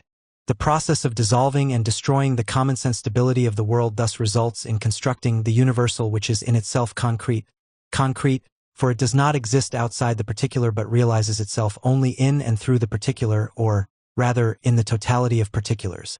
We have taken man as an example of the dialectical construction of the universal. Hegel, however, demonstrates the same process for all entities of the objective and subjective world. The science of logic deals with the general ontological structure these entities have, and not with their individual concrete existence. For this reason, the dialectical process in the logic assumes a most general and abstract form. We have already discussed it in the chapter on the Genenser logic. The process of thought begins with the attempt to grasp the objective structure of being. In the course of the analysis, this structure dissolves into a multitude of interdependent somethings, qualities and quantities. On further analysis, thought discovers that these constitute a totality of antagonistic relations, governed by the creative power of contradiction. These relations appear as the essence of being. The essence, therefore, emerges as the process that negates all stable and delimited forms of being and negates as well the concepts of traditional logic which express these forms. The categories Hegel uses to unfold this essence comprehend the actual structure of being as a unification of opposites which requires that reality be interpreted in terms of this subject. The logic of objectivity thus turns into the logic of subjectivity, which is the true notion of reality. There are several meanings of the term notion that appear in the exposition. 1. Notion is the essence and nature of things, that which by thinking is known in and of things and what is really true in them. This meaning implies a multitude of notions to correspond to the multitude of things they denote. 2. Notion designates the rational structure of being, the world as logos, reason. In this sense, the notion is one and is the essential basis and the actual content of the logic. 3. Notion in its true form of existence is the free, independent, and self-determining subjective, or rather the subject itself. It is this sense of the term that Hegel means when he says, the character of subject must be expressly reserved for the notion. The science of logic opens with the well-known interplay of being and nothing. Unlike the phenomenology of mind, the logic does not begin with the data of common sense, but with the same philosophical concept that brought the phenomenology to a close. Thinking, in its quest for the truth behind the facts, seeks a stable base for orientation, a universal and necessary law amid the endless flux and diversity of things. Such a universal, if it is really to be the beginning and the basis for all subsequent determinations, must not itself be determinate, for otherwise it would be neither first nor the beginning. The reason it could not be determinate if it is to be a beginning lies in the fact that everything determinate is dependent on that which determines it, and hence is not prior. The first and indeterminate universal that Hegel posits is being. It is common to all things, for all things are being, therefore the most universal entity in the world. It has no determination whatsoever. It is pure being and nothing else. The logic thus begins, as the whole of Western philosophy began, with the concept of being. The question, what is being? Sought that which holds all things in existence and makes them what they are. The concept of being presupposes a distinction between determinate being, something, seiendes, and being as such, sane, without determinations. Daily language distinguishes being from determinate being in all the forms of judgment. We say a rose is a plant. He is jealous. A judgment is true. God is. The copula denotes being, but being that is quite different from a determinate being. The is does not point to any actual thing that could be made the subject of a determinate proposition, for in determining being as such and such a thing, we would have to use the selfsame, is which we are attempting to define, a patent impossibility. We cannot define being as something since being is the predicate of everything. In other words, everything is, but being is not something. And what is not something is nothing. Thus, being is pure indeterminateness and vacuity. It is no thing, hence nothing. In the attempt to grasp being we encounter nothing. Hegel uses this fact as an instrumentality to demonstrate the negative character of reality. In the foregoing analysis of the concept of being, being did not turn into nothing, but both were revealed as identical, so that it is true to say every determinate being contains the being as well as the nothing. According to Hegel, there is not a single thing in the world that does not have in it the togetherness of being and nothing. Everything is only insofar as, at every moment of its being, something that as yet is not comes into being and something that is now passes into not being. Things are only insofar as they arise and pass away, or, being must be conceived as becoming worden. The togetherness of being and nothing is thus manifest in the structure of all existence and must be retained in every logical category. This unity of being and nothing, as being the primary truth, is, once and for all, the basis and the element of all that follows. Therefore, besides becoming itself, all further logical determinations, and in short all philosophic concepts, are examples of this unity. If this is the case, logic has a task hitherto unheard of in philosophy. It ceases to be the source of rules and forms for correct thinking. In fact, it takes rules, forms, and all the categories of traditional logic to be false because they disregard the negative and contradictory nature of reality.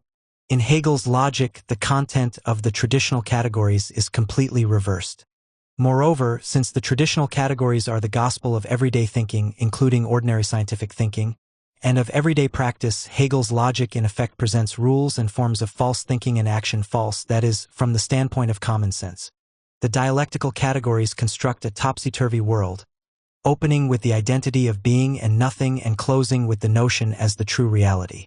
Hegel plays up the absurd and paradoxical character of this world, but he who follows the dialectical process to the end discovers that the paradox is the receptacle of the hidden truth, and that the absurdity is rather a quality possessed by the correct schema of common sense, which, cleansed of their dross, contains the latent truth. For the dialectic shows latent in common sense the dangerous implication that the form in which the world is given and organized may contradict its true content, that is to say, that the potentialities inherent in men and things may require the dissolution of the given forms. Formal logic accepts the world form as it is and gives some general rules for theoretical orientation to it. Dialectical logic, on the other hand, rejects any claim of sanctity for the given and shatters the complacency of those living under its rubric. It holds that external existence is never the sole criterion of the truth of a content, but that every form of existence must justify before a higher tribunal whether it is adequate to its content or not. Hegel said the negativity of being is the basis and the element of all that ensues. Progress from one logical category to another is stimulated by an inherent tendency in every type of being to overcome its negative conditions of existence and pass into a new mode of being where it attains its true form and content. We have already noted that the movement of categories in Hegel's logic is but a reflection of the movement of being. Moreover, it is not quite correct to say that one category passes into another. The dialectical analysis rather reveals one category as another, so that the other represents its unfolded content, unfolded by the contradictions inherent in it.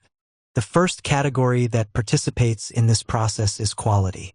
We have seen that all being in the world is determinate. The first task of the logic is to investigate this determinacy. Something is determinate when it is qualitatively distinct from any other being. By virtue of its quality, something is opposed to another. It is variable and finite, and determined as negative, not only in contrast with an other, but simply in itself. Every qualitative determination is in itself a limitation and therefore a negation. Hegel gives this old philosophic statement a new content in linking it with his negative conception of reality. A thing exists with a certain quality. This means that it excludes other qualities and finds itself limited by the ones it has. Moreover, every quality is what it is only in relation to other qualities, and these relations determine the very nature of a quality. Thus, the qualitative determinants of a thing are reduced to relations that dissolve the thing into a totality of other things, so that it exists in a dimension of otherness. For instance, the table here in this room is, if analyzed for its qualities, not the table but a certain color, material, size, tool, and so on. It is, Hegel says, in respect of qualities, not being for itself, but being for other, Andersine sein für anderes. As against this otherness stands what the thing is in itself, its being a table, or, as Hegel calls it, its being in itself, Ensixion. These are the two conceptual elements with which Hegel constructs every being. It must be noted that for Hegel these two elements cannot be detached from one another. A thing in itself is what it is only in its relations with others, and, conversely, its relations with others determine its very existence.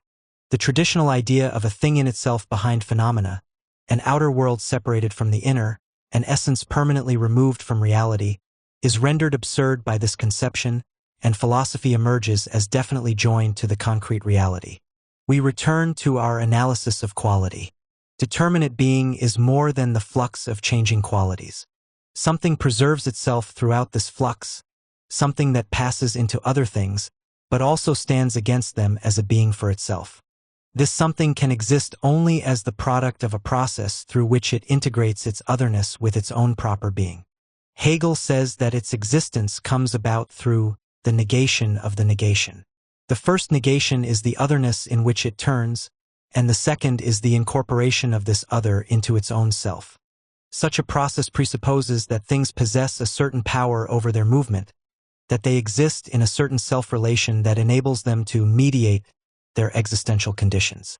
Hegel adds that this concept of mediation is of the utmost importance because it alone overcomes the old metaphysical abstractions of substance, entelechy, form, and so on, and, by conceiving the objective world as the development of the subject, paves the way for a philosophical interpretation of concrete reality. Hegel attributes to the thing a permanent relation to itself. Something is in itself insofar as it has returned to itself from being for other. It is then an introreflected being. Introreflection is a characteristic of the subject, however, and in this sense the objective something is already the beginning of the subject, though only the beginning.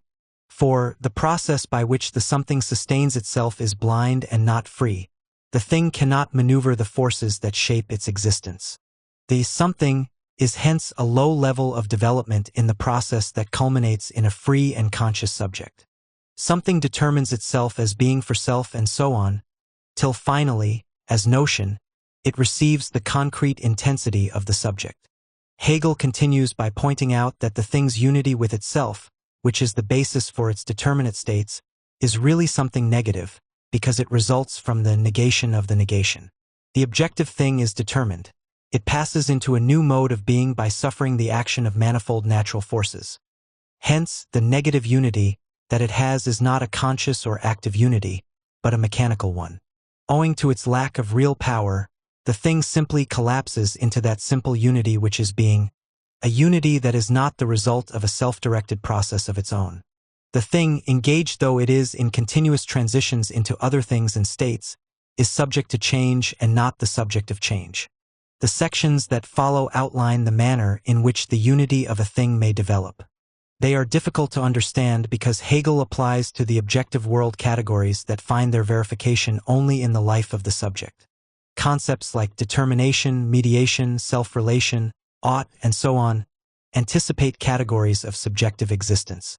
Hegel nevertheless uses them to characterize the world of objective things, analyzing the existence of things in terms of the existence of the subject. The net result is that objective reality is interpreted as the field in which the subject is to be realized. Negativity appears as the difference between being for other and being for self within the unity of the thing. The thing as it is in itself is different from the conditions in which it actually exists. The actual conditions of the thing oppose or stand in the way of its working out its proper nature. This opposition Hegel denotes as that between determination, Bestimmung, which now takes on the meaning of the proper nature of the thing, and Talification, Beschaffenheit, which refers to the actual state or condition of the thing. The determination of a thing comprises its inherent potentialities, as against the external conditions which are not yet incorporated in the thing itself.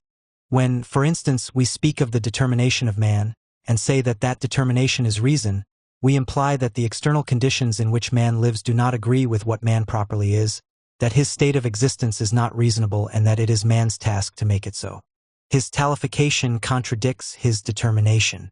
The presence of the contradiction makes man restive. He struggles to overcome his given external state. The contradiction thus has the force of an ought, sollen, that impels him to realize that which does not as yet exist. As we have said, the objective world, too, is now treated as a participant in the same kind of process. The thing's transition from one talification to another, and even its passage into another thing, are interpreted as motivated by the thing's own potentialities. Its transformation does not occur as first appeared, according to its being for other, but according to its proper self. Within the process of change, every external condition is taken into the thing's proper being, and its other is posited in the thing as its own moment. The concept of negation, too, undergoes revision in Hegel's exposition at this point. We have seen that the various states of a thing were interpreted as various negations of its true being. Now, since the thing is conceived as a kind of subject that determines itself through its relations to other things, its existent qualities or talifications are barriers or limits, Grenzen, through which its potentialities must break. The process of existence is simply the contradiction between talifications and potentialities. Hence, to exist and to be limited are identical. Something has its determinate being only in limit, and the limits are the principle of that which they limit. Hegel summarizes the result of this new interpretation by saying that the existence of things is the unrest of something in its limit. It is immanent in the limit to be the contradiction which sends something on beyond itself. We have herewith reached Hegel's concept of finitude. Being is continuous becoming. Every state of existence has to be surpassed. It is something negative which things, driven by their inner potentialities, desert for another state, which again reveals itself as negative as limit. When we say of things that they are finite, we mean thereby that not being constitutes their nature and their being. Finite things are, but their relation to themselves is that they are related to themselves as something negative, and in this self-relation send themselves on beyond themselves and their being. They are, but the truth of this being is their end. The finite does not only change, it perishes, and its perishing is not merely contingent, so that it could be without perishing. It is rather the very being of finite things that they contain the seeds of perishing as their own being in self insexine, and the hour of their birth is the hour of their death. These sentences are a preliminary enunciation of the decisive passages in which Marx later revolutionized Western thought. Hegel's concept of finitude freed philosophic approaches to reality from the powerful religious and theological influences that were operative even upon secular forms of 18th-century thought. The current idealistic interpretation of reality in that day still held the view that the world was a finite one because it was a created world and that its negativity referred to its sinfulness. The struggle against this interpretation of negative was therefore in large measure a conflict with religion and the church. Hegel's idea of negativity was not moral or religious, but purely philosophical, and the concept of finitude that expressed it became a critical and almost materialistic principle with him. The world, he said, is finite not because it is created by God but because finitude is its inherent quality.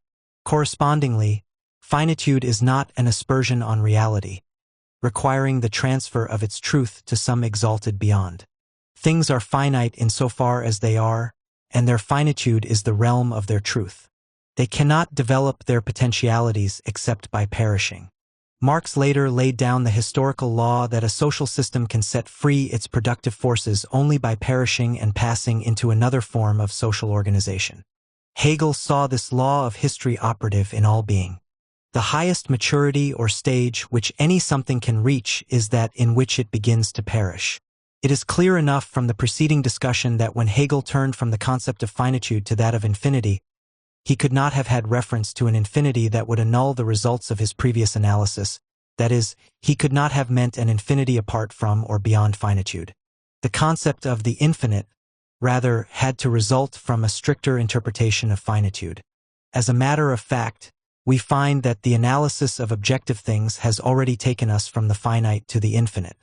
For the process in which a finite thing perishes and, in perishing, becomes another finite thing which repeats the same, is in itself a process ad infinitum, and not only in the superficial sense that the progression cannot be broken. When a finite thing perishes into another thing, it has changed itself, inasmuch as perishing is its way of consummating its true potentialities. The incessant perishing of things is thus an equally continuous negation of their finitude. It is infinity.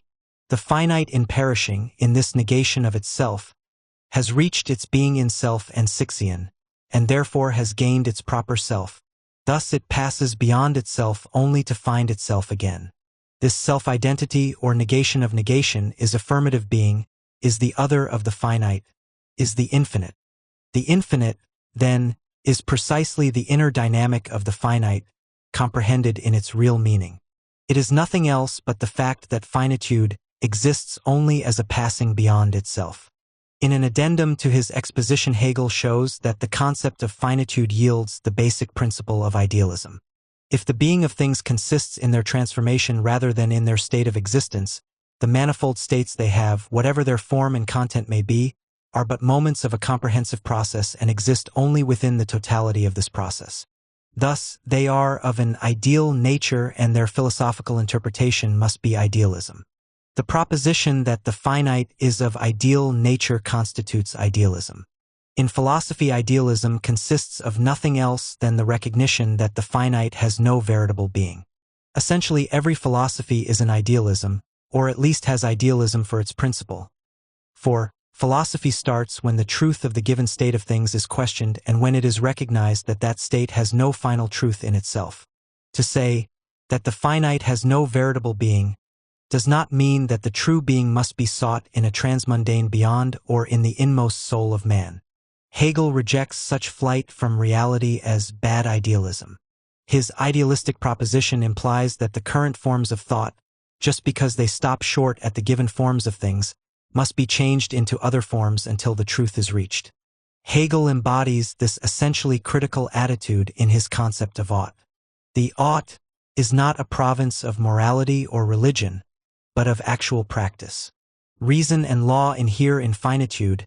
They not only ought to, but must be realized on this earth. In actual fact, reason and law are at no such sorry pass as that they merely ought to be. Nor yet is ought in itself perpetual, nor finitude, which would be the same, absolute. The negation of finitude is at the same time the negation of the infinite beyond. It involves the demand that the ought be fulfilled in this world. Accordingly, Hegel contrasts his concept of infinity with the theological idea of it. There is no reality other than or above the finite.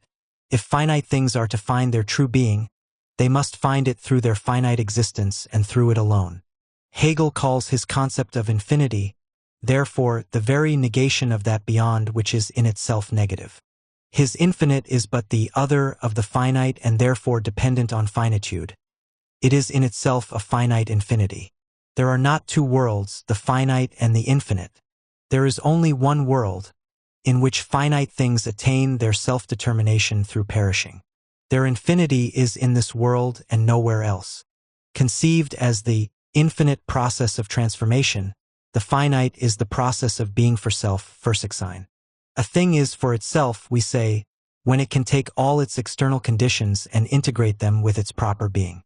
It is for itself if it has passed beyond the barrier and its otherness in such a manner that, thus negating them, it is infinite return upon itself.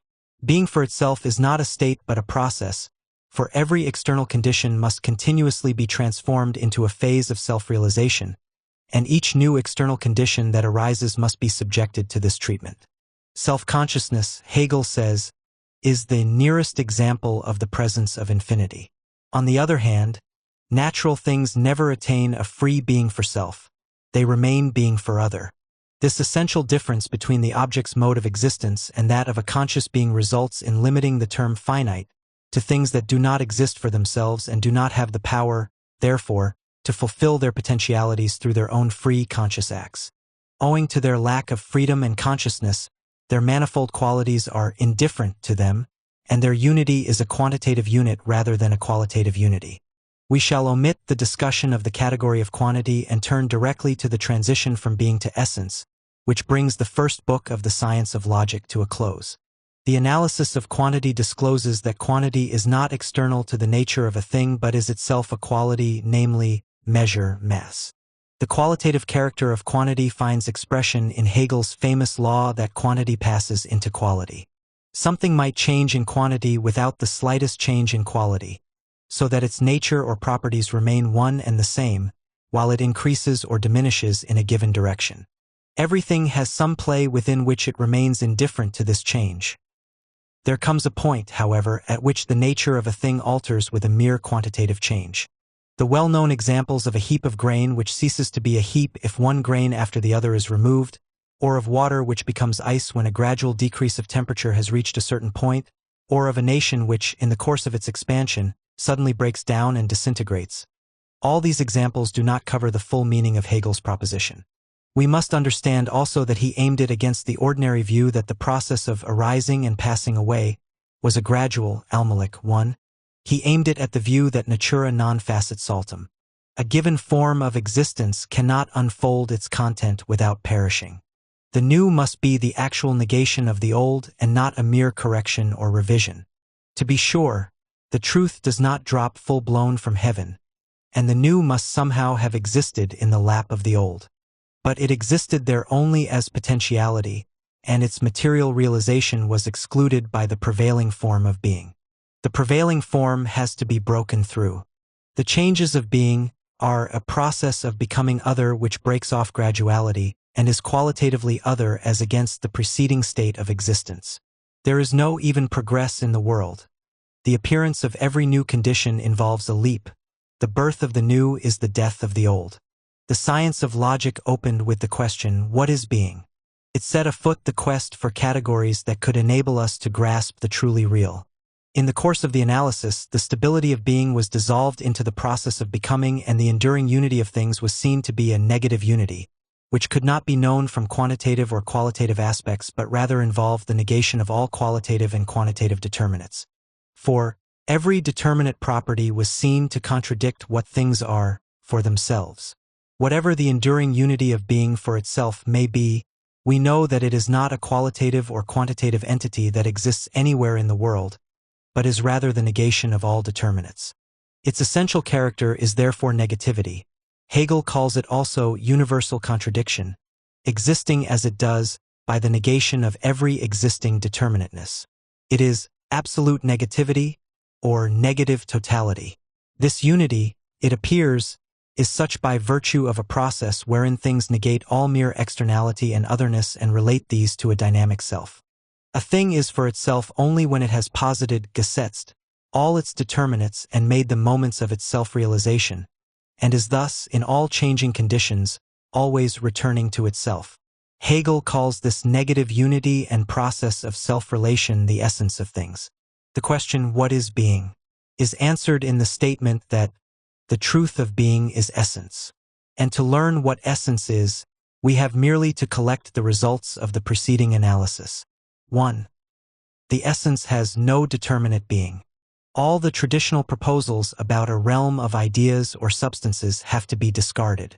The essence is neither something in nor something above the world, but rather the negation of all being. 2. This negation of all being is not nothing, but the infinite movement of being beyond every determinate state. 3. The movement is not a contingent and external process, but one held together by the power of self-relation through which a subject posits its determinants as moments of its own self-realization. 4. Such a power presupposes a definite being in self, a capacity for knowing and reflecting upon the determinate states. The process of the essence is the process of reflection. 5. The subject that the essence reveals itself to be is not outside the process, nor is it its unchangeable substratum. It is the very process itself, and all its characters are dynamic. Its unity is the totality of a movement that the doctrine of essence describes as the movement of reflection. It is of the utmost importance to know that for Hegel reflection, like all the characters of essence, denotes an objective as well as subjective movement. Reflection is not primarily the process of thinking but the process of being itself. Correspondingly, the transition from being to essence is not primarily a procedure of philosophical cognition, but a process in reality. Being's own nature causes it to internalize itself, and being, thus entering into itself, becomes essence. This means that objective being, if comprehended in its true form, is to be understood as, and actually is, subjective being. The subject now appears as the substance of being, or being pertains to the existence of a more or less conscious subject, which is capable of facing and comprehending its determinate states and thus has the power to reflect upon them and shape itself. The categories of the essence cover the whole realm of being, which now manifests itself in its true, comprehended form. The categories of the doctrine of being reappear. Determinate being is now conceived as existence and later as actuality.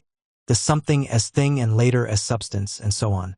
Reflection is the process in which an existent constitutes itself as the unity of a subject. It has an essential unity that contrasts with the passive and changeable unity of the something. It is not determinate but determining being. All determination is here posited by the essence itself, and stands under its determining power. If we examine what Hegel attributes to the process of essence and what he discusses under the heading of determinations of reflection, we find the traditional ultimate laws of thought, the laws of identity, variety, and contradiction. Added under a separate head is the law of ground. The original meaning of these laws and their actual objective content was a discovery made by the Hegelian logic. Formal logic cannot even touch their sense. The separation of the subject matter of thought from its form cuts the very ground from under truth. Thought is true only insofar as it remains adapted to the concrete movement of things and closely follows its various turns. As soon as it detaches itself from the objective process and, for the sake of some spurious precision and stability, tries to simulate mathematical rigor, thought becomes untrue. Within the science of logic, it is the doctrine of essence that provides the basic concepts that emancipate dialectical logic from the mathematical method. Hegel undertakes a philosophic critique of mathematical method before he introduces the doctrine of essence in his discussion of quantity. Quantity is only a very external characteristic of being, a realm in which the real content of things gets lost. The mathematical sciences that operate with quantity operate with a contentless form that can be measured and counted and expressed by indifferent numbers and symbols. But the process of reality cannot be so treated. It defies formalization and stabilization because it is the very negation of every stable form. The facts and relations that appear in this process change their nature at every phase of the development. Our knowledge would be in a very awkward predicament if such objects as freedom, law, morality, or even God himself, because they cannot be measured and calculated, or expressed in a mathematical formula, were to be reckoned beyond the reach of exact knowledge, and we had to put up with a vague generalized image of them, since it is not only philosophy but every other true field of inquiry that aims at knowledge of such contents. The reduction of science to mathematics means the final surrender of truth. When mathematical categories are used to determine something bearing upon the method or content of philosophic science, such a procedure proves its preposterous nature chiefly herein, that, insofar as mathematical formulae mean thoughts and conceptual distinctions, such meaning must first report, determine, and justify itself in philosophy. In its concrete sciences, philosophy must take the logical element from logic and not from mathematics. It must be a mere refuge of philosophic impotence when it flies to the formations which logic takes in other sciences, of which many are only dim presentiments and others stunted forms of it, in order to get logic for philosophy. The mere employment of such borrowed forms is in any case an external and superficial procedure. A knowledge of their worth and of their meaning should precede their use, but such knowledge results only from conceptual contemplation, and not from the authority which mathematics gives them. The doctrine of essence seeks to liberate knowledge from the worship of observable facts and from the scientific common sense that imposes this worship. Mathematical formalism abandons and prevents any critical understanding and use of facts. Hegel recognized an intrinsic connection between mathematical logic and a wholesale acquiescence in facts, and to this extent anticipated more than 100 years of the development of positivism. The real field of knowledge is not the given fact about things as they are, but the critical evaluation of them as a prelude to passing beyond their given form. Knowledge deals with appearances in order to get beyond them. Everything, it is said, has an essence, that is, things really are not what they immediately show themselves. There is therefore something more to be done than merely rove from one quality to another and merely to advance from qualitative to quantitative and vice versa. There is a permanent in things, and that permanent is in the first instance their essence. The knowledge that appearance and essence do not jibe is the beginning of truth. The mark of dialectical thinking is the ability to distinguish the essential from the apparent process of reality and to grasp their relation. The laws of reflection that Hegel elaborates are the fundamental laws of the dialectic. We pass now to a brief summary of these. Essence denotes the unity of being, its identity throughout change. Precisely what is this unity or identity? It is not a permanent and fixed substratum, but a process wherein everything copes with its inherent contradictions and unfolds itself as a result. Conceived in this way, identity contains its opposite, difference, and involves a self-differentiation and an ensuing unification. Every existence precipitates itself into negativity and remains what it is only by negating this negativity. It splits up into a diversity of states and relations to other things, which are originally foreign to it, but which become part of its proper self when they are brought under the working influence of its essence. Identity is thus the same as the negative totality, which was shown to be the structure of reality. It is the same as essence. Thus conceived, the essence describes the actual process of reality. The contemplation of everything that is shows in itself that in its self-identity it is self-contradictory and self-different, and in its variety or contradiction self-identical. It is in itself this movement of transition of one of these determinations into the other, just because each in itself is its own opposite. Hegel's position involves complete reversal of the traditional laws of thought and of the kind of thinking derived from them. We cannot express this identity of things in a proposition that distinguishes a permanent substratum and its attributes from its opposite or contrary.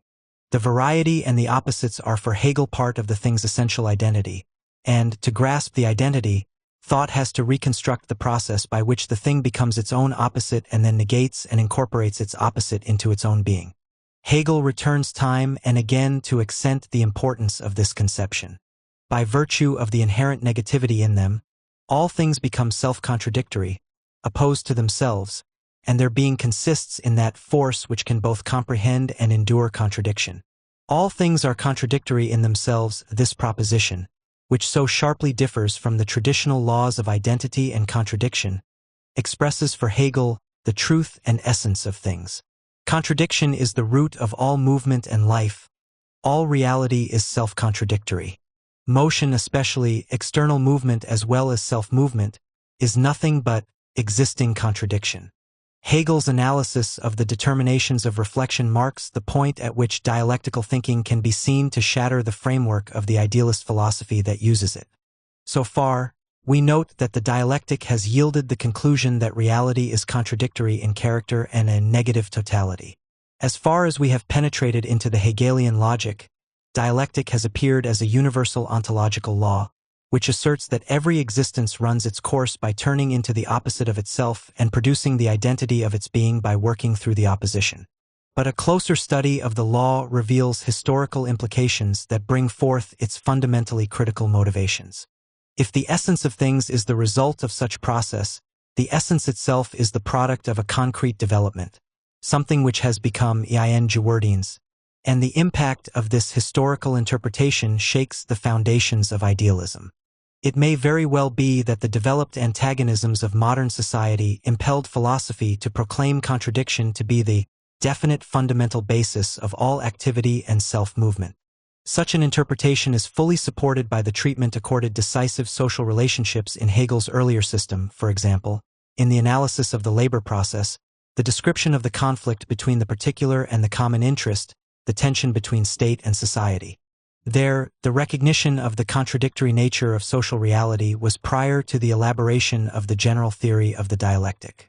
But in any case, when we do apply the determinations of reflection to historical realities, we are driven almost of necessity to the critical theory that historical materialism developed.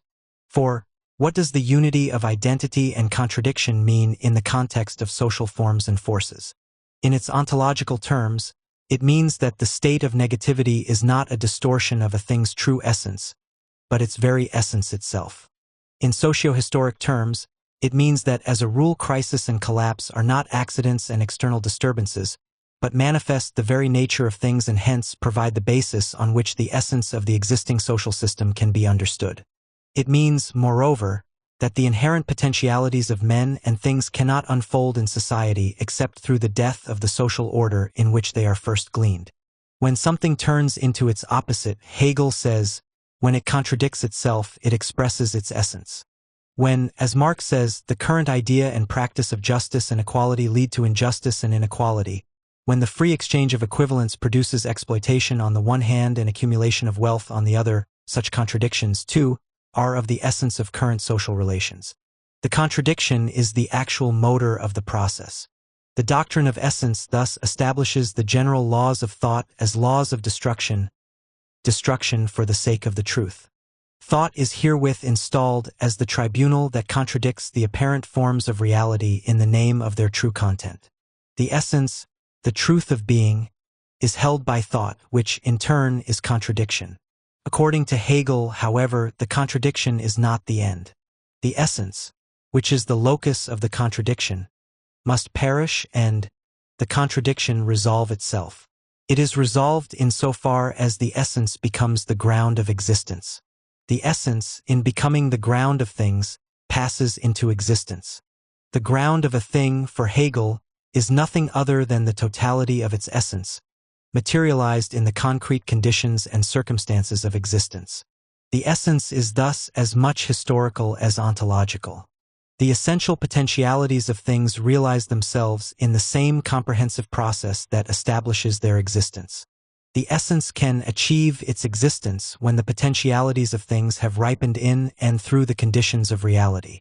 Hegel describes this process as the transition to actuality. Whereas the preceding analysis was guided by the fact that the proper potentialities of things cannot be realized within the prevailing forms of existence, the analysis of actuality discloses that form of reality in which these potentialities have come into existence. Essential determinations do not here remain outside of things, in the shape of something that ought to be but is not, but are now materialized in their entirety.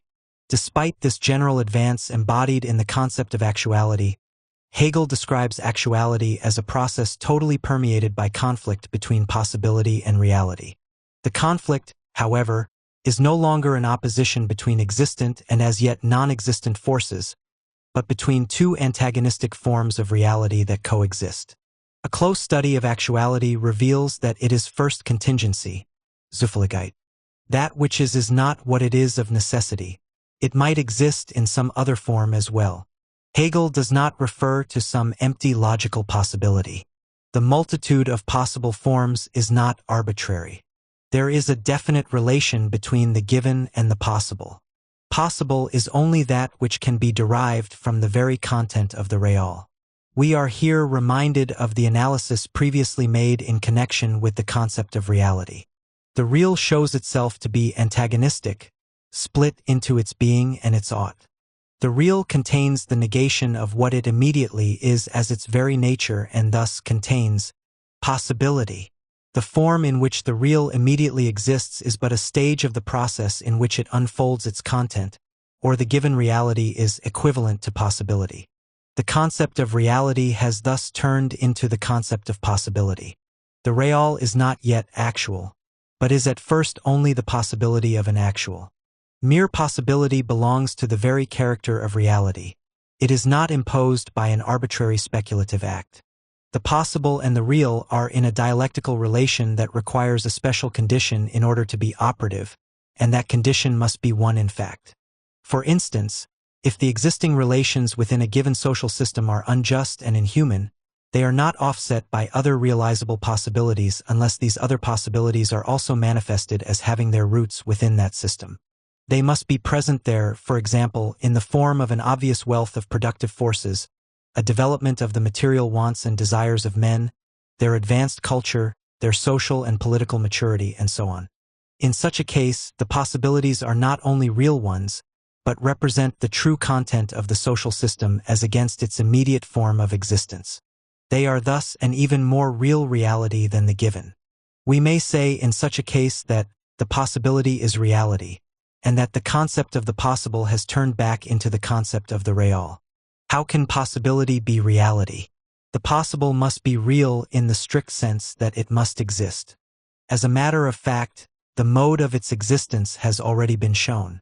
It exists as the given reality itself taken as something that has to be negated and transformed. In other words, the possible is the given reality conceived as the condition of another reality. The totality of the given forms of existence are valid only as conditions for other forms of existence. This is Hegel's concept of real possibility, set forth as a concrete historical tendency and force, so as definitely to preclude its use as an idealistic refuge from reality. Hegel's famous proposition that the fact die Sach is before it exists can now be given its strict meaning. Before it exists, the fact is in the form of a condition within the constellation of existing data. The existing state of affairs is a mere condition for another constellation of facts, which bring to fruition the inherent potentialities of the given. When all the conditions of a fact are present, it enters into existence. And at such a time also, the given reality is a real possibility for transformation into another reality. The real possibility of a case, einer Sach, is the existing multiplicity of circumstances which are related to it. Let us revert to our case of a social system as yet unrealized. Such a new system is really possible if the conditions for it are present in the old, that is, if the prior social form actually possesses a content that tends towards the new system as to its realization. The circumstances that exist in the old form are thus conceived not as true and independent in themselves, but as mere conditions for another state of affairs that implies the negation of the former. Thus, real possibility constitutes the totality of conditions, and actuality, which is the being in self of some other. The concept of real possibility thus develops its criticism of the positivist position out of the nature of facts themselves. Facts are facts only if related to that which is not yet fact and yet manifests itself in the given facts as a real possibility. Or, facts are what they are only as moments in a process that leads beyond them to that which is not yet fulfilled in fact. The process of leading beyond is an objective tendency immanent in the facts as given. It is an activity not in thought but in reality, the proper activity of self-realization.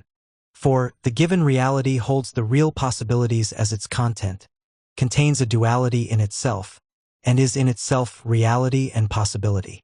In its totality as well as in its every single aspect and relation, its content is enveloped in an inadequacy such that only its destruction can convert its possibilities into actualities. The process in which a given order of reality perishes and issues into another is, therefore, nothing but the self-becoming of the old reality. It is the return of reality to itself, that is, to its true form.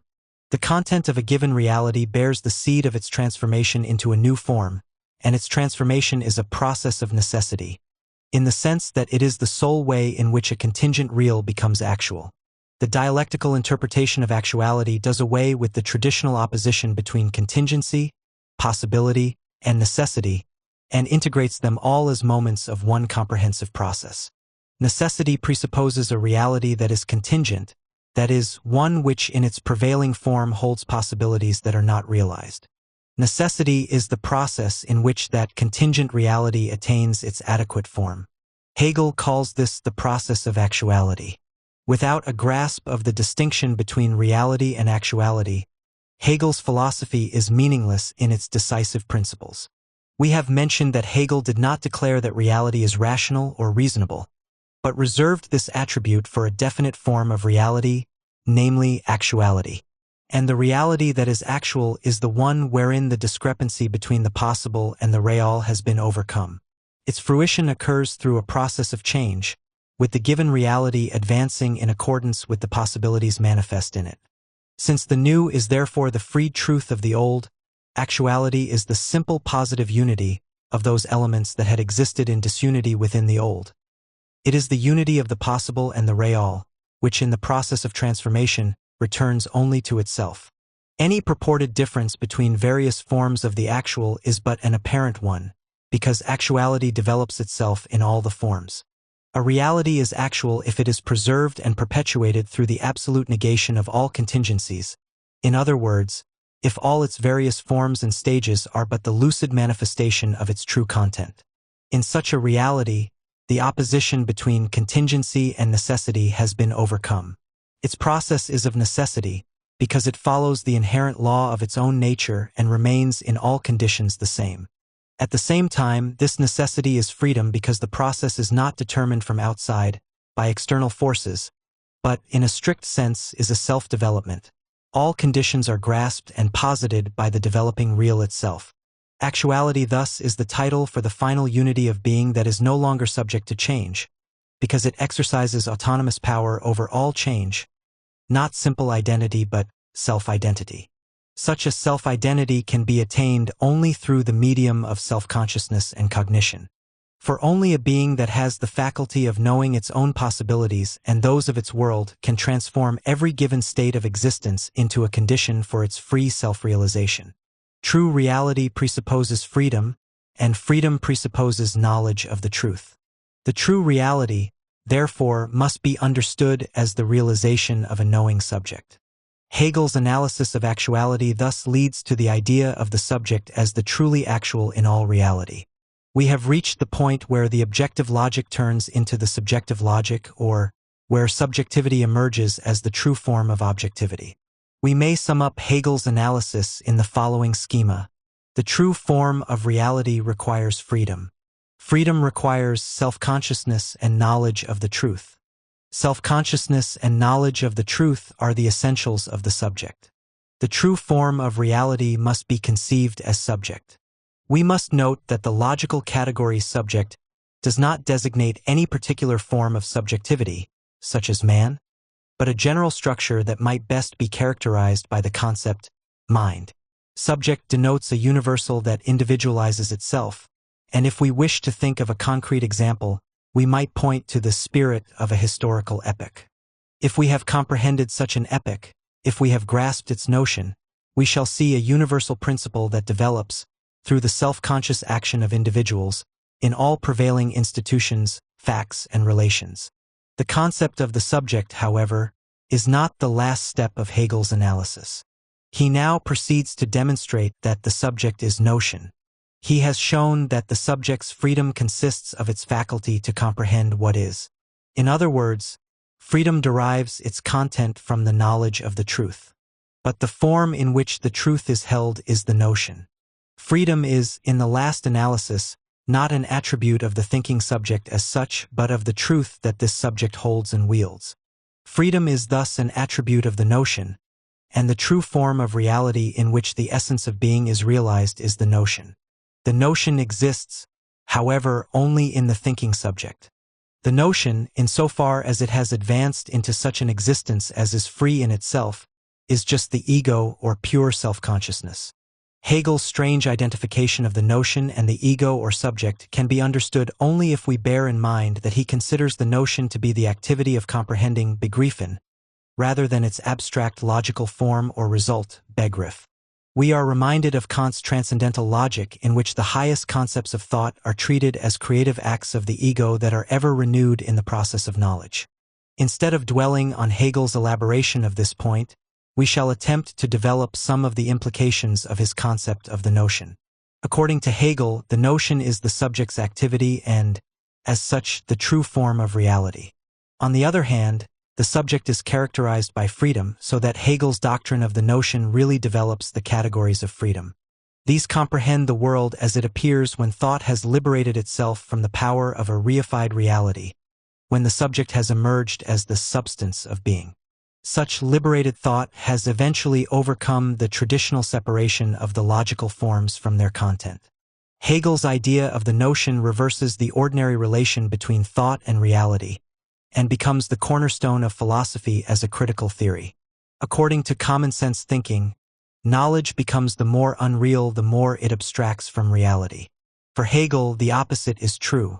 The abstraction from reality, which the formation of the notion requires, makes the notion not poorer but richer than reality, because it leads from the facts to their essential content.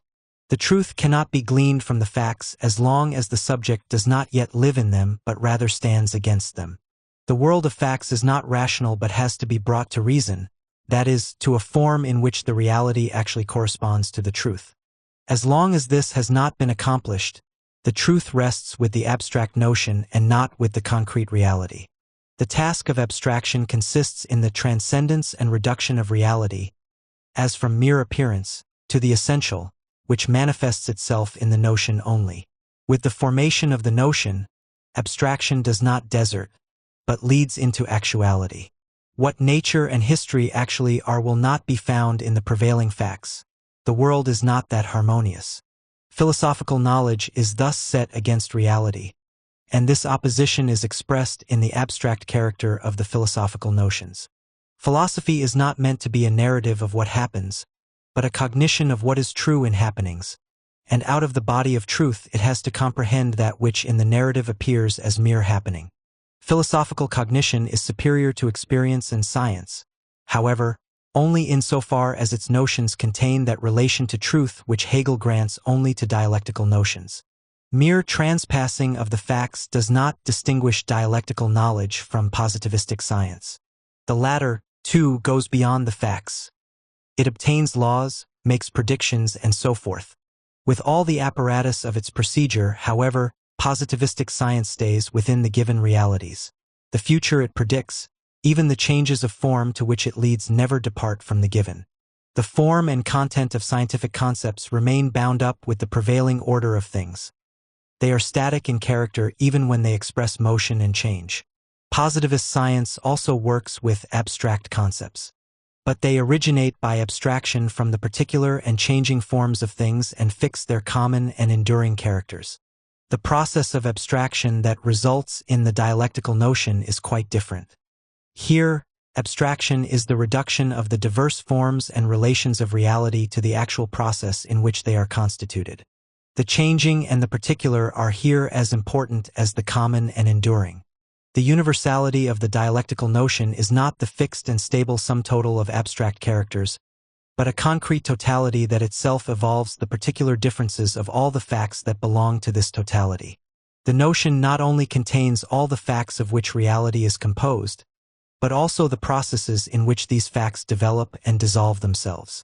The notion thus establishes the principle of its distinctions. The diverse facts that the notion comprehends are to be shown as inner distinctions of the notion itself. The dialectical method derives all concrete determinations from one comprehensive principle, which is the principle of the actual development of the subject matter itself.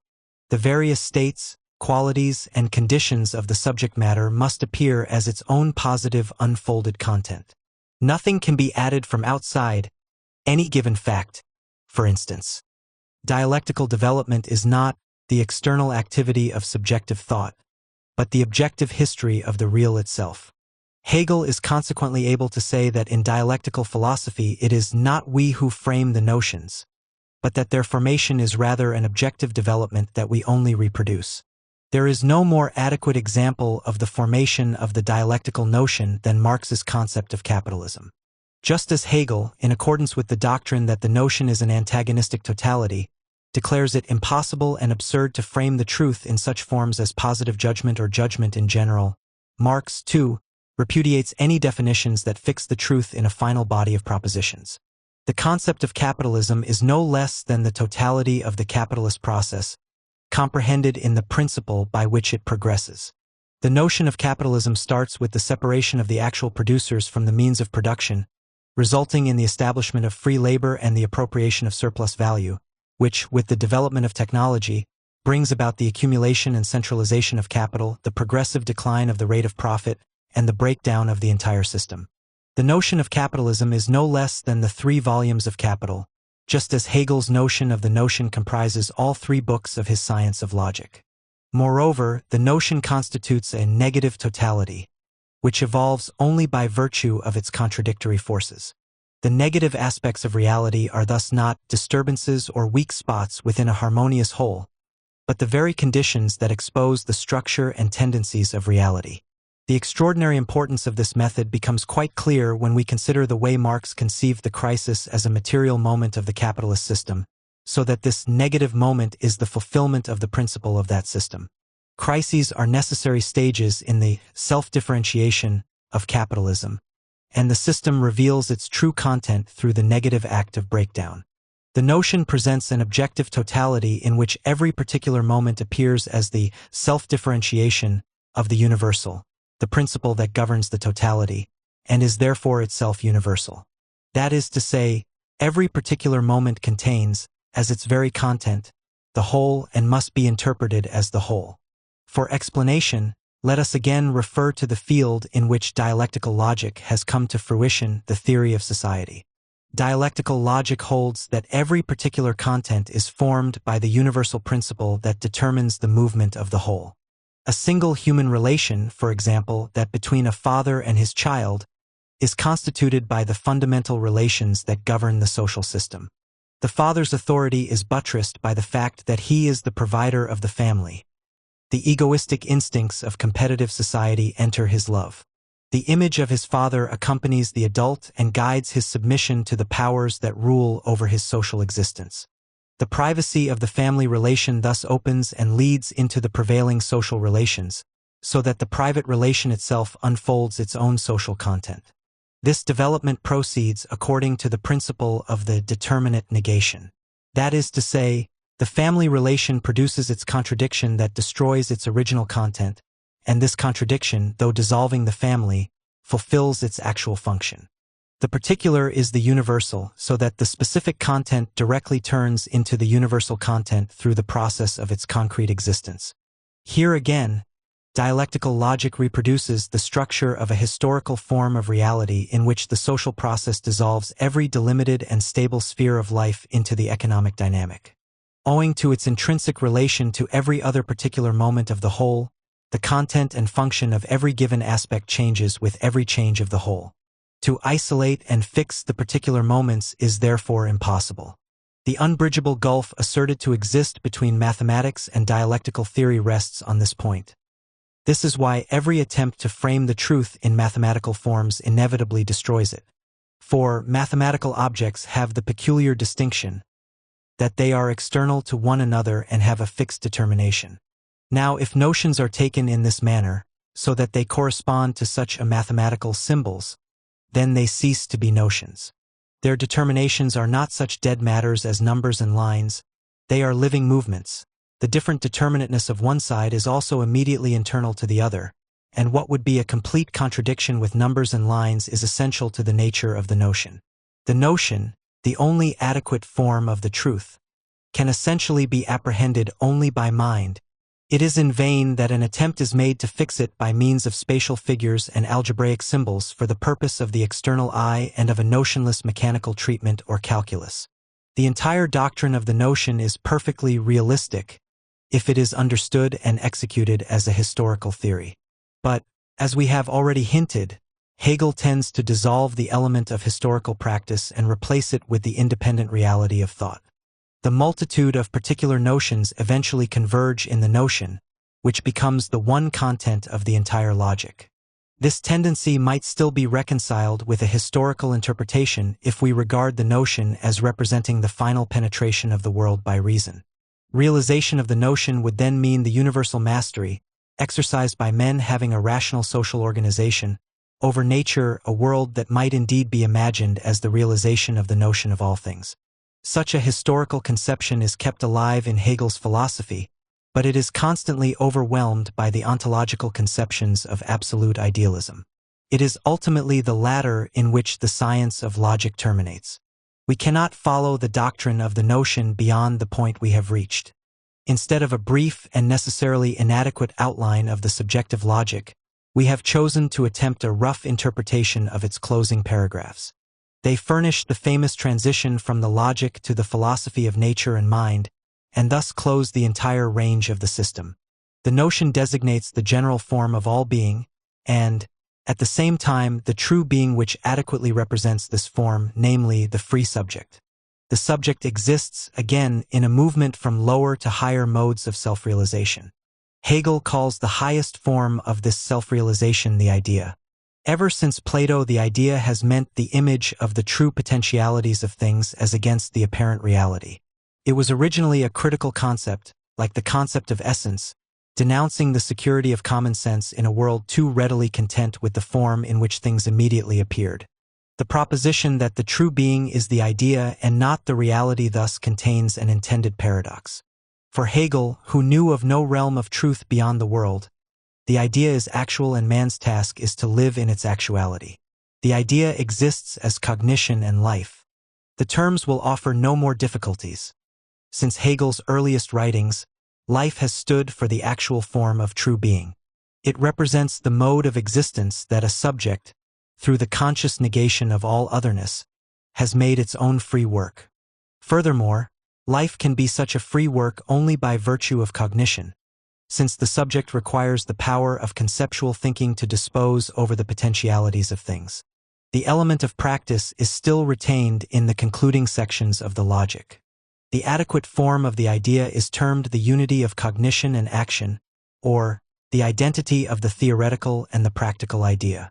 Hegel expressly declares that the practical idea, the realization of the good that alters the external reality, is higher than the idea of cognition, for it has not only the dignity of the universal but also of the simply actual. The manner in which Hegel demonstrates this unity shows, however, that he has made a final transformation of history into ontology. The true being is conceived as a perfectly free being. Perfect freedom, according to Hegel, requires that the subject comprehend all objects, so that their independent objectivity is overcome. The objective world then becomes the medium for the self-realization of the subject, which knows all reality as its own and has no object but itself.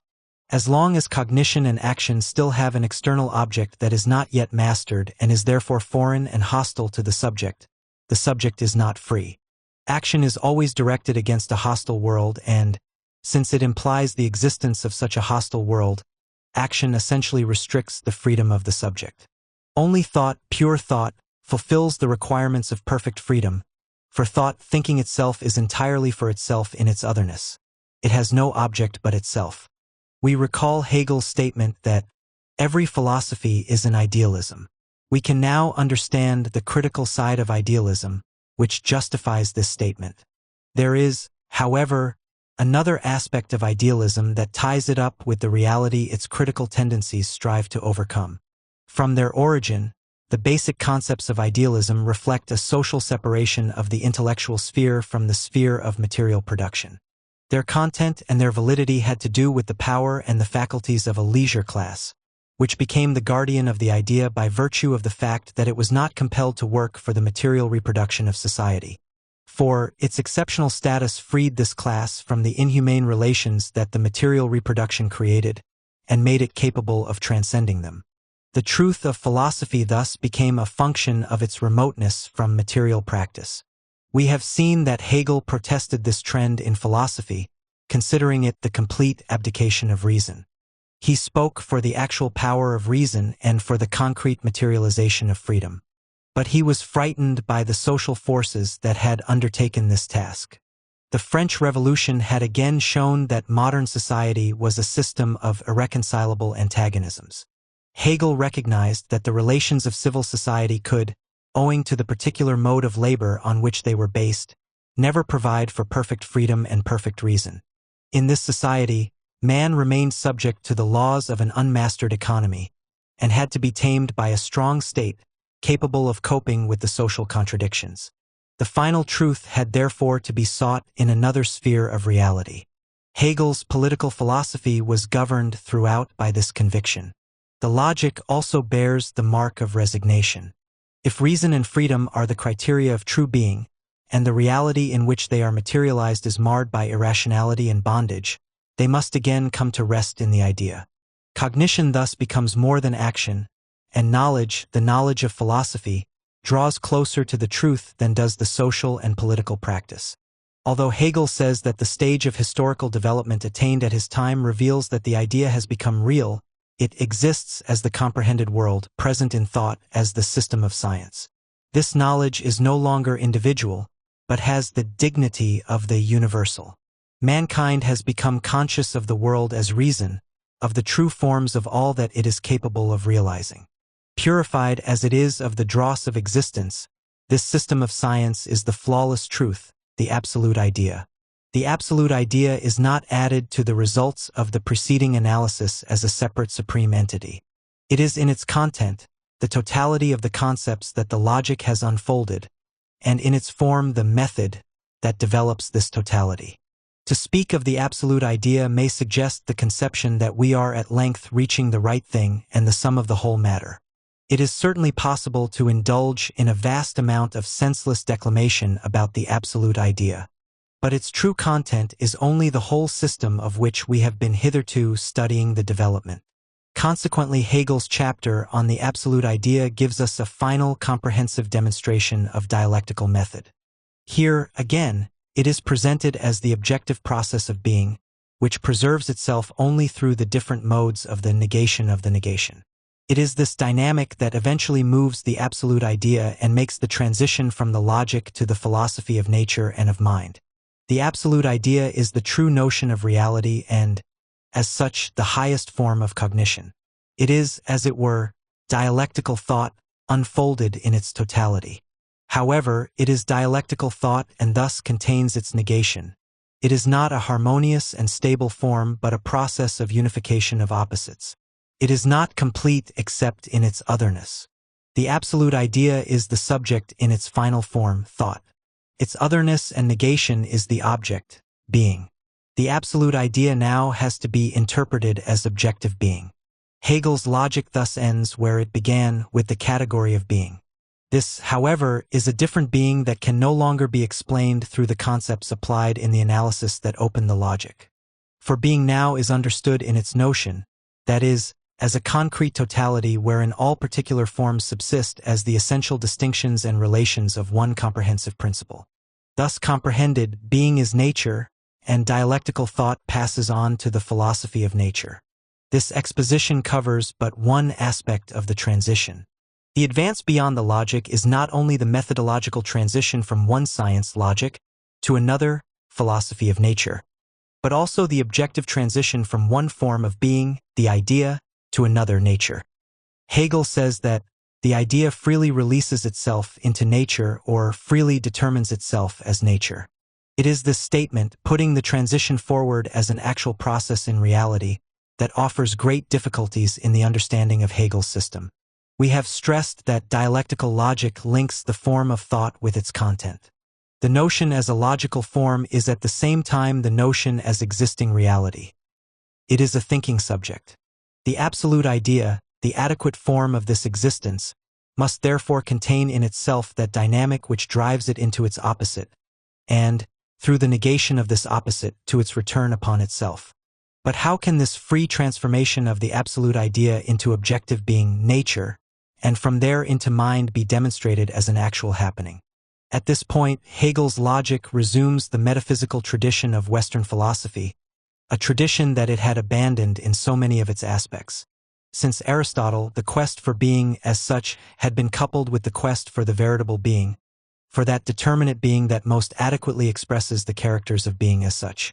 This veritable being was called God. The Aristotelian ontology culminated in theology, but a theology that had nothing to do with religion, since it treated the being of God in exactly the same way that it treated the being of material things. The Aristotelian God is neither the creator nor judge of the world. His function is purely an ontological, one might even say mechanical one. He represents a definite type of movement. In line with this tradition, Hegel too links his logic with theology. He says that the logic shows forth God as he is in his eternal essence before the creation of nature and of a finite mind. God in this formula means the totality of the pure forms of all being, or the true essence of being that the logic unfolds. This essence is realized in the free subject whose perfect freedom is thought. Up to this point, Hegel's logic follows the pattern of the Aristotelian metaphysic. But now, the Christian tradition, in which Hegel's philosophy was deeply rooted, asserts its right and prevents the maintenance of a purely ontological concept of God. The absolute idea has to be conceived as the actual creator of the world. It has to prove its freedom by freely releasing itself into its otherness, that is, nature. Hegel's view does, however, hold to the rationalistic tendencies of his philosophy. The true being does not reside beyond this world, but exists only in the dialectical process that perpetuates it. No final goal exists outside this process that might mark a salvation of the world. As the logic depicts it, the world is totality in itself and contains the pure idea of truth itself. The process of reality is a circle, showing the same absolute form in all its moments, namely, the return of being to itself through the negation of its otherness. Hegel's system thus even cancels the idea of creation. All negativity is overcome by the inherent dynamic of reality. Nature achieves its truth when it enters the domain of history. The subject's development frees being from its blind necessity, and nature becomes a part of human history and thus a part of mind. History, in its turn, is the long road of mankind to conceptual and practical domination of nature and society, which comes to pass when man has been brought to reason and to a possession of the world as reason. The index that such a state has been achieved is, Hegel says, the fact that the true system of science has been elaborated, meaning his own philosophical system. It embraces the whole world as a comprehended totality in which all things and relations appear in their actual form and content, that is, in their notion. The identity of subject and object, thought and reality, is there attained. 6. The Political Philosophy, 1816 to 1821. The first volume of The Science of Logic had appeared in 1812, the last in 1816. During the 4-year interim had come the Prussian War of Liberation, the Holy Alliance against Napoleon, the battles of Leipzig and Waterloo, and the victorious entry of the Allies into Paris. In 1816, Hegel, then principal of a high school in Nuremberg, was appointed to a professorship of philosophy at the University of Heidelberg. The next year, he published the first edition of the Encyclopedia of the Philosophical Sciences and was chosen Fichte's successor at the University of Berlin. This final goal of his academic career coincides with the end of his philosophical development. He became the so-called official philosopher of the Prussian state and the philosophical dictator of Germany.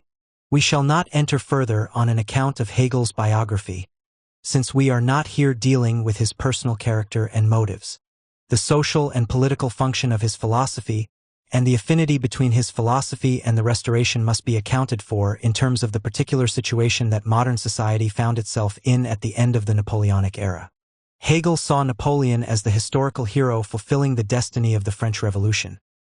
He was, thought Hegel, the one man able to transform the achievements of 1789 into a state order and to connect individual freedom with the universal reason of a stable social system. It was not an abstract greatness he admired in Napoleon, but the quality of expressing the historical need of the time. Napoleon was the soul of the world, in whom the universal task of the time was embodied. That task was to consolidate and preserve the new form of society that stood for the principle of reason. We know that the principle of reason in society meant for Hegel a social order built on the rational autonomy of the individual. The terror of 1793 exemplified this individualism and was its necessary outcome. The conflict among feudal estates had once attested that feudalism was no longer capable of uniting the individual and the general interest. The pervasive competitive freedom of individuals now witnessed that middle-class society also was not. Hegel saw in the sovereignty of the state the one principle that would bring unity. Napoleon had to a large extent crushed the vestiges of feudalism in Germany. The civil code was introduced in many parts of the former German Reich. Civil equality, religious liberty, the abolition of the tithe and of feudal rights, the sale of ecclesiastic holdings, the suppression of the guilds, the multiplication of the bureaucracy, and a wise and liberal administration, a constitution that brought with it the voting of taxes and of laws by the notables, all these were to weave a network of interest closely bound with the maintenance of French domination. The absurdly impotent Reich had been replaced by a number of sovereign states, especially in southern Germany. These states, to be sure, were only caricature forms of a modern sovereign state as we know it, but they nevertheless were a marked advance over the former territorial subdivisions of the Reich, which had vainly sought to accommodate the development of capitalism to the old order of society. The new states were at least larger economic units. They had a centralized bureaucracy, a simpler system for administering justice, and a more rational method of taxation under some kind of public control. These innovations seem to be in line with Hegel's demand for a more rational ordering of political forms to permit the development of the new intellectual and material forces unleashed by the French Revolution, and it is no wonder, therefore, that he at first viewed the struggle against Napoleon as a reactionary opposition. His reference to the War of Liberation is, therefore, contemptuous and ironical. He went so far, in fact, that he could not acknowledge the defeat of Napoleon as final even after the Allies had triumphantly entered Paris. Typical of Hegel's attitude to the political events of these years are the utterances in his lectures, 1816, in which he defiantly emphasizes the purely intellectual values as against the actual political interests. We may hope that, in addition to the state which has swallowed up all other interests in its own, the Church may now resume her high position, that in addition to the kingdom of the world to which all thoughts and efforts have hitherto been directed, the kingdom of God may also be considered. In other words, along with the business of politics and the other interests of everyday life, we may trust that science, the free rational world of mind, may again flourish. Truly, this was a strange attitude. The political philosopher who but 1 year later became the official ideological spokesman for the Prussian state and then declared the state's right to be the right of reason itself, now denounces political activity and interprets national liberation to mean freedom for philosophical scholarship. Truth and reason he now sets far beyond the social and political whirl, in the realm of pure science.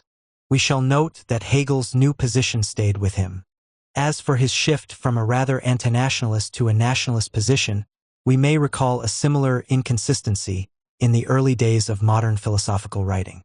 Hobbes, who may be called the most characteristic philosopher of the rising bourgeoisie, found his political philosophy compatible first with the monarchy of Charles I, then with Cromwell's revolutionary state, and finally with the Stuart reaction.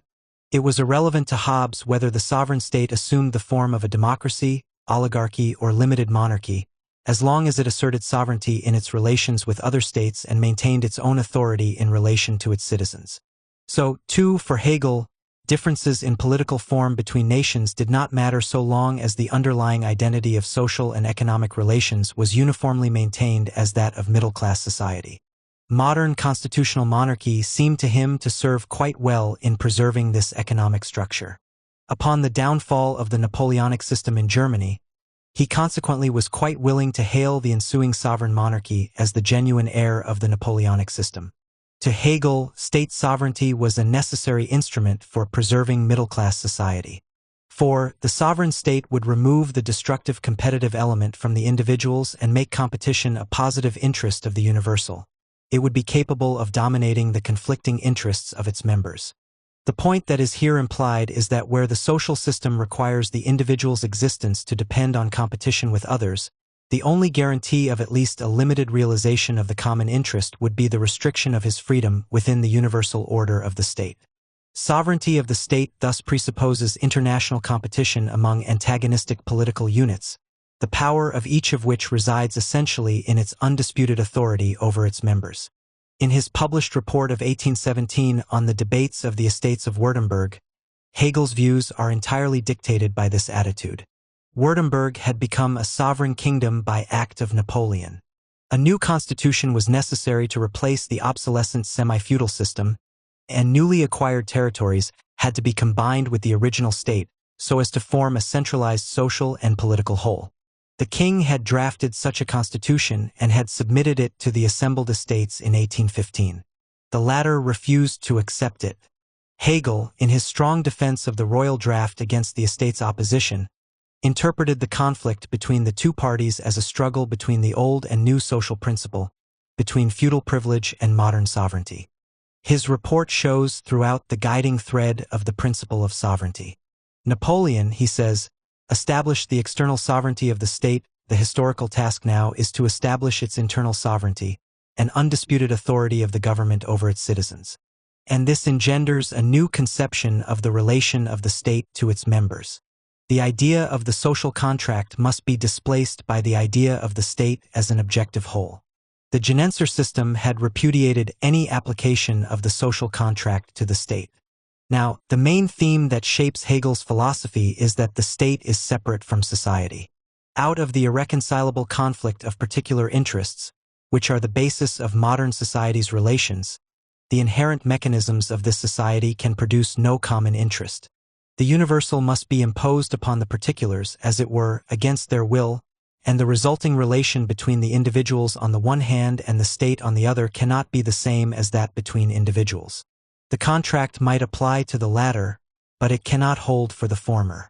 For a contract implies that the contracting parties are equally independent of each other.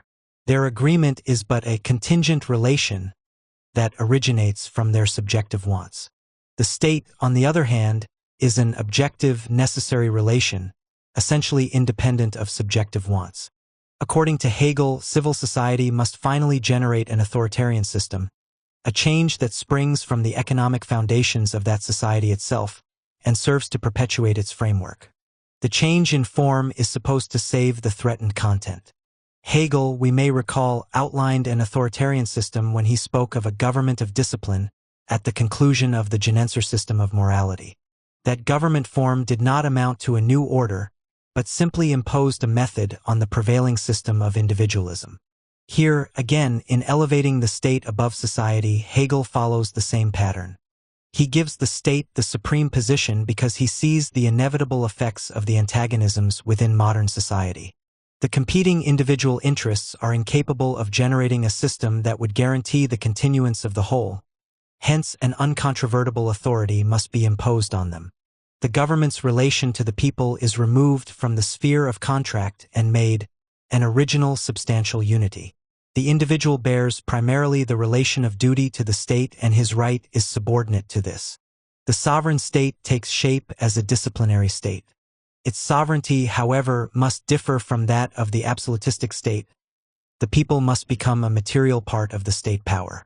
Since modern economy is founded on the individual's emancipated activity, his social maturity must be asserted and encouraged. It is notable in this connection that Hegel gave special criticism to one point in the Royal Constitution, that dealing with the restriction of suffrage. The king had provided, first, that officials of the state as well as members of the army, clergy, and medical profession were not to be elected, and secondly, that a net income of at least 200 florins from realties should be a prerequisite to suffrage. Hegel declared, on the first, that the consequent exclusion of state officials from the popular chamber was extremely dangerous. For it was precisely those who were statesmen by profession and training who would be the ablest defenders of the common as against the particular interests. Every private business in this society, he declared, by its very nature sets the individual against the community. Realty owners as well as tradesmen and others who find themselves in possession of property or of a craft are interested in preserving the bourgeois order, but their direct aim therein is to preserve their private property. They are prepared and determined to do as little as possible for the universal. He adds that this attitude is not a matter of ethics or of the personal character of some individuals, but is rooted in the nature of the case, in the nature of this social class. It can be counteracted by a stable bureaucracy as far removed as possible from the sphere of economic competition and thus capable of serving the state without any interference from private business. This essential function of bureaucracy in the state is a material element of Hegel's political thought. Historical developments have borne out his conclusions, though in a form quite different from his expectations. Hegel also repudiates the second restriction of the franchise, that by property qualifications. For property is the very factor that makes the individual oppose the universal and follow the ties of his private interest instead. In Hegel's terminology, property is an abstract qualification that has nothing to do with human attributes. The political influence of the mere quantity of holdings, he declares, is a negative heritage of the French Revolution. As a criterion of privileges, it must eventually be overcome, or, at least, must no longer constitute the sole condition for one of the most important political functions. The abolition of property qualifications as prerequisites for political rights would strengthen rather than weaken the state. For, the strong bureaucracy that would be made possible would set this state on much firmer ground than the interests of relatively small proprietors can provide. Describing the struggle between the king and the estates in Württemberg, Hegel depicts it as that between rational state law, vernünftiges Staatsrecht, and the traditional code of positive law. Positive law comes down to an outmoded code of old privileges held to be eternally valid only because valid for hundreds of years. Positive law, he argues, must rightly perish when it loses that basis which is the condition of its existence.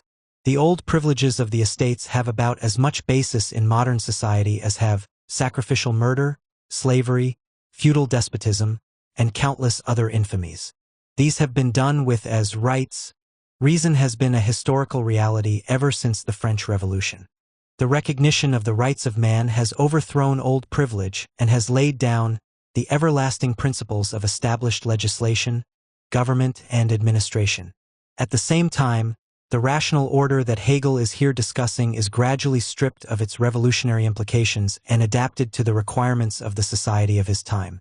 It now indicates for him the furthest limits within which this society can be reasonable without being negated in principle.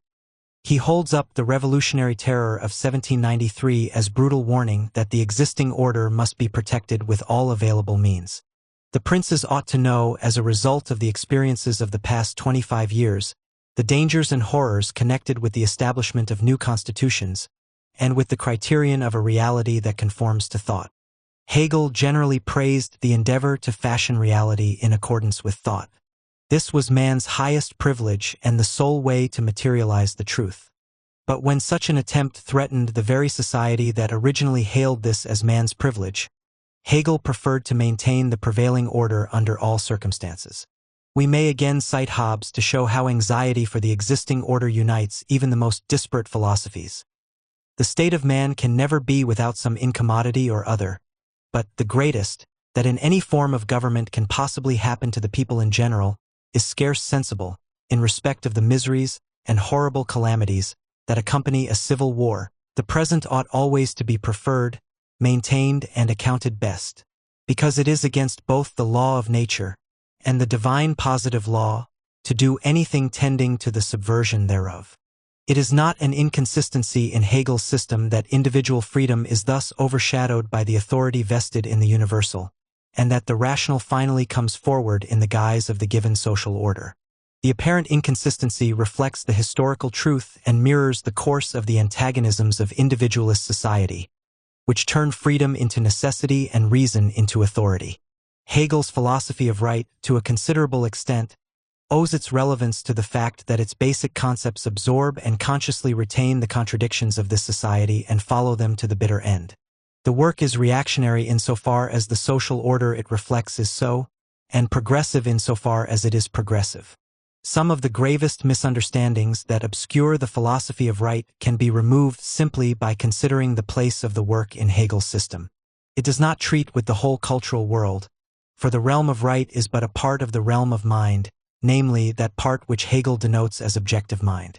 It does not, in short, expound or deal with the cultural realities of art, religion, and philosophy, which embody the ultimate truth for Hegel. The place that the philosophy of right occupies in the Hegelian system makes it impossible to regard the state, the highest reality within the realm of right, as the highest reality within the whole system. Even Hegel's most emphatic deification of the state cannot cancel his definite subordination of the objective to the absolute mind, of the political to the philosophical truth. The content to come is announced in the preface, often attacked as a document of utmost servility to the Restoration and of uncompromising hostility to all the liberal and progressive tendencies of the time. Hegel's denunciation of J. F. Fries, one of the leaders of the insurgent German youth movement, his defense of the Karlsbader Beschluss 1819, with their wholesale persecutions of every liberal act or utterance, arbitrarily labeled with the then current term of abuse, demagogic, his apologia for strong censorship, for the suppression of academic freedom, and for restricting all trends towards some form of truly representative government, have all been quoted in confirmation of the charge. There is, of course, no justification for Hegel's personal attitude at the time. In the light of the historical situation, however, and especially of the later social and political development, his position and the whole preface assume quite another significance. We must briefly examine the nature of the democratic opposition that Hegel criticizes. The movement sprang from the disappointment and disillusionment of the petty bourgeoisie after the War of 1813–15. The liberation of the German states from French rule was accompanied by an absolutist reaction. The promise of political recognition for popular rights and the dream of an adequate constitution remained unfulfilled. The response was a surge of propaganda for the political unification of the German nation, a propaganda that did contain in large measure a truly liberalist hostility to the newly established despotism.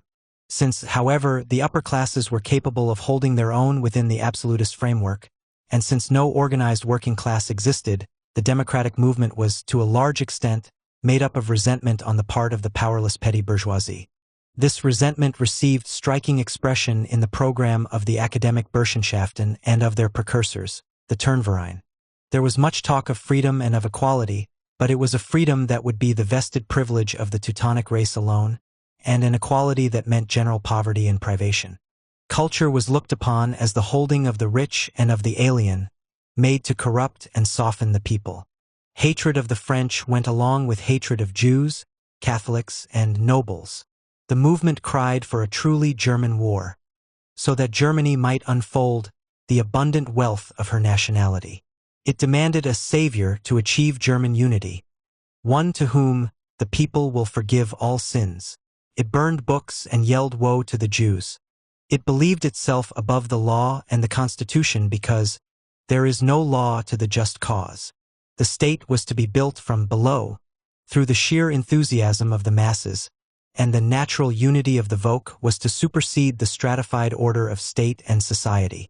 It is not difficult to recognize in these democratic slogans the ideology of the fascist Volksgemeinschaft. There is, in point of fact, a much closer relation between the historical role of the Burschenschaften, with their racism and anti-rationalism and National Socialism, than there is between Hegel's position and the latter. Hegel wrote his philosophy of right as a defense of the state against this pseudo-democratic ideology, in which he saw a more serious threat to freedom than in the continued rule of the vested authorities. There can be no doubt that his work strengthened the power of these authorities and thus assisted an already victorious reaction, but only a relatively short time later, it turned out to be a weapon against reaction. For the state Hegel had in mind was one governed by the standards of critical reason and by universally valid laws. The rationality of law, he says, is the life element of the modern state. The law is the shibboleth, by means of which are detected the false brethren and friends of the so-called people. We shall see that Hegel wove the theme through his mature political philosophy. There is no concept less compatible with fascist ideology than that which founds the state on a universal and rational law that safeguards the interests of every individual, whatever the contingencies of his natural and social status. Hegel's attack on the democratic opponents of the Restoration is, moreover, inseparable from his even sharper criticism of the reactionary representatives of the organic theory of the state.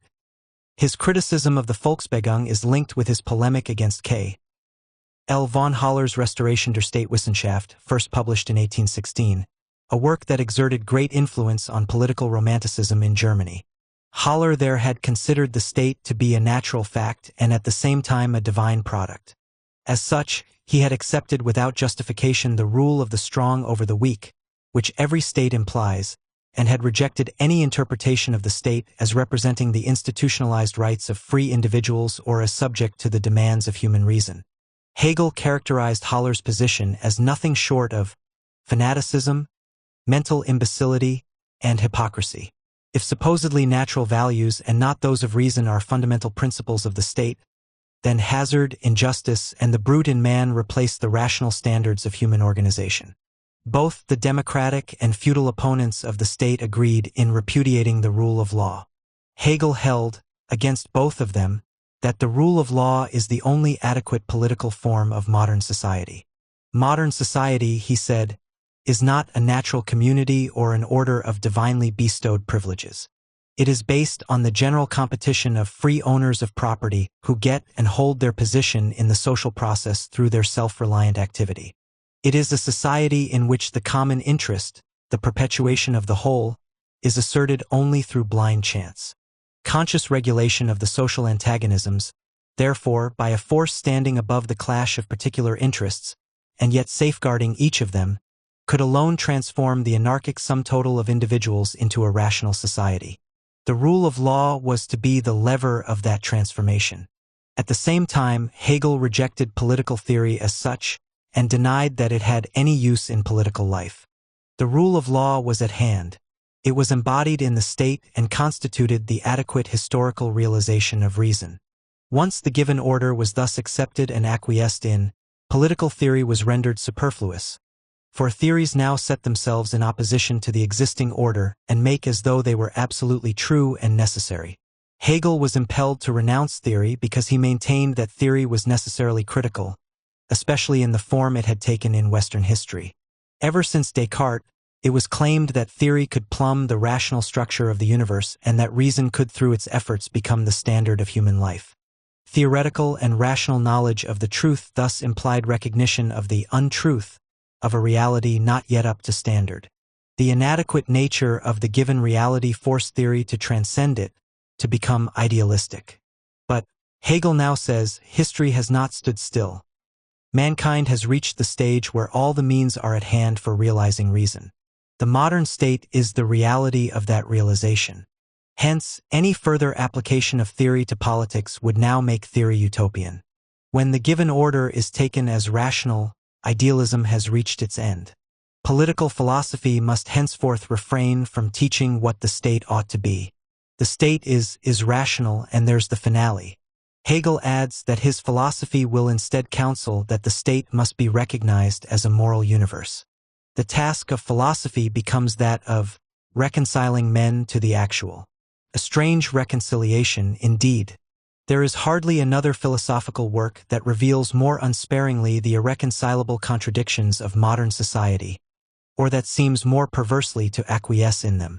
The very preface in which Hegel renounces critical theory seems to be calling for it by stressing the conflict between what is and what ought to be.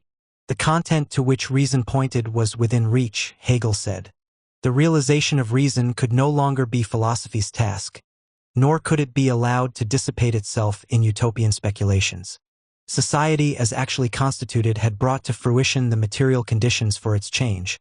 so that the truth that philosophy contained at its core might once for all be brought into being. Freedom and reason could now be seen as more than inner values. The given condition of the present was a cross to be borne, a world of misery and injustice, but within it blossomed the potencies of free reason. The recognition of these potencies had been the function of philosophy. The attainment of the true order of society was now the function of practice. Hegel knew that one form of life has become old, and that it could never be rejuvenated by philosophy. The concluding passages of the preface set the tone for the entire philosophy of right. They mark the resignation of a man who knows that the truth he represents has drawn to its close and that it can no longer invigorate the world. Nor can it invigorate the social forces he understood and represented. The philosophy of right is the philosophy of middle-class society come to full self-consciousness. It holds up the positive and the negative elements of a society that has grown mature and that sees full well its insurmountable limitations. All the fundamental concepts of modern philosophy are reapplied in the philosophy of right to the social reality from which they sprang, and all reassume their concrete form. Their abstract and metaphysical character disappears. Their actual historical content shows forth. The notion of the subject, the ego, now discloses that it has an intrinsic connection with the isolated economic man, the notion of freedom with property, the notion of reason with the lack of real universality or community in the competitive sphere. Natural law now becomes the law of competitive society, and all the social content is not the product of a forced interpretation, or of an external application of these concepts, but the final unfolding of their original meaning. At its roots, the philosophy of right is materialist in approach. Hegel exposes in paragraph after paragraph the social and economic understructure of his philosophic concepts. True, he derives all the social and economic realities from the idea, but the idea is conceived in terms of them and bears their marks in all its moments. The philosophy of right does not expound a specific theory of the state. It is not only a philosophic deduction of right, state, and society, or an expression of Hegel's personal opinions on their reality.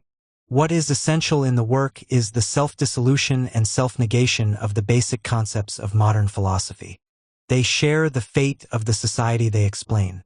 They lose their progressive character, their promising tone, their critical impact, and assume the form of defeat and frustration. It is this inner happening in the work rather than its systematic construction that we shall strive to develop. In the introduction, the general framework is set for an elaboration of right, civil society, and state. The realm of right is the realm of freedom. The thinking subject is the free being. Freedom is an attribute of his will. It is the will that is free, so that freedom is its substance and essence. This assertion should not be taken to contradict the conclusion in the logic that thought is the sole realm of freedom. For the will is a special way of thinking. Namely, it is thought translating itself into reality and becoming practice. Through his will, the individual can determine his acts in accord with his free reason. The entire sphere of right, the right of the individual, of the family, of society, and of the state, derive from and must conform to the free will of the individual. To this extent, then, we are restating the conclusions of Hegel's earlier writings, that state and society are to be constructed by the critical reason of the emancipated individual. But that point is soon brought into question. The emancipated individual of modern society is not capable of such a construction. His will, expressive of particular interests, does not contain that universality which would give common ground to both the particular and the general interest. The individual will is not of itself part and parcel of the general will. The philosophical basis for social contract must be denied for this reason. The will is a unity of two different aspects or moments. First, the individual's ability to abstract from every specific condition and, by negating it, to return to the absolute liberty of the pure ego. Secondly, the individual's act of freely adopting a concrete condition, freely affirming his existence as a particular limited ego. The first of these Hegel calls the universal aspect of will, because through constant abstraction from and negation of every determinate condition the ego asserts its identity as against the diversity of its particular states. That is, the individual ego is a true universal in the sense that it can abstract from and transcend every particular condition and remain at one with itself in the process.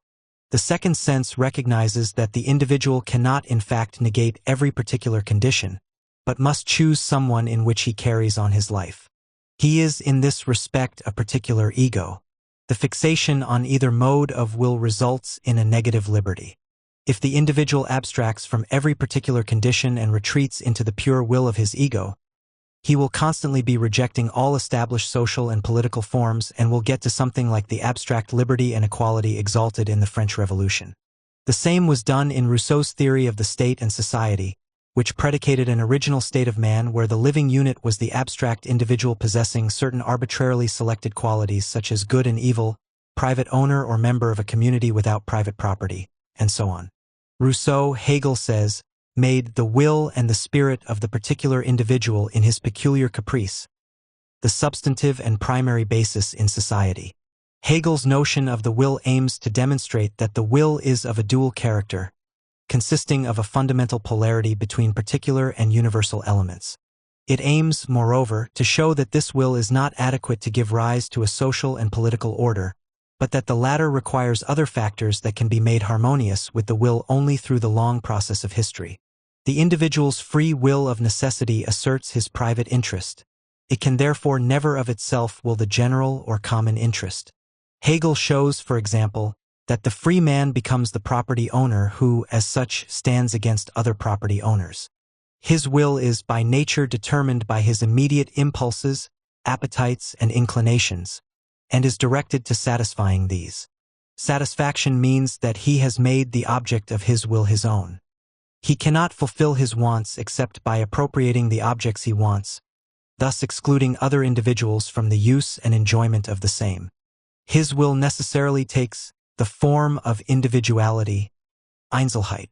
The object is to the ego something which may or may not be mine, and the individual will has nothing in its nature that would overpass this mutual exclusion of mine and thine and unify the two in some common third. In its natural dimension, then, the free will is license, forever bound up with the arbitrary processes of appropriation. We have here a first example of Hegel's identifying a law of nature with the law of competitive society. The nature of free will is conceived in such a way that it refers to a particular historical form of the will, that of the individual as private owner, with private property serving as the first realization of freedom. How, then, can the individual will, expressing the divided claims of mine and thine, with no common ground between, ever become the will of our and thus express a common interest? The social contract hypothesis cannot serve, for no contract between individuals transcends the sphere of private law. The contractual basis that is presumed for the state and society would make the whole subject to the same arbitrariness that governs private interests. At the same time, the state cannot base itself on any principle that implies an annulment of the rights of the individual. The time had passed when the absolutist state described in the Leviathan could be said best to preserve the interests of the new middle class. A long process of discipline had since borne fruit. The individual had become the decisive unit of the economic order and, what is more, now demanded his rights in the political scheme. Hegel sets forth that demand and is true to it in all his political theory. We have stated that Hegel represented the universality of the will as a universality of the ego, meaning thereby that the universality consists in the fact that the ego integrates all existential conditions into its self-identity. The result is paradoxical. The universal is set in the most individual element in man, in his ego. Socially, the process is quite understandable. Modern society does not unite individuals so that they can carry on autonomous yet concerted activities for the good of all. They do not reproduce their society consciously by collective activity, that is, given such a situation as prevails, the abstract equality of the individual ego becomes the sole refuge for freedom. The freedom it wills is negative, a constant negation of the whole. The attainment of a positive freedom requires that the individual leave the monadic sphere of his private interest and settle himself in the essence of the will, which aims not at some particular end but at freedom as such. The will of the individual must become a will to general freedom. Can become such, however, only if he has actually become free. Only the will of the man who is himself free aims at positive freedom. Hegel puts this conclusion into the cryptic formula that freedom wills freedom, or The free will wills the free will. The formula contains concrete historical life in what seems to be an abstract philosophical pattern. It is not any individual, but the free individual who wishes freedom. Freedom in its true form can be recognized and willed only by an individual who is free. Man cannot know freedom without possessing it. He must be free in order to become free. Freedom is not simply a status he has, but an action he undertakes as a self-conscious subject. So long as he knows no freedom, he cannot attain it by himself. His lack of freedom is such that he might even voluntarily choose or acquiesce in his CWN bondage. In that case, he has no interest in freedom, and his liberation must come about against his will. In other words, the act of liberating is taken out of the hands of individuals who themselves, because of their fettered status, cannot choose it as their own course. The notion of freedom in the philosophy of right refers back to the essential relation between freedom and thought set forth in the logic. The root of that relation is now laid bare in the social structure, and with it the connection is revealed between idealism and the principle of ownership. In the working out of the analysis, Hegel's conception loses its critical content and comes to serve as a metaphysical justification of private property. We shall attempt to follow out this turn of the discussion. The process whereby the will purifies itself to a point where it desires freedom is the laborious one of education through history. The education is an activity and product of thought. The self-consciousness which purifies its object, content, or end, and exalts it to universality, is thought carrying itself through into will. It is at this point that it becomes clear that the will is true and free only as thinking intelligence. Freedom of the will depends on thought, upon knowledge of truth. Man can be free only when he knows his potentialities. The slave is not free for two reasons. First, because he is actually in bondage. Secondly, because he has no experience or knowledge of freedom. Knowledge, or in Hegel's language, the self-consciousness of freedom, is the principle of right, morality, and all forms of social ethics. The logic had founded freedom on thought. The philosophy of right, recapitulating, gets at the socio-historical conditions for this conclusion. The will is free if it is wholly by itself, because it refers to nothing but itself, and all dependence upon any other thing falls away. Of its very nature, the will aims at appropriating its object, making the latter part of its own being. This is a prerequisite for perfect freedom. But material objects offer a definite limit to such appropriation. Essentially, they are external to the appropriating subject, and their appropriation is hence necessarily imperfect. The only object that can become my property in toto is the mental object, for it has no autonomous reality apart from the thinking subject. It is the mind I can appropriate in the most complete manner. Mental appropriation is different from property in material objects because the comprehended object does not remain external to the subject. Property is thus consummated by the free will, which represents the fulfillment of freedom as well as of appropriation. The logic had concluded that freedom consists in the subject's having complete power over its other. The concrete form of such freedom is perfect and perennial ownership. The union of the principle of idealism with the principle of ownership is thus consummated. Hegel goes on to make the identification thoroughgoing for his philosophy. He states that only the will is the unlimited and absolute, while all other things in contrast with the will are merely relative. To appropriate is at bottom only to manifest the majesty of my will towards things, by demonstrating that they are not self-complete and have no purpose of their own. This is brought about by my instilling into the object another end than that which it primarily had. When the living thing Hegel is referring to the example of an animal as a potential object of will, becomes my property, it gets another soul than it had. I give it my will. And, he concludes, free will is thus the idealism which refuses to hold that things as they are can be self-complete. The principle of idealism, that objective being depends upon thought, is now interpreted as the basis for the potential property character of things. At the same time, it is the most veritable being, mind, that idealism conceives as fulfilling the idea of ownership. Hegel's analysis of free will gives property a place in the very makeup of the individual in his free will. The free will comes into existence as the pure will to freedom. This is the idea of right and is identical with freedom as such. But it is only the idea of right and of freedom. The materialization of the idea begins when the emancipated individual asserts his will as a freedom to appropriate. This first phase of freedom we shall know as property.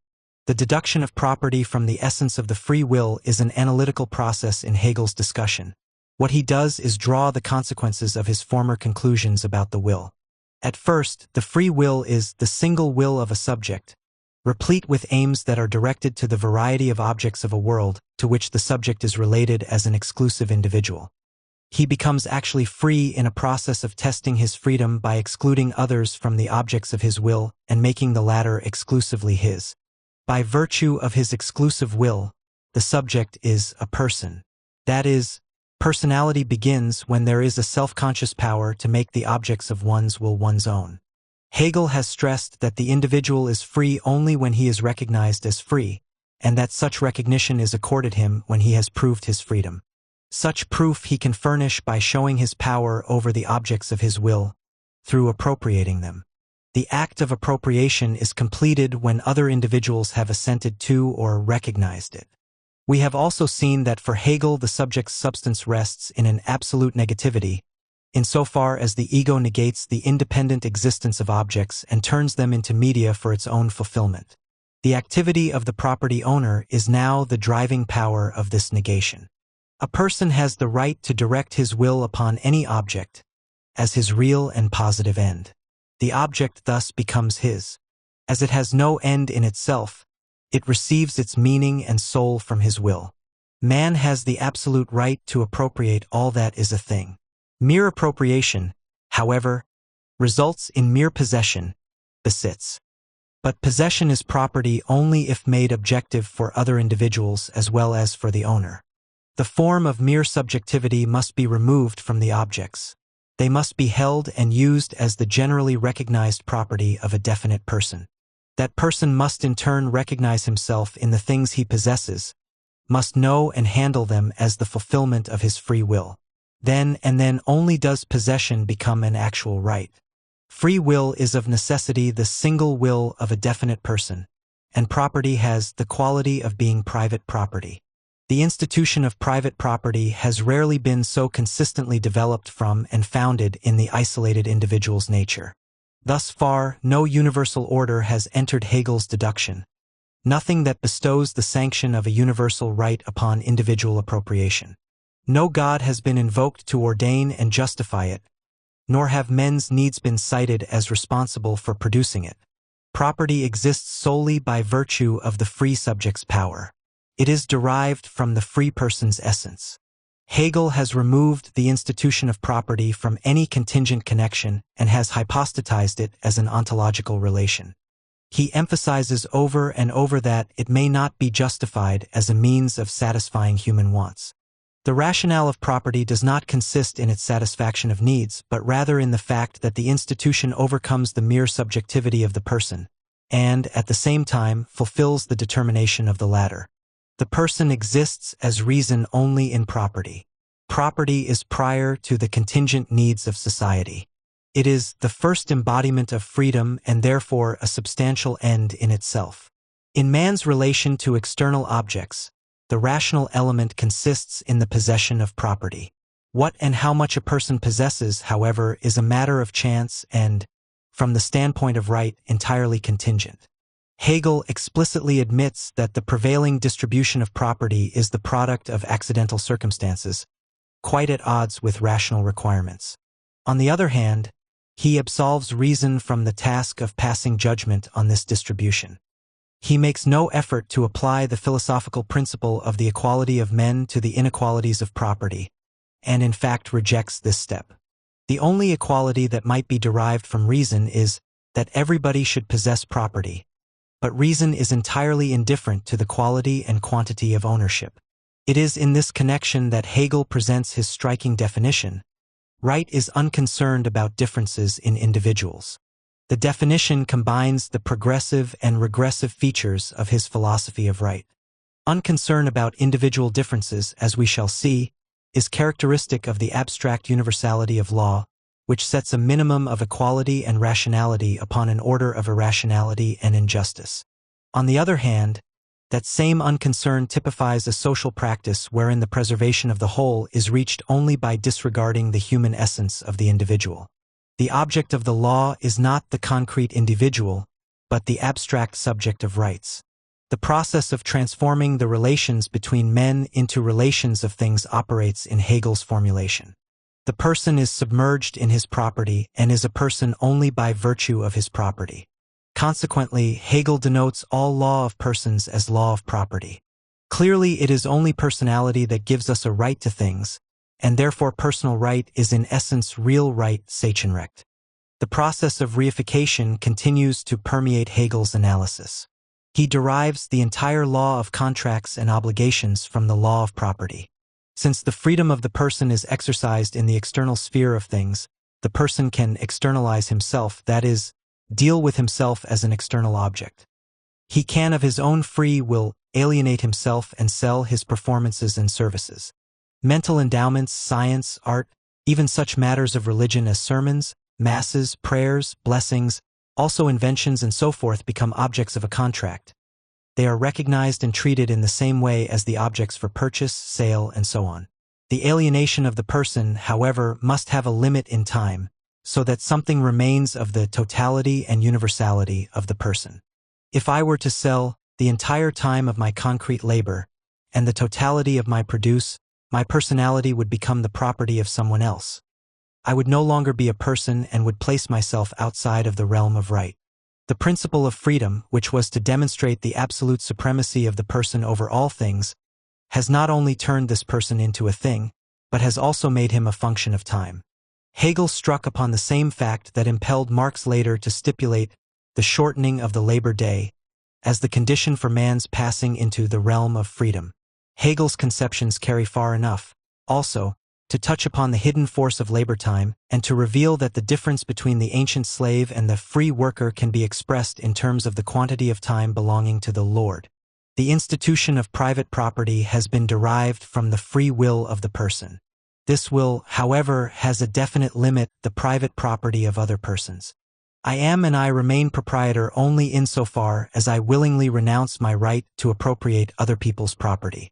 Private property thus leads beyond the isolated individual to his relations with other likewise isolated individuals. The instrument that makes the institution of property secure in this dimension is the contract. Here again, the ontological idea of reason is adjusted to the commodity-producing society and given its concrete embodiment there. It is just as much a necessity of reason that men make contracts, exchange, trade, as that they have property. Contracts constitute that mutual recognition, which is required to transform possession into private property. Hegel's originally dialectical concept of recognition now describes the state of affairs in the acquisitive society. Contracts, however, merely regulate the particular interests of proprietors and nowhere transcend the domain of private law. Hegel once more repudiates the doctrine of a social contract, because he holds it is false to say that men have an arbitrary choice to secede from the state or not to do so. Rather is it absolutely necessary for everyone to be in a state. The great progress of the modern state over the feudal one is due to the fact that the former is an end in itself, and no man may make private arrangements with regard to it. The implications of private property drive Hegel ever deeper into the dark paths of the foundations of right. The introduction had already announced that crime and punishment essentially pertain to the institution of private property, and therefore also to the institution of right. The rights of property owners must of necessity clash since each stands against the other, the subject of his own particular will. Each depends in his acts upon the caprice and erratic choice dictated by his knowledge and volition, and the agreement of his private will with the general will is only an accident that bears the germs of new conflict. Private right is thus necessarily wrong, for the isolated individual must offend against the general right.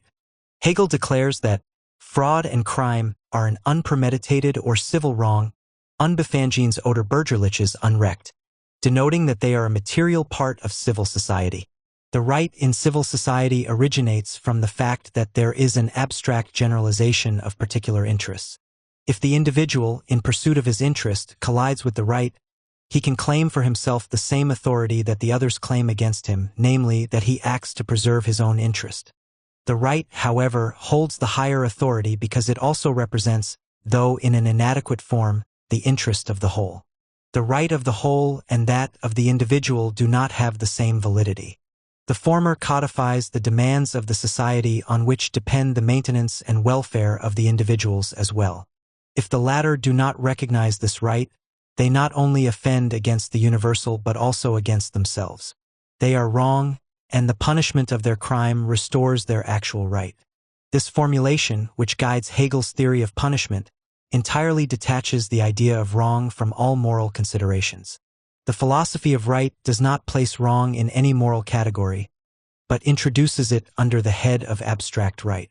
Wrong is a necessary element in the relationship of individual owners to one another. Hegel's exposition contains this strong mechanistic element, again a striking parallel with Hobbes's materialist political philosophy. To be sure, Hegel holds that free reason governs the will and act of individuals, but this reason seems to behave in the manner of a natural law and not as an autonomous human activity. Reason rules over man instead of operating through his conscious power. When, therefore, Hegel identifies the law of reason, Vernunftrecht, with the law of nature, Naturrecht, this formula assumes a sinister significance, quite against Hegel's intention. He meant it to emphasize that reason is the very nature of society. But the natural character of the law of reason comes much closer to being the blind necessity of nature than the self-conscious freedom of a rational society. We shall see that Hegel repeatedly stresses the blind necessity of reason in civil society. The same blind necessity that Marx later denounced as the anarchy of capitalism thus was placed in the center of the Hegelian philosophy when it set out to demonstrate the free rationality of the prevailing order. The free will, the actual motor of reason in society, necessarily creates wrong.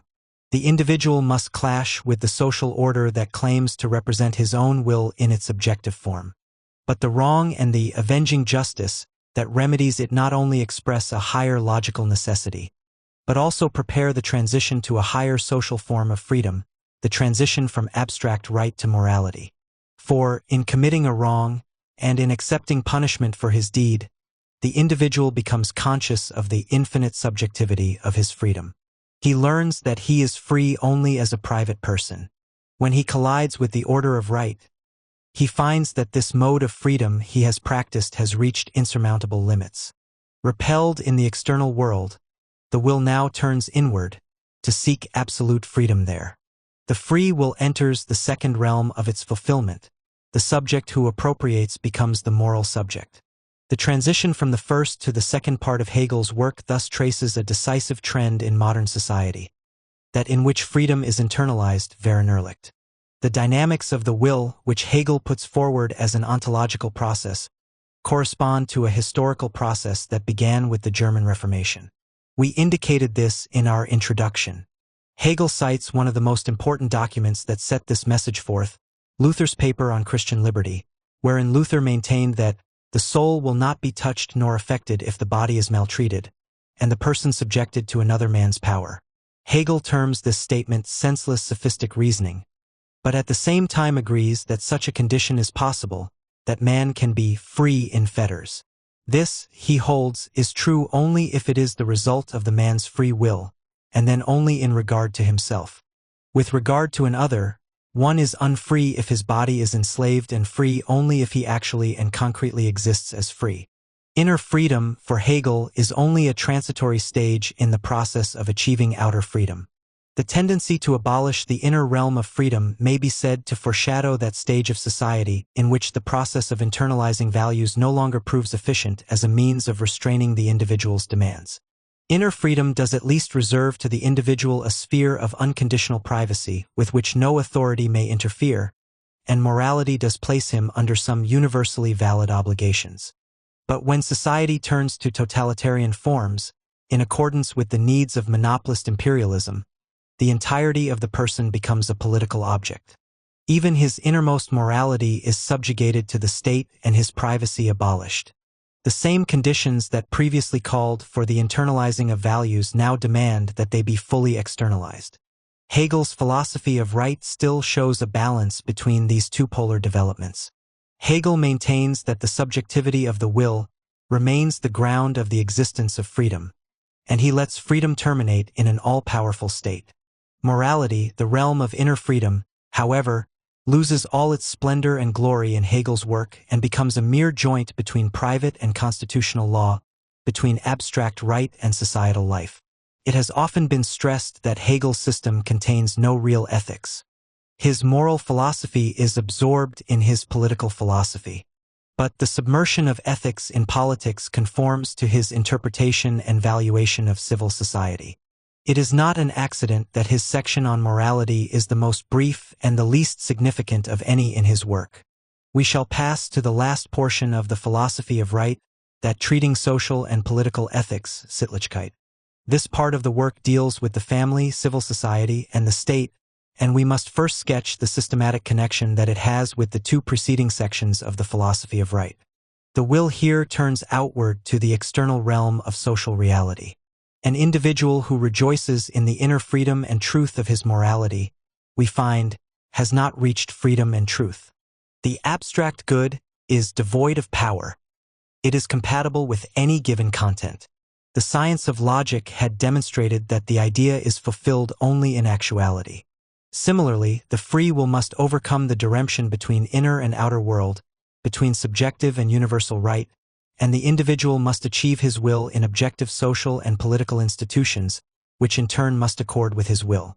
The entire third part of the philosophy of right presupposes that no objective institution exists that is not based upon the free will of the subject, and no subjective freedom that is not visible in the objective social order. The opening paragraphs state precisely this. Promise is given, moreover, that the ideal will be shown as an actual existent. Mankind has reached the stage of maturity and possesses all the means that render the realization of reason possible. But these very means have been developed and employed by a society the organizing principle of which is the free play of private interests, and which is therefore unable to use them in the interest of the whole. The philosophy of right claims that private property is the material reality of the free subject and the realization of freedom. From his earliest writings, however, Hegel had seen that private property relations militate against a truly free social order. The anarchy of self-seeking property owners could not produce from its mechanism an integrated, rational, and universal social scheme. At the same time, a proper social order, Hegel maintained, could not be imposed with private property rights denied, for the free individual would be annulled thereby. The task of making the necessary integration devolved, therefore, upon an institution that would stand above the individual interests and their competing relationships, and yet would preserve their holdings and activities. Hegel copes with the problem along the lines he followed when he raised the problem of natural law. The natural law doctrine had struggled with the question of how a state of anarchic appropriation, the state of nature, could be transformed into one in which property is generally secure. Civil society was supposed to establish such a state of general security. Hegel now puts the same question, but takes one step beyond the traditional pattern in answering it. The two stages of development, that of the state of nature and that of civil society, are overarched by a third, the state. Hegel holds the doctrine of natural law to be inadequate because it makes civil society an end in itself. Even in Hobbes's political philosophy, absolute sovereignty was made subordinate to the need of an adequate safeguard for the securities and properties of civil society, and the fulfillment of this latter condition was made the content of sovereignty. Hegel says that civil society cannot be an end in itself because it cannot, by virtue of its intrinsic contradictions, achieve true unity and freedom. The independence of civil society is therefore repudiated by Hegel and made subordinate to the autonomous state. Hegel shifts the task of materializing the order of reason from civil society to the state. The latter, however, does not displace civil society, but simply keeps it moving, guarding its interests without changing its content. The step beyond civil society thus leads to an authoritarian political system, which preserves intact the material content of the society. The authoritarian trend that appears in Hegel's political philosophy is made necessary by the antagonistic structure of civil society. But it is not the only trend. The dialectic follows the structural transformation of civil society to the point of its final negation. The concepts that point to this negation are at the very root of the Hegelian system. Reason and freedom, conceived as genuine dialectical concepts, cannot be fulfilled in the prevailing system of civil society. Elements thus appear in Hegel's notion of the state that are incompatible with the order of civil society and outline the picture of a future social organization for mankind. This applies particularly to Hegel's basic requirement for a state, that it must preserve and satisfy the true interest of the individual and cannot be conceived except in terms of the perfect unity between the individual and the universal. The abstract determinations of the logic once again show forth in their historical significance. The veritable being, the logic had said, is the universal which is in itself individual and contains the particular in itself. This veritable being, which the logic called the notion, now returns as the state embodying reason and freedom. It is the universal which has unfolded its actual rationality, and represents the identity of the general and particular will. The state is the embodiment of concrete freedom, in which the person and his particular interests have their complete development and receive adequate recognition of their rights. The particular interests of individuals are in no circumstances to be set aside or suppressed. Everything depends on the union of universality and particularity in the state. The true dialectical content of reason and freedom repeatedly shows through Hegel's authoritarian formula for saving the given social scheme. The urge to preserve the prevailing system impels him to hypostatize the state as a domain in itself, situated above and even opposed to the rights of the individual. The state has an absolute authority or force. It is a matter of indifference to the state whether the individual exists or not. On the other hand, Hegel insists that the family, civil society, and state are not something foreign to the subject, but part and parcel of his own essence. He calls the relation of the individual to these institutions a duty and obligation, which necessarily restricts his liberty.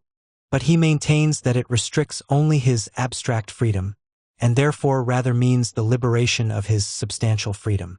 The same dynamic that tears Hegel's concepts from their ties with the structure of middle-class society and drives the dialectical analysis beyond this social system recurs in every portion of the last section of the philosophy of right. Family, civil society, and state are justified by a method that implies their negation.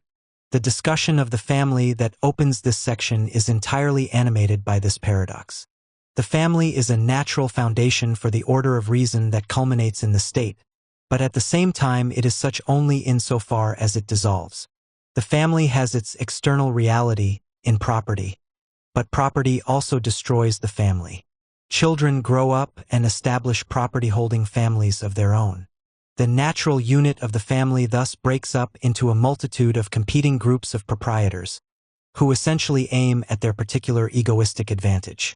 These groups make for the entry of civil society, which comes on the scene when all ethics has been lost and negated.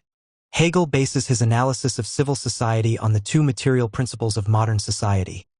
1. The individual aims only at his private interests, in the pursuit of which he behaves as a mixture of physical necessity and caprice. 2. Individual interests are so interrelated that the assertion and satisfaction of the one depends upon the assertion and satisfaction of the other. This is so far simply the traditional 18th century description of modern society as a system of mutual dependence, in which every individual, in pursuit of his own advantage, naturally also promotes the interest of the whole. Hegel, however, follows the negative rather than the positive aspects of this system. The civil community appears, only to disappear at once in a spectacle of excess, misery, and physical and social corruption. We know that from the beginning Hegel maintained that a true society, which is the free subject of its own progress and reproduction, can only be conceived as one that materializes conscious freedom. The complete lack of such within civil society at once denies to it the title of a final realization of reason. Like Marx, Hegel, the totality appears, therefore, not as liberty, but as necessity. In civil society, universality is nothing but necessity. It gives an order to a process of production in which the individual finds his place not according to his needs and abilities, but according to his capital. The term capital here refers not only to the proper economic power of the individual, but also to that part of his physical power that he expends in the economic process, that is, to his labor power. The specific wants of individuals are satisfied by means of abstract labor, which is the general and permanent property of men. Because the possibility of sharing in the general wealth depends on capital, this system produces increasing inequalities. It is a short step from this point to the famous paragraphs that set forth the intrinsic connection between the accumulation of wealth on the one hand and the growing impoverishment of the working class on the other. By generalizing the relations of men by way of their wants, and by generalizing the manner in which the means of meeting these wants are prepared and procured, large fortunes are amassed. On the other side, there occur a repartition and limitation of the work of the individual laborer and, consequently, dependence and distress in the artisan class, when a large number of people sink below the standard of living regarded as essential for the members of society, and lose that sense of right, rectitude, and honor which is derived from self-support, a pauper class arises, and wealth accumulates disproportionately in the hands of a few. Hegel envisages the rise of a vast industrial army, and sums up the irreconcilable contradictions of civil society in the statement that this society, in the excess of its wealth, is not wealthy enough to stem excessive poverty and the creation of paupers. The system of estates that Hegel outlines as the proper organization of civil society is not of itself able to resolve the contradiction. The external unity attempted among competing individuals through the three estates, the peasantry, the traders, including craftsmen, manufacturers, and merchants, and the bureaucracy, merely repeats Hegel's earlier attempts in this direction. The idea sounds less convincing here than ever before. All the organizations and institutions of civil society are for the protection of property, and the freedom of that society means only the right of property. The estates must be regulated by external forces that are more powerful than the economic mechanisms. These prepare the transition to the political ordering of society. This transition occurs in the sections on the administration of justice, the police, and the corporation. The administration of justice makes abstract right into law and introduces a conscious universal order into the blind and contingent processes of civil society. We have said that the concept of law is central to the philosophy of right, so much so in fact that the title of the work might better be Philosophy of Law. The entire discussion in it assumes that right actually exists as law, an assumption that follows from the ontological principles of Hegel's philosophy. Right, as we have seen, is an attribute of the free subject of the person. The person, in turn, is what he is only by virtue of thought, qua thinking subject. Thought establishes a true community for otherwise isolated individuals, gives them a universality. Right applies to individuals insofar as they are universal. It may not be possessed because of any particular accidental qualities. This means that he who possesses right does so as the individual in the form of the universal, the ego qua universal person, and that the universality of right is essentially an abstract one. The idealist principle that thought is the true being is thus seen to imply that right is universal in the form of universal law, for the law abstracts from the individual and treats him as universal person. Man has his value in his being man, not in his being a Jew, Catholic, Protestant, German, or Italian. The rule of law pertains to the universal person, and not to the concrete individual, and it embodies freedom precisely insofar as it is universal. Hegel's legal theory is definitely aligned with the progressive trends in modern society. Anticipating later developments in jurisprudence, he rejects all doctrines bestowing the right on judicial decision rather than on the universality of the law, and he criticizes points of view that make judges the permanent lawgivers or leave to their discretion the ultimate decision as to right and wrong. In his time, the social forces in power had not yet come to agree that the abstract universality of the law, like the other phenomena of liberalism, interferes with their designs, and that the need is for a more direct and effective ruling instrument. Hegel's concept of law is adapted to an earlier phase of civil society, characterized by free competition among individuals more or less equally endowed materially, so that everyone is an end in himself, and to each particular person others are a means to the attainment of his end. Within this system, Hegel says even the common interest, the universal, appears as a means. Such is the social scheme that produced civil society. The scheme cannot perpetuate itself unless it harmonizes the antagonistic interests, of which it is made up, into a form that is more rational and calculable than the operations of the commodity market that governs it.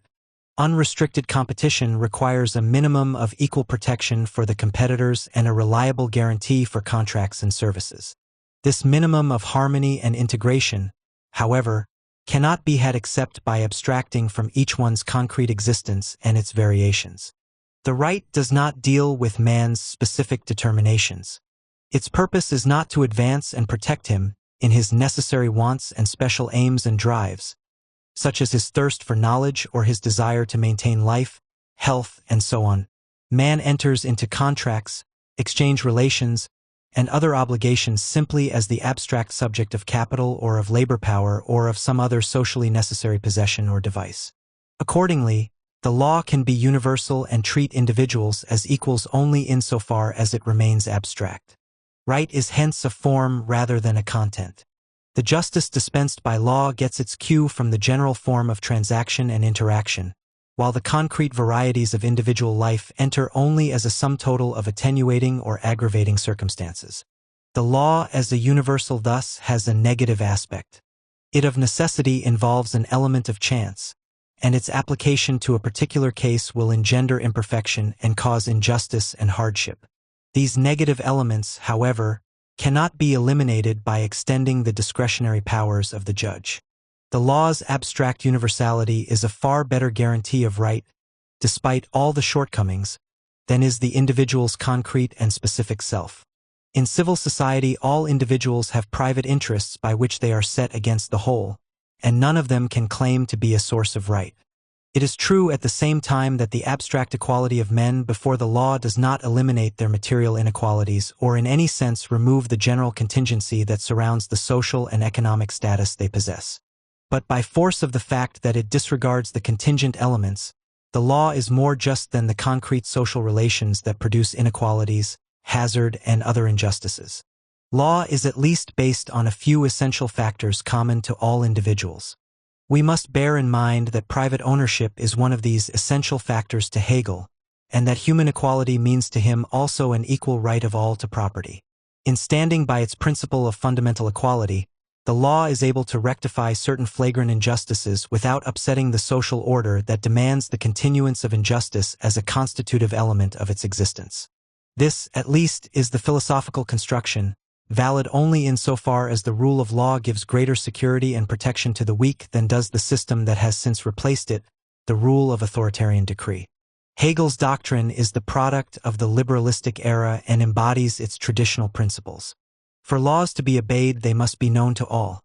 He says, citing the fact that tyranny would hang up the laws so high that no citizen could read them. By the same token, he excludes retroactive legislation. The judge's power of decision, too, he states, must be restricted as far as possible through the calculable terms of the law itself. Public trial, for example, is essential as one such restrictive device, and is justified by the fact that the law requires the confidence of the citizenry and that the right, as essentially universal, belongs to all.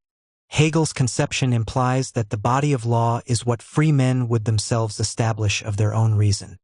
He assumes, in line with the tradition of democratic political philosophy, that the free individual is the original legislator who gave the law to himself, but the assumption does not prevent Hegel from saying that law is materialized in the protection of property through the administration of justice. This insight into the material connection between the rule of law and the rule of property compels Hegel, in contrast to Locke and his successors, to go beyond the liberalist doctrine. Because of this connection, the law cannot be the final point of integration for civil society, nor can it represent its real universality. The rule of law merely embodies the abstract right of property. The function of judicial administration is only to actualize into necessity the abstract side of personal liberty in civil society. The blind necessity of the system of wants is not yet lifted up to consciousness of the universal, and worked from that point of view. The law must therefore be supplemented and even supplanted by a much stronger and stricter force which will govern individuals more directly and more visibly. The police emerge. Hegel's notion of the police adopts many features of the doctrine with which absolutism used to justify the regulations it practiced upon social and economic life. The police not only interfered in the productive and distributive process, not only restricted freedom of trade and profit and watched over prices, poverty, and vagrancy, but also supervised the private life of the individual wherever the public welfare could be affected. There is, however, an important difference between the police who did all this during the rise of modern absolutism and the police of the Restoration. To a considerable extent, Hegel's philosophy of right expresses the official theory of the latter. The police is supposed to represent the interest of the whole against social forces that are not too weak but too strong to guarantee an undisturbed functioning of the social and economic process. The police does not any longer have to organize the process of production for want of private power and knowledge to achieve this. The task of the police is a negative one, rather to safeguard the security of person and property in the contingent sphere that is not covered by the universal stipulations of the law. Hegel's statements about the function of the police show, however, that he goes beyond the doctrine held during the Restoration, especially in his emphasis that the growing antagonisms of civil society increasingly make the social organism a blind chaos of selfish interests and necessitate the establishment of a powerful institution to control the confusion. Significantly enough, it is in this discussion of the police that Hegel makes some of his most pointed and far-reaching remarks about the destructive course that civil society is bound to take. And he concludes with the statement that, by means of its own dialectic, the civil society is driven beyond its own limits as a definite and self-complete society. It must seek to open new markets to absorb the products of an increasing overproduction, and must pursue a policy of economic expansion and systematic colonization. The difficulties in relating the police to the external policy of the state disappear if we take into consideration the fact that the police for Hegel is a product of the growing antagonisms of the civil order and is introduced to cope with these contradictions. Accordingly, the line between the police and the state, which fulfills what the police begins, is not sharp. Hegel envisages a final situation wherein the labor of all will be subject to administrative regulation. This, he says, will shorten and alleviate the dangerous upheavals to which civil society is prone. In other words, a totalitarian social organization will leave less time for conflicts to adjust themselves merely by unconscious necessity. The police, however, is not the only remedy. The unruliness of civil society is to be bridled by yet another institution, the corporation, which Hegel conceives along the lines of the old guild system, with some features added of the modern corporate state. The corporation is an economic as well as a political unit, with the following dual function. 1. To bring unity to the competing economic interests and activities within the estates, and 2. To champion the organized interests of civil society as against the state. The corporation is supervised by the state, but it aims to safeguard the material concerns of trade and industry. Capital and labor, producer and consumer, profit and general welfare meet in the corporation, where the special interests of economic subjects are purified of mere self-seeking so that they can fit into the universal order of the state. Hegel does not explain how all this is possible. It seems that the corporation selects its members according to their actual qualifications and that it guarantees their business and their assets, but this appears to be all. The corporation remains an ideological agency above all. An entity that exhorts the individual to work for an ideal that doesn't exist, the unselfish end of the whole. Moreover, the corporation is to bestow upon him approbation as a recognized member of society. Actually, however, it is not the individual but the economic process that does the recognizing. The individual, therefore, obtains only an ideological good. His compensation is the honor of belonging to the corporation. The corporation leads from the section on civil society to that on the state. The state is essentially separate and distinct from society. The decisive feature of civil society is the security and protection of property and personal freedom, the interest of the individual, its ultimate purpose. The state has a totally different function and is related to the individual in another way. Union as such is itself the true content and end for the aetate. The integrating factor is the universal, not the particular. The individual may pass a universal life in the state. His particular satisfactions, activities, and ways of life are here regulated by the common interest. The state is a subject in the strict sense of the word, namely, the actual carrier and end of all individual actions that now stand under universal laws and principles. The laws and principles of the state guide the activities of free-thinking subjects, so that their element is not nature, but mind, the rational knowledge and will of associated individuals. This is the meaning of Hegel's terming the state objective mind. The state creates an order that does not depend, as civil society did, on the blind interrelation of particular needs and performances for its own perpetuation. The system of wants becomes a conscious scheme of life controlled by man's autonomous decisions in the common interest. The state, therefore, can be denoted as the realization of freedom.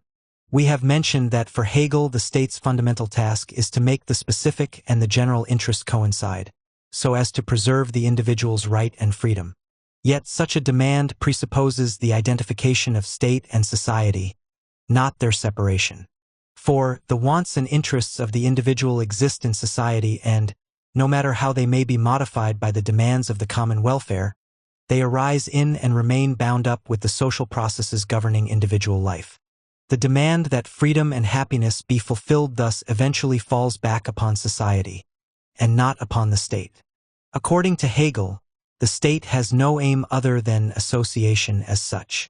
In other words, it has no aim at all if the social and economic order constitutes a true association. The process of bringing the individual into harmony with the universal would engender the withering away of the state, rather than the opposite. Hegel, however, separated the rational order of the state from the contingent interrelations of the society because he looked upon society as civil society, which is not a true association. The critical character of his dialectic forced him to see society as he did. Dialectical method understands the existent in terms of the negativity it contains and views realities in the light of their change. Change is a historical category. The objective mind, with which the philosophy of right deals, unfolds itself in time, and the dialectical analysis of its content has to be guided by the forms that this content has taken in history. The truth thus appears as a historical achievement, so that the stage man has reached with civil society fulfills all preceding historical efforts. Some other form of association may come in the future, but philosophy, as the science of the actual, does not enter into speculations over it. The social reality, with its general competition, selfishness, and exploitation, with its excessive wealth and excessive poverty, is the foundation on which reason must build. Philosophy cannot jump ahead of history, for it is a son of its time apprehended in thought. The times are those of a civil society wherein has been prepared the material basis for realizing reason and freedom, but a reason distorted by the blind necessity of the economic process and a freedom perverted through competition of conflicting private interests. Yet this selfsame society has much that makes for a truly free and rational association.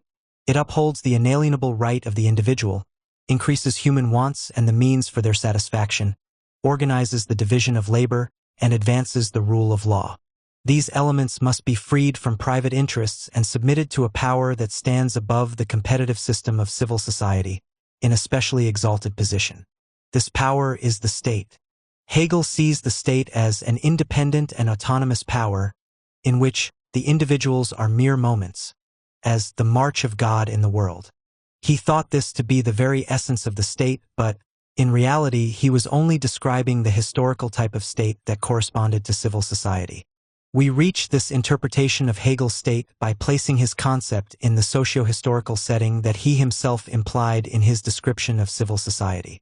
Hegel's idea of the state stems from a philosophy in which the liberalistic conception of state and society has all but collapsed. We have seen that Hegel's analysis led to his denying any natural harmony between the particular and the general interest, between civil society and the state. The liberalist idea of the state was thus demolished. In order that the framework of the given social order may not be broken, the common interest has to be vested in an autonomous agency, and the authority of the state set above the battleground of competing social groups. Hegel's deified state, however, by no means parallels the fascist one. The latter represents the very level of social development that Hegel's state is supposed to avoid, namely, the direct totalitarian rule of special interests over the whole. Civil society under fascism rules the state. Hegel's state rules civil society. And in whose name does it rule?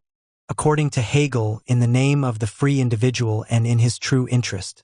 The essence of the modern state is the union of the universal with the full freedom of the particular, and with the welfare of individuals. The prime difference between the ancient and the modern world rests on the fact that in the latter the great questions of human life are to be decided not by some superior authority, but by the free I will of man. This I will must have its peculiar niche in the great building of state. The basic principle of this state is the full development of the individual. Its constitution and all its political institutions are to express the knowledge and the will of its individuals. At this point, however, the historical contradiction inherent in Hegel's political philosophy determines its fate. The individual who knows and wishes his true interest in the common interest, this individual simply doesn't exist. Individuals exist only as private owners, subjects of the fierce processes of civil society, cut off from the common interest by selfishness and all it entails. As far as civil society reaches, none is free of its toils. Outside of society, however, lies nature.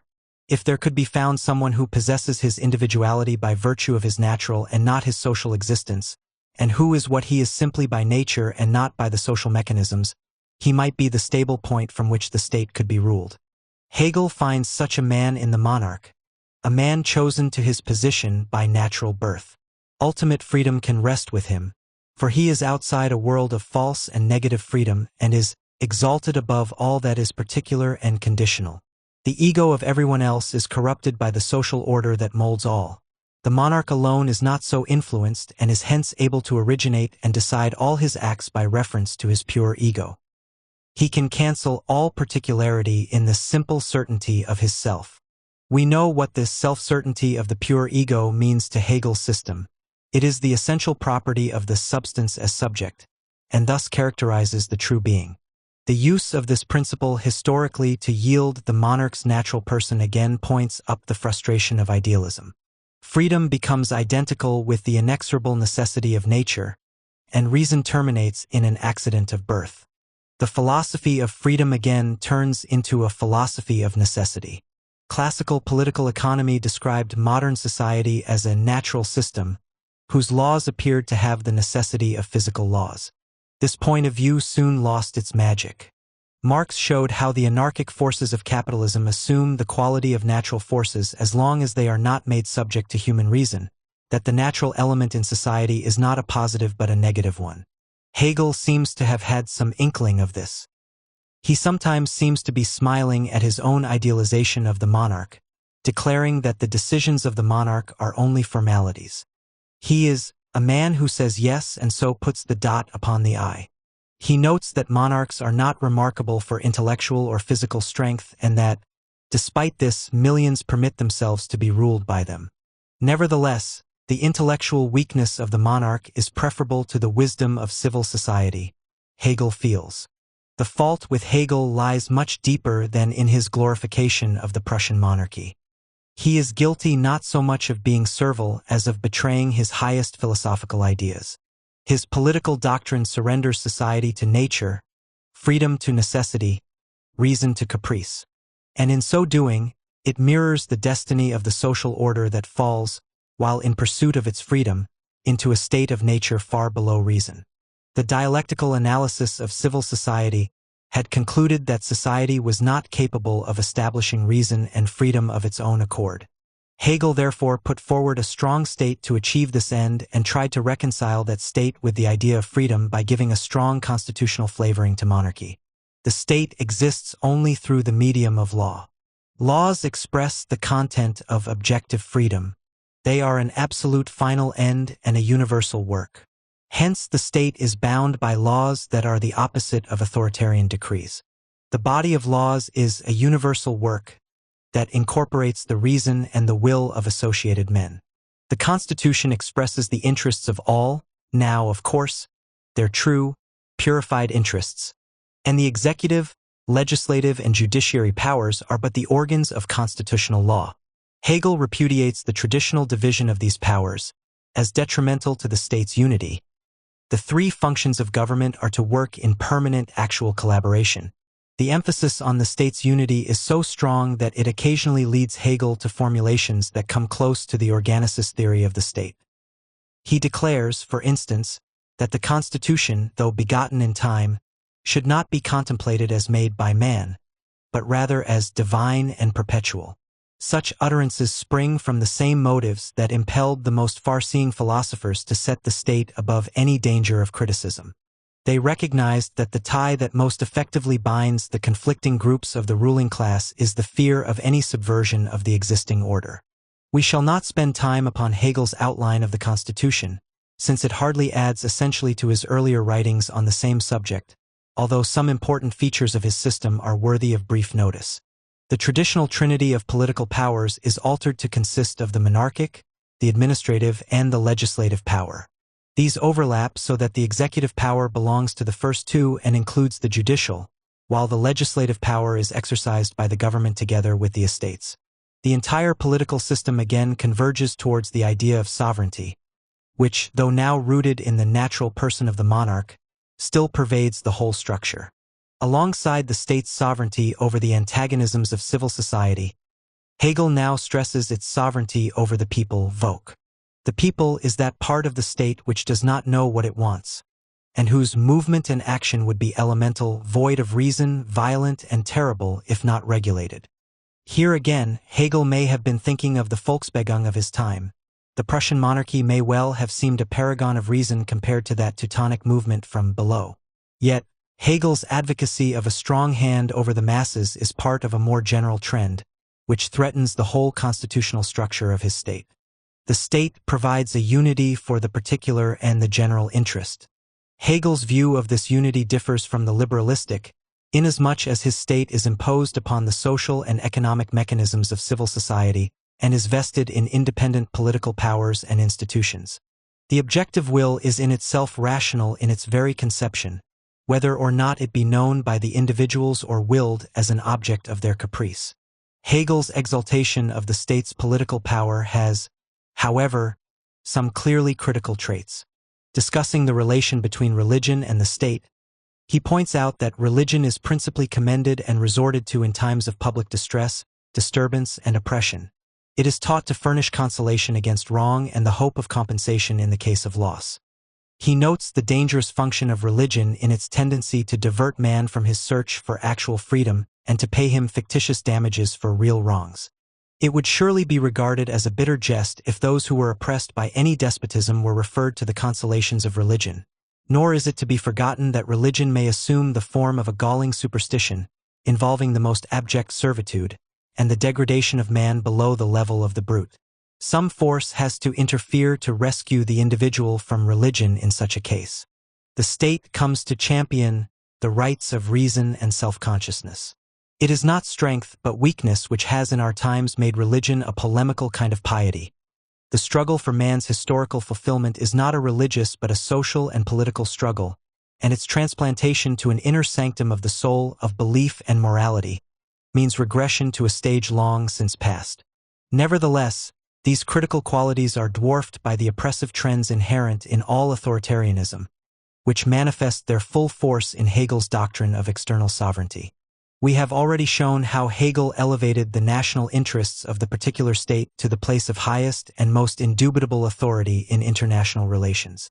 The state puts forward and asserts the interests of its members by welding them into a community, in this way fulfilling their freedom and their rights and transforming the destructive force of competition into a unified whole. Undisputed internal authority of the state is a prerequisite for successful competition, and the latter necessarily terminates in external sovereignty. The life and death struggle of individuals in civil society for mutual recognition has its counterpart among sovereign states in the form of war. War is the inevitable issue of any test of sovereignty. It is neither an absolute evil nor an accident, but an ethical element. For war achieves that integration of interests that civil society cannot establish by itself. Successful wars have prevented civil broils and strengthened the internal power of the state. Hegel was thus as cynical as Hobbes on the subject of the bourgeois state, ending in a complete rejection of international law. The state, the final subject that perpetuates competitive society, cannot be bound by a higher law, for such a law would amount to an external restriction of sovereignty and destroy the life element of civil society. No contract is valid among states. Sovereignty cannot be circumscribed by treaties that imply in their very nature a mutual dependence of the parties involved. Sovereign states stand outside the world of civil interdependence. They exist in a state of nature. We note again that blind nature enters and elbows aside the self-conscious rationality of objective mind. States find themselves in a natural more than a legal relation to each other. There is hence a continuous struggle between them. They conclude treaties and therewith establish a legal relation between themselves. On the other hand, however, they are autonomous and independent. Right, therefore, cannot be real as between them. They may break treaties arbitrarily, and they must constantly find themselves distrusting one another. Since they are in a state of nature, they act according to violence. They maintain and procure their rights through their own power and must as a matter of necessity plunge into war. Hegel's idealism comes to the same conclusion as did Hobbes's materialism. The rights of sovereign states have reality not in a general will which is constituted as a superior power, but in their particular wills. Accordingly, disputes among them can be settled only by war. International relations are an arena for the wild play of particular passions, interests, aims, talents, virtues, force, wrong, vice, and external contingency. The moral end itself, the state's autonomy, is exposed to chance. But is this drama of chance and violence really final? Does reason terminate in the state and in that play of reckless natural forces in which the state must perforce engage? Hegel has repudiated such conclusions throughout the philosophy of right. The state right, though not bound by international law, is still not the final right, but must answer to the right of the world mind, which is the unconditional absolute. The state has its real content in universal history, Weltgeschichte, the realm of the world mind, which holds the supreme absolute truth. Furthermore, Hegel emphasizes that any relation between autonomous states must be a third must therefore stand above and unite them. This third is the mind which materializes itself in world history and constitutes itself absolute judge over states. The state, even laws and duties, are merely a determinate reality. They pass up into and rest upon a higher sphere. What, then, is this final sphere of state and society? How are state and society related to the world mind? These questions can only be answered if we turn to an interpretation of Hegel's philosophy of history. 7. The philosophy of history, being, for dialectical logic, is a process through contradictions that determine the content and development of all reality. The logic had elaborated the timeless structure of this process, but the intrinsic connection between the logic and the other parts of the system, and, above all, the implications of the dialectical method destroy the very idea of timelessness. The logic had shown that the true being is the idea, but the idea unfolds itself in space, as nature, and in time, as mind. Mind is of its very essence affected by time, for it exists only in the temporal process of history. The forms of the mind manifest themselves in time, and the history of the world is an exposition of mind in time.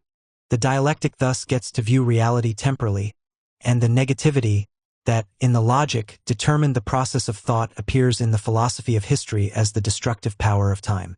The logic had demonstrated the structure of reason. The philosophy of history expounds the historical content of reason. Or, we may say, the content of reason here is the same as the content of history, although by content we refer not to the miscellany of historical facts, but to what makes history a rational whole, the laws and tendencies to which the facts point and from which they receive their meaning. Reason is the sovereign of the world. This, according to Hegel, is a hypothesis and the only hypothesis in the philosophy of history. This hypothesis, which distinguishes the philosophic method of treating history from any other method, does not imply that history has a definite end. The teleological character of history, if indeed history has such, can only be a conclusion from an empirical study of history and cannot be assumed a priori. Hegel states emphatically that, in history, thought must be subordinate to what is given, to the realities of fact. This is its basis and guide. Consequently, we have to take history as it is. We must proceed historically, empirically, an odd approach for an idealistic philosophy of history. The laws of history have to be demonstrated in and from the facts. Thus far, Hegel's is the empirical method. But these laws cannot be known unless the investigation first has the guidance of proper theory. Facts of themselves disclose nothing. They only answer adequate theoretical questions. True scientific objectivity requires the application of sound categories that organize data in their actual significance, and not a passive reception of given facts. Even the ordinary, the impartial historiographer, who believes and professes that he maintains a simply receptive attitude, surrendering himself only to the data supplied him, is by no means passive as regards the exercise of his thinking powers. He brings his categories with him and sees the phenomena exclusively through these media. But how does one recognize the sound categories and the proper theory? Philosophy decides. It elaborates those general categories that direct investigation in all special fields. Their validity in these fields, however, must be verified by the facts, and the verification is had when the given facts are comprehended by the theory in such a way that they appear under definite laws and as moments of definite tendencies, which explain their sequence and interdependence. The dictum that philosophy should provide the general categories for understanding history is not arbitrary, nor did it originate with Hegel. The great theories of the 18th century all took the philosophic view that history was progress. This concept of progress, soon to degenerate into a shallow complacency, originally pointed sharp condemnatory criticism on an obsolete social order. The rising middle class used the concept of progress as a means to interpret the past history of mankind as the prehistory of its own reign, a reign that was destined to bring the world to maturity. When, they said, the new middle class would get to shape the world in accordance with its interests, an unheard of spurt in material and intellectual forces would make man master of nature and would initiate the true history of humanity. As long as all this had not yet materialized, history was still in a state of struggle for truth. The idea of progress, an integral element in the philosophy of the French Enlightenment, interpreted historical facts as signposts marking man's path to reason. The truth still lay outside the realm of fact, in a state to come. Progress implied that the given state of affairs would be negated and not continued. This pattern still prevails in Hegel's philosophy of history. Philosophy is the material as well as the logical a priori of history, so long as history has not yet won the level adequate to human potentialities. We know, however, that Hegel thought history had reached its goal and that idea and reality had found common ground. Hegel's work thus marks the apogee and end of the critical philosophic historiography. He still looks to freedom's interest in his dealing with historical facts, and still views the struggle for freedom as the only content of history. But this interest has lost its vigor and the struggle has come to an end. The concept of freedom, as the philosophy of right has shown, follows the pattern of free ownership. As a result, the history of the world that Hegel looks out upon exalts and enshrines the history of the middle class, which based itself on this pattern. There is a stark truth in Hegel's strangely certain announcement that history has reached its end. But it announces the funeral of a class, not of history. At the close of the book, Hegel writes, after a description of the Restoration, "This is the point which consciousness has attained." This hardly sounds like an end. Consciousness is historical consciousness, and when we read in the philosophy of right that one form of life has grown old, it is one form, not all forms of life. The consciousness and the aims of his class were open to Hegel. He saw they contained no new principle to rejuvenate the world. If this consciousness was to be mind's final form, then history had entered a realm beyond which there was no progress. Philosophy gives historiography its general categories, and these are identical with the basic concepts of the dialectic. Hegel has summarized them in his introductory lectures. We shall get to them later. First, we must discuss the concepts he calls specific historical categories. The hypothesis on which the philosophy of history rests has already been verified by Hegel's logic. The true being is reason, manifest in nature and come to realization in man.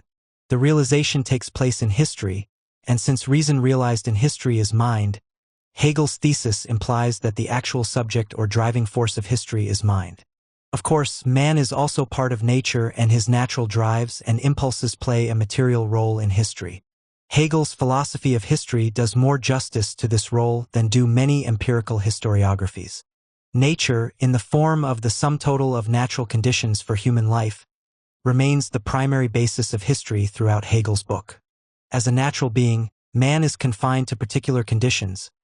He is born in this or that place or time, a member of this or that nation, bound to share the fate of the particular whole to which he belongs. Yet, despite all this, man is essentially a thinking subject, and thought, we know, constitutes universality. Thought, 1, lifts men beyond their particular determinations, and 2, also makes the multitude of external things the medium for the subject's development. This double universality, subjective and objective, characterizes the historical world wherein man unfolds his life. History, as the history of the thinking subject, is of necessity universal history, Weltgeschichte, just because it belongs to the realm of mind. We apprehend the content of history through general concepts, such as nation, state, agrarian, feudal, civil society, despotism, democracy, monarchy, proletariat, middle class, nobility, and so on. Caesar, Cromwell, Napoleon are for us Roman, English, French citizens. We understand them as members of their nation, responding to the society and the state of their time. The universal asserts itself in them. Our general concepts grasp this universal to be the actual subject of history, so that, for example, the history of mankind is not the life and battles of Alexander the Great, Caesar, the German emperors, the French kings, the Cromwells and Napoleons, but the life and battles of that universal which unfolds itself in different guises through the various cultural wholes. The essence of this universal is mind, and the essence of mind is freedom. Philosophy teaches that all the qualities of mind exist only through freedom, that all are but means for attaining freedom, that all seek and produce this and this alone.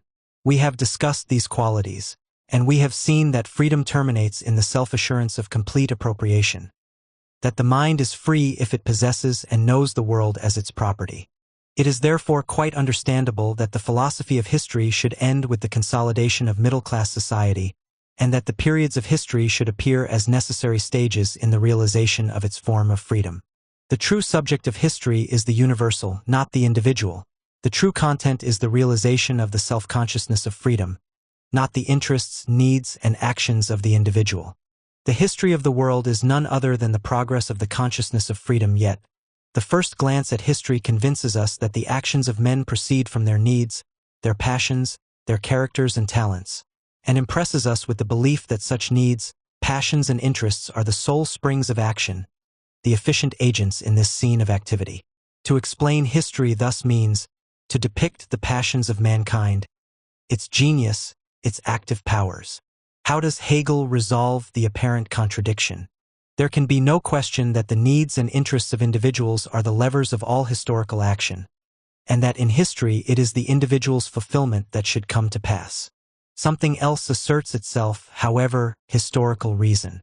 As they follow out their own interests, individuals promote the progress of mind, that is, perform a universal task that advances freedom. Hegel cites the example of Caesar's struggle for power. In his overthrow of the traditional form of Roman state, Caesar was certainly driven by ambition. But in satisfying his personal drives, he fulfilled a necessary destiny in the history of Rome and of the world. Through his actions, he achieved a higher, more rational form of political organization.